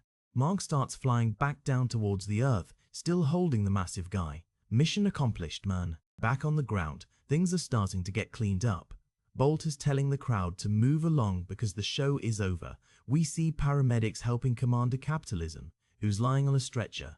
Mark lands with the unconscious Winters. Bolt tells him he did a great job and jokes that he doesn't know what superheroes would do without space. Mark just says, I hear you. He looks pretty exhausted. Mark looks at the team and asks if they're the corporate superheroes. He can never remember if they're called Capes or Megaforce. Bolt chuckles and says they're Capes and that they're not exactly a 9-to-5 job. Bolt points at Mark's face and says he has a shiner. He jokes that it must be rough on his secret identity. Mark just says, oh, as he looks over at the unconscious monster guy. Winters starts to wake up, looking all dazed and confused. Mark is worried and says, oh crap. He mentions that he doesn't usually get bruises since he's invincible and all. Suddenly, whack! Winters gets hit right in the face again. He lets out a huge scream. Mark and Bolt both look totally shocked at the sudden attack. It was the hero with the giant hammer. He's standing there with a smile saying, all clear guys. He just knocked Winters right back out again. Guess he didn't want him waking up yet. Mark and Bolt just stare at each other, totally speechless. Bolt has this hilariously confused look on his face. Mark looks pretty baffled too. Finally, Mark just says cool. He doesn't know what else to say after that. It was a pretty wild ending to the fight. Paramedics are loading Winters into an ambulance now. Bolt tells Mark he did good and says if he ever wants healthcare and overtime pay, he should give them a call. Mark says he'll keep it in mind. Sounds like a tempting offer. A blonde woman, Holly, comes running up yelling, oh Philip, baby, are you okay? She's clearly distraught about her boyfriend, Commander Capitalism. Mark and Bolt watch her run past. Commander Capitalism, Philippe's all bandaged up on the stretcher. He tells Holly it's not as bad as it looks and that her aches wasn't so tough. He asks her to ride with him to the hospital. He's trying to be the hero even now. Bolt and Mark watch them walk away. Bolt says he likes to watch her coming, but loves to watch her walk away. He says she's fine and all mine. Mark asks if it's really worth all this trouble. Commander Capitalism laughs and says for a smoking hot chick who's guaranteed to never age a day, it's definitely worth it. Mark suddenly realizes what time it is and yells, crap, what time is it? He's totally forgotten about his graduation. Now we're at the graduation ceremony. Principal Winslow is at the podium, giving a long speech. He says it's his final year and he's proud to see so many of them ready to go out as adults. He admits he's been talking for almost a half hour and says they should probably get on with it. Finally, dude. Mark finally arrives, still wearing his graduation gown. He's creeping through the rows of seated students, whispering, excuse me, and asking his friends what he missed. He looks pretty stressed. William whispers back that Principal Winslow is retiring and says it's a shame he couldn't have done it a few years earlier. He's always got something snarky to say. Another friend says he actually liked Winslow. Then he asks Mark the big question, what happened to your eye? Mark has a pretty gnarly black eye from that fight earlier. Mark lies through his teeth and says, I, got mugged. Amber is sitting right next to him, looking at him with this I know better expression. She's totally onto him. The principal starts calling out names. Chadwick Thomas Anderson. Everyone is cheering as the students walk up to the stage. Next is Amber Justine Bennett. She looks beautiful and proud as her name is called. She's definitely ready to be done with high school. Then William Francis Clockwell. He's probably got the biggest grin in the whole building. He's so excited to be graduating. Next is Samantha Eve Wilkins. That's Atom Eve, and she looks great in her cap and gown. She's finally finishing this chapter of her life. And finally, Marcus Sebastian Grayson. Mart stands up, feeling a mix of relief and excitement. This is the moment he's been waiting for. We see a wide shot of the stage as Mark shakes the principal's hand and takes his diploma. The whole crowd is clapping and cheering. It's a great triumphant moment for everyone. Mark stands there with a huge smile, holding his diploma high in the air. Even with that black eye, he looks like a total champion. He's finally a high school graduate. He looks off-panel bit confused and just asks, Sebastian. Seemed like he wasn't expecting his middle name to be used. It's a funny little detail to end the ceremony on. And then, the classic moment, everyone tosses their caps high into the blue sky. It's a symbol of their freedom and the new life they're about to start. So epic, dude. We see one cap flying way higher than all the others, leaving a white trail behind it. I wonder whose cap that is. Maybe Mark gave his an extra little super toss. Down in the crowd, everyone is cheering and hugging. But Mark is standing there looking a bit overwhelmed. He just says, oh crap. He realizes that real life is about to start and things are only going to get more complicated from here. Another letters page for the fans. People are asking about Mark's future and what's going to happen with the Guardians. The excitement is definitely building up. Even more fan mail and answers from the creators. It's cool to see how much people love this series. Everyone is hooked, man. Check out this pinup of Atom Eve. She's surrounded by floating mathematical equations and symbols. It really shows off her intellect and how her powers work. She looks amazing and super focused. And here's a close-up of a smiling black man. He's got this great, friendly expression, and his teeth are super white. He looks like a guy who's just happy to be here. And one more close-up, it's the Immortal. He looks super intense with his dark beard and serious eyes. He definitely has that leader vibe going on now. I wonder how he'll do as the new head of the Guardians. Check out this awesome group shot.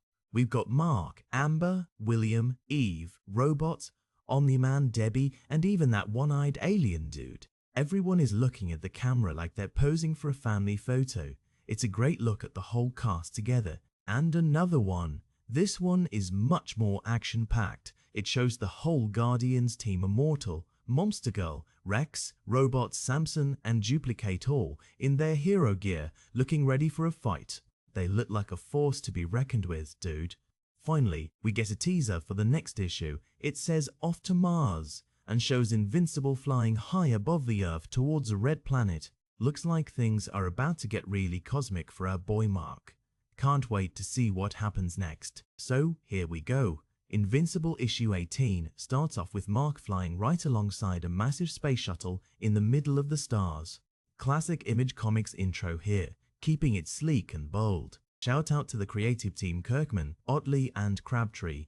These guys are the dream team for this series. We get a quick glimpse of the key players this time. Mark, Cecil, Titan, some astronauts, and a very grumpy looking Martian. Just the legal fine print, bro.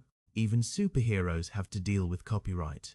And then we jump right into the action. Mark is literally holding up the entire floor of a collapsing building while a family scrambles to safety. He's telling them to grab their stuff because he can't hold this forever. Cuts to a local burger mart, standard hangout spot for high schoolers. William and Eve are sitting with Amber, and William is complaining about how long some retirement ceremony took. They've been waiting for Mark for 20 minutes already. Amber looks super worried. She's going on a rant about how Mark has been distracted and late ever since his dad died, and he even showed up to graduation with a black eye. William and Eve just exchanged this awkward, silent look while Amber vents her frustrations. So then Amber drops a bombshell. She thinks Mark is dealing drugs to support his mom. She asks the guys what they think, looking completely serious.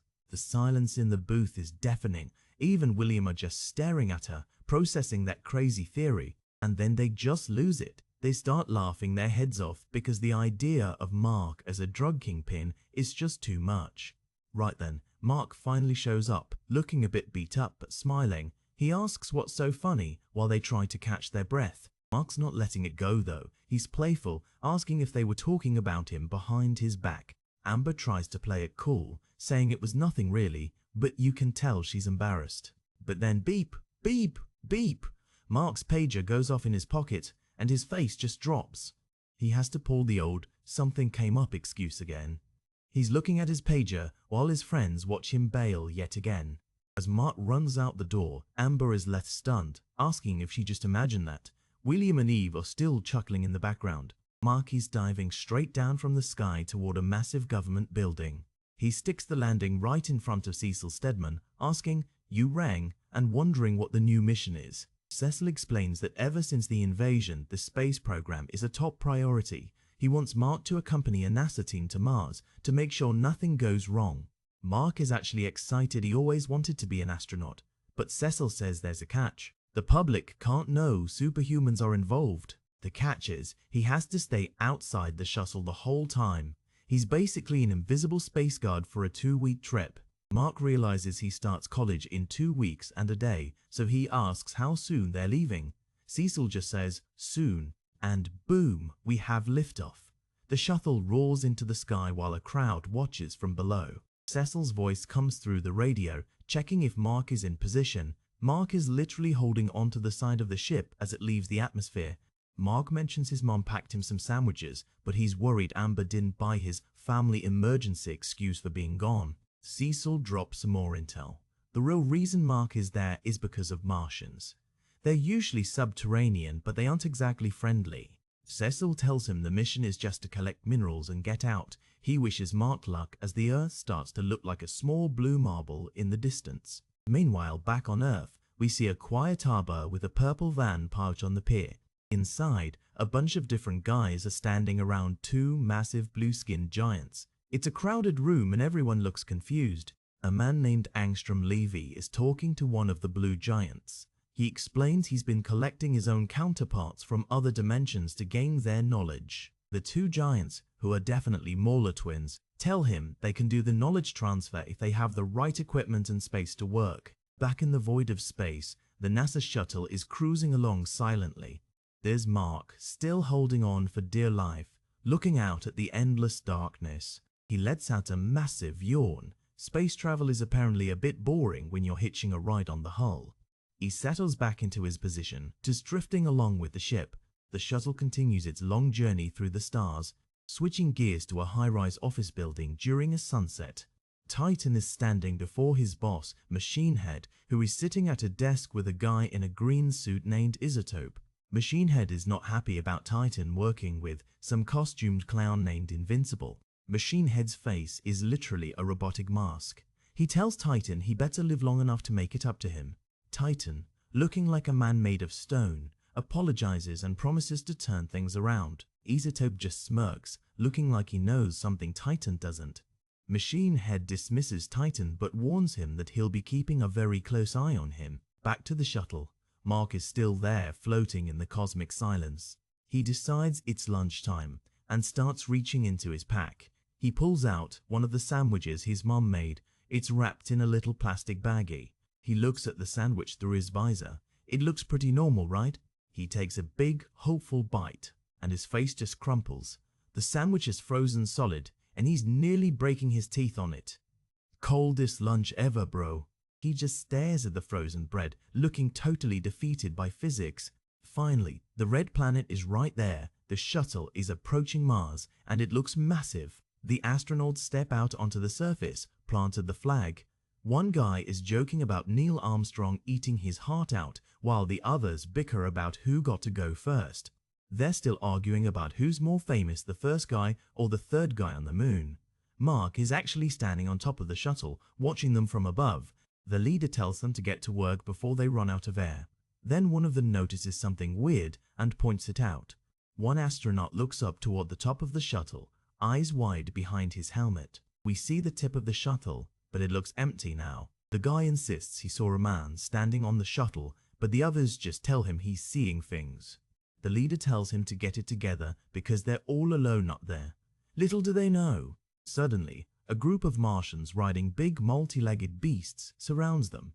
The leader on the beast tells them they are all coming with him. The astronauts look terrified. Their eyes are glowing pink for some reason as they stare at their captors.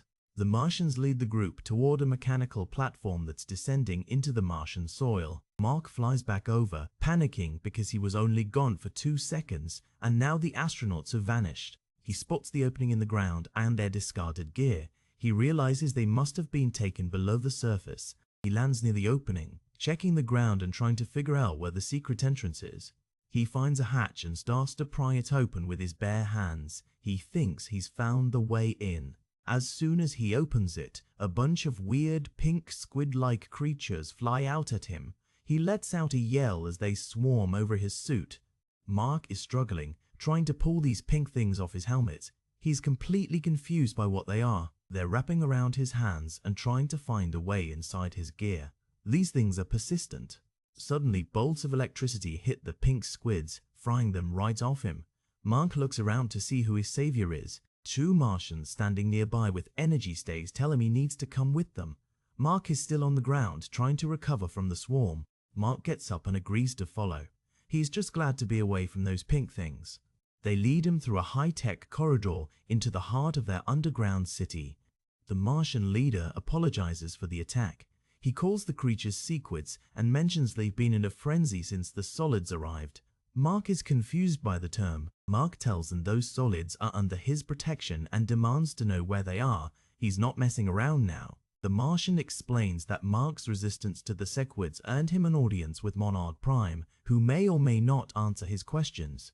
Mark is ready to talk to whoever is in charge, but then he stops and realizes, wait, are you guys speaking English? The Martians have no clue what English is. Mark just sighs and tells them, never mind. Telepathy, bro, it's a trip. They step onto a transporter pad and get beamed further into the city in a flash of yellow light. They materialize in a massive throne room. Mark is impressed by the tech, but he's still focused on finding the astronauts. Monarch Prime turns around and tells Mark to listen. He explains the sequids crashed on Mars hundreds of years ago and became a mindless slave race for the Martians. The problem is that sequids need a host to link their minds. Martians are shapeshifters, so they're incompatible, but human solids are the perfect hosts. If a sequid bonded with a human, they could overthrow the Martians instantly. Mark explains he isn't human, he's a Viltrumite, which is why the sequids couldn't puncture his skin. The Martian leader has never heard of Viltrumites and asks where they come from. Mark just says it's a planet called Viltrum, far away. He's keeping it brief. He pleads with the leader to give the astronauts back so they can just leave and never come back. He even offers to make sure no sequids attach to them on the way out. But the leader says it's impossible. To protect Mars, the astronauts are scheduled to be executed. Mark's jaw just drops. Executed? He's not going to let that happen. Mark rushes out to the execution grounds just in time. He yells for the astronauts to run as fast as they can while he holds off the Martian guards. He flies into the Martian formation, creating a huge explosion of dust and rubble to cover the astronauts' escape. It's a total chaotic brawl. Mark is punching Martian warriors left and right, even knocking them off their giant beasts. The astronauts are hauling it back to the shuttle. One of them asks who the heck Mark is, and another just screams, "Who cares? He's our ticket home." They reach the shuttle and scramble up the ramp. They're following Mark's orders to the letter. Mark is being swarmed by Martian guards, desperately buying the crew just a little more time to get the engines hot. The shuttle engines start to glow as they prep for an emergency launch. Inside, the astronauts are strapping in, looking shell-shocked by the whole experience. The pilot is working the controls like a madman, yelling that he's on it. They count heads and realize everyone is on board. It's time to get this bucket of bolts into the air. The leader double-checks that everyone is settled as the ship begins to vibrate with power. The shuttle blasts off, leaving a trail of fire as it shoots away from the Martian city. Mark flies right behind them, waving goodbye to the angry Martians. Inside the cockpit, the crew is safe. One of them says they don't know who Mark is, but they think they're going to marry him for saving their skins. The rest of the crew is just staring blankly. One guy says they'll live, but he's never coming back to space again. They all sit in silence as the shuttle cruises through the void, heading back toward Earth. Still just sitting there, you can really feel the trauma setting in, bro. One of them finally cracks a tiny, relieved smile. They're actually going home. Mark is still flying beside the ship, leading them back to the blue planet. Mission accomplished. Oh wait, back on Mars, we see a lone figure standing in the red dust. There's an astronaut's helmet on the ground. The man turns around and he's covered in pink sequins. He's smiling this creepy teeth-baring grin. Oh man, this is not good. Someone got left behind, and someone else is on that ship. Time for some fan mail. Kirkman is talking to the readers in the Pimbinsipple section. More letters from the fans. They're asking about Omni-Man and Anstrom Levy. People are hooked. Finishing up the letters, Kirkman teases some big stuff coming up with Robot and more guest artists. Check out this pin-up of Atom Eve. She's looking powerful with that snake and apple imagery. Very cool. Another awesome pin-up of Mark in front of a giant Omni-Man. The scale is incredible. Same cover, but in full color this time. That orange and blue really pops. Credits for the issue. Kirkman and Otley are back at it. Quick headshots of the main cast for this arc. Mark, Eve, Titan, Machine Head and Isotope. More legal stuff. Just skip past this to get to the story, bro. So, a limo pulls up to an apartment building. A guy steps out while his friends cheer. Woohoo, we went to Mars. It's Roos, the astronaut, who returned. His friends are trying to get him to stay out and party, but Roos says he's exhausted and needs to sleep since it's 8 a.m. He looks at the mailbox for Roos Livingston. He seems a bit out of it, just repeating his own name under his breath. He grabs his mail and his key, heading inside the quiet building. He's walking up the stairs, still mumbling his name and apartment number, Russ Livingston, apartment 6B. He reaches the door and fumbles with the lock, looking completely drained. He steps inside and closes the door behind him. The place is dark and quiet. He tosses his mail on the kitchen counter and just stands there for a second in the middle of the room.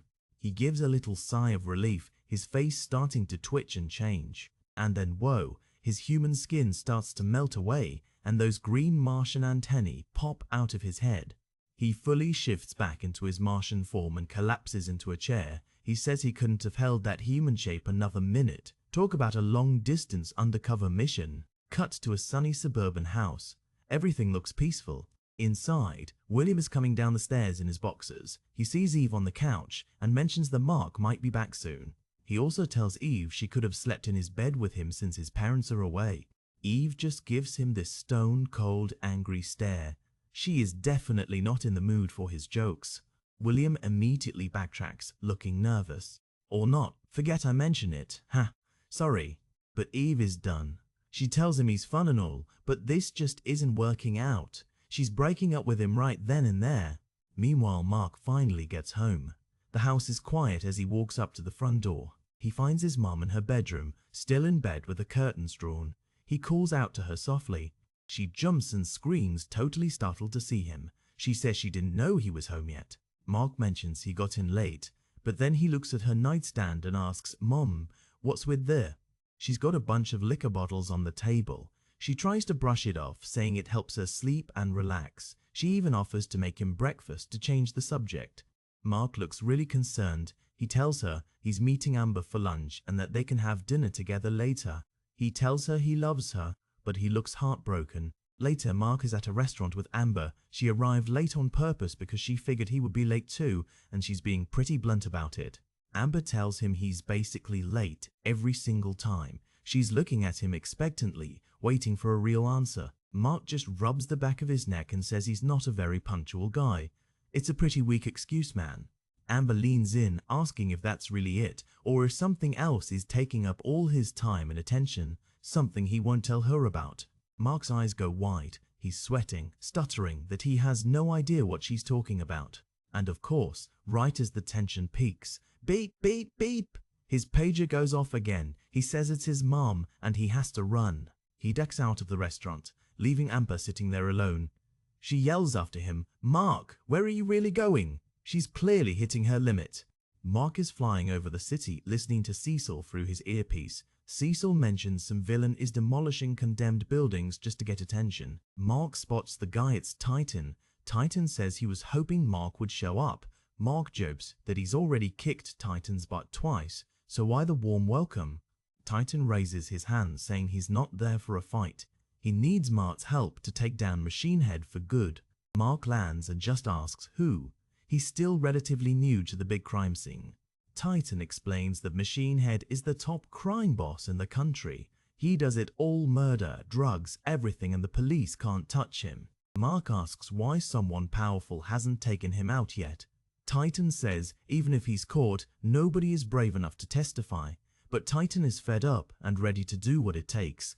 Mark tells him to hold on a second. He's checking in with Cecil through his earpiece. Cecil tells him Titan seems sincere and to go for it. Titan says if they're doing this, he needs a new shell, because his current stone skin is too busted up. He starts to shatter his own outer layer. He explains that a year ago, he nearly killed Machine Head, so now the boss is rarely without a bunch of superpowered bodyguards. Titan asks Mark if he can fly him to the location. Mark is a bit surprised, asking, "You mean carry you?" Mark grabs Titan, and they blast off into the sky. Titan points the way while the police below just watch them go. As they fly, Mark asks Titan what his plans are after this. Maybe he could go straight and work for the Guardians of the Globe? Titan just scoffs. He says heroes risk their lives for nothing and every villain wants them dead. He prefers his carefree life as a criminal. Titan then complains that being carried isn't exactly comfortable. Mark just apologizes, trying to adjust his grip. Titan continues his rant about how hero work is a fool's game. He says even the best prisons won't hold super villains for long. But he admits that after betraying Machine Head, he might not have many friends left on the other side. Mark is now carrying Titan like a baby, and Titan admits it's awkward. Mark just says, "Don't say it, I know." They arrive at a massive skyscraper, the headquarters of the crime syndicate. Inside, Machine Head is sitting at his desk, asking Isotope for some revenue reports. Isotope is being his usual creepy, subservient self. Suddenly crash, Mark and Titan burst through the massive glass window in a shower of shards. Machine Head and Isotope duck for cover. Machine Head isn't even rattled. He just stands up and says he's glad they couldn't make it, though he would have preferred they used a door. He tells Titan he's not unprepared for this. He gestures toward the shadows, and a group of intimidating silhouettes starts to step forward. First up is Battle Beast. He's a huge armored lion man with a giant spiked mace. Machine Head warns them not to meet the business end of his weapon. Next is Magnetak, a guy covered in mirrored angular armor plates. Then there's Kursk, a villain from Russia who cracks with electricity. Kursk is glowing with power, looking ready to fry someone. Then we see Furnace, a giant steam-powered robot with a huge gun for an arm. Machine Head says he just looks cool, and that counts for a lot. Next is a bald guy named Maniac, who Machine Head says will really put Mark to the test. And lastly, Tether Tyrant. He's a short guy with a massive bundle of pink elastic ribbons coming right out of a hole in his chest. The fight starts instantly. Tether Tyrant shoots his pink ribbons out and completely wraps around Mark, pulling him into the air. The other villains are calling dibs on who gets to hit him first. Titan roars and prepares to charge, his stone skin thickening as he gets ready for a brawl. It's total chaos. Furnace is blasting fire, Magnetak is flying around, and Mark is struggling against the ribbons. Mark yells to Titan that they should have recruited more heroes. Maniac gets knocked into a pit of molten metal, screaming, "Oops," as he goes down. Tether Tyrant manages to land a heavy punch on Mark while he's still tangled up. The impact is huge. Mark is shocked, holding his head. Whoa, that actually hurt. He's starting to realize these guys aren't just pushovers. Machine Head is just standing in the back with Isotope, gloating that he doesn't hire lightweights. Mark is getting really mad now. He tells Machine Head he won't worry about holding back anymore. Mark flies forward with an invincible punch, slamming right into Tether Tyrant and knocking him back across the room. Titan is locked in combat with Kursk, shouting that he's still got plenty of fight left in him. Mark is still fighting Furnace, and he jokes that Titan's rock on display inspired his silly move names. Furnace just yells, "Die." Furnace is screaming about how much his suit cost to build as he blasts Mark with a point-blank stream of fire. Mark just stands there, unbothered, saying, "Still doesn't hurt." Titan is surrounded by debris, fighting for his life against the other bodyguards. Furnace keeps blasting, but it's doing absolutely nothing to Mark's Viltrumite skin. Mark uses Tether Tyrant's own ribbons to slingshot himself into Furnace, smashing the robot suit into pieces. Magnatak faces off against Titan, saying he's going to enjoy this. Titan just tells him he has a weird definition of fun. Suddenly, Battle Beast leaps into the fray, letting out a terrifying roar. Mark is starting to look exhausted, saying he doesn't have enough energy for a guy this big. Battle Beast hits Mark with a strike so hard it makes a sickening crack sound. Mark's head is snapped back violently. The Lion Warrior stands over the fallen hero, saying Mark might be the strongest thing in this world. But Battle Beast isn't from this world. He slams his mace down, sending Mark flying across the office. Mark is bleeding, his suit torn. He's barely holding on as Battle Beast continues the assault. Titan gets smashed into a wall by Magnatak, the stone on his face cracking under the pressure. Titan is being pelted by metal shards, struggling to stay upright against the relentless attack. Magnatak looms over him, telling him he underestimated the security team. Titan gets hit with another massive blow, more of his rock shell breaking off to reveal his bruised face underneath. The scene is grim. Mark is lying in a heap of rubble, unconscious and beaten. Machine Head is laughing, congratulating his team for a job well done, while Battle Beast looks disappointed by the lack of a worthy challenge. But then the window explodes again. A new group of heroes flies in. It's the new Guardians of the Globe, and they look ready for war. Machine Head panics, telling Isotope to get him out of there immediately. He looks around, but Isotope is nowhere to be found. The teleporter has completely bailed on him. Robot and the others land near the broken Mark. Robot tells him to sit tight while they take over the fight. The Guardians start tearing through the bodyguards. Duplicate is swarming Curse while Rexplode throws his explosive charges. Black Samson goes head-to-head with Battle Beast, but the Lion Man just laughs and dares him to give him everything he's got. Monster Girl, in her massive troll form, grabs Tether Tyrant while Robot gives her tactical directions on how to shift her weight. The brawl is intense. Robot is managing the field while Battle Beast is still just dominant, taking hits like they're nothing. Black Samson is hitting Magnatak with everything he's got, shouting that the villain is insulting him by fighting back. Battle Beast stands in the middle of the wreckage, holding up two unconscious Guardians. He asks, "Is this the best you can offer?" He drops them like trash, saying he came for sport and was deceived about this world being fierce. He says today is not a good day and he's leaving. He literally just walks into a portal and vanishes, leaving everyone stunned. The remaining villains are quickly defeated. Titan stands over the beaten body of Machine Head. Mark is awake now, but he looks terrible. He just looks at Machine Head and says, "Jerk." Titan is standing over the boss and Machine Head asks if he really thought this would work. Titan just says, "You never know." Cut to the United States Pentagon. The big guns are involved now. Cecil is walking with Mark, who is covered in bandages. Cecil explains they let Titan go because he proved his worth and his record was mostly clean. Mark asks about the other two heroes who were hurt. Cecil says they're in bad shape and will be there for weeks. He apologizes for letting Mark go in alone, admitting he didn't realize it would be that tough. Mark is sitting in a chair looking miserable.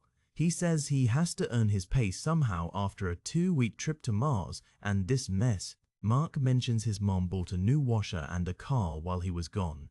He's going to use the rest of his money for college books since he starts in 2 days. Cecil wishes him luck, saying college was the best of days. Mark just hopes it's an improvement over the last few months. Later, boss. Mark finally gets back to his house. It's nighttime and the lights are off. He tries to sneak into his room through the window so he doesn't wake his mom. He's climbing through when suddenly the light clicks on. He jumps, totally startled. It's Eve. She's standing there in the room. Mark asks what she's doing there and what William would think. Eve just says, "Mark, William and I broke up." She looks really sad. She tells Mark that if he's got a minute, she really needs to talk to him. It's important. Back at the office skyscraper, the lights are still dim after the battle. Machine Head's office is a complete ruin, but someone is standing there. A green glowing figure materializes in the center of the room. It's Isotope, and there's Titan sitting at the desk. Isotope tells him that, now that the mess is out of the way, they can get down to business. Isotope smirks, saying it's going to take some cleaning up. But everything went according to plan. Machine Head is out of the picture, and the rest of his men will need a leader. You'll be that leader. They will all answer to you, boss. Titan stands up, wearing a sharp black suit with a pink rose in his lapel. He looks out over the city and says, yes, yes they will. He used Mark to take over the syndicate, bro. What a twist. Botisard. Mark is flying while carrying a massive cup of bergamot soda and a bag of fries. He looks a lot happier here.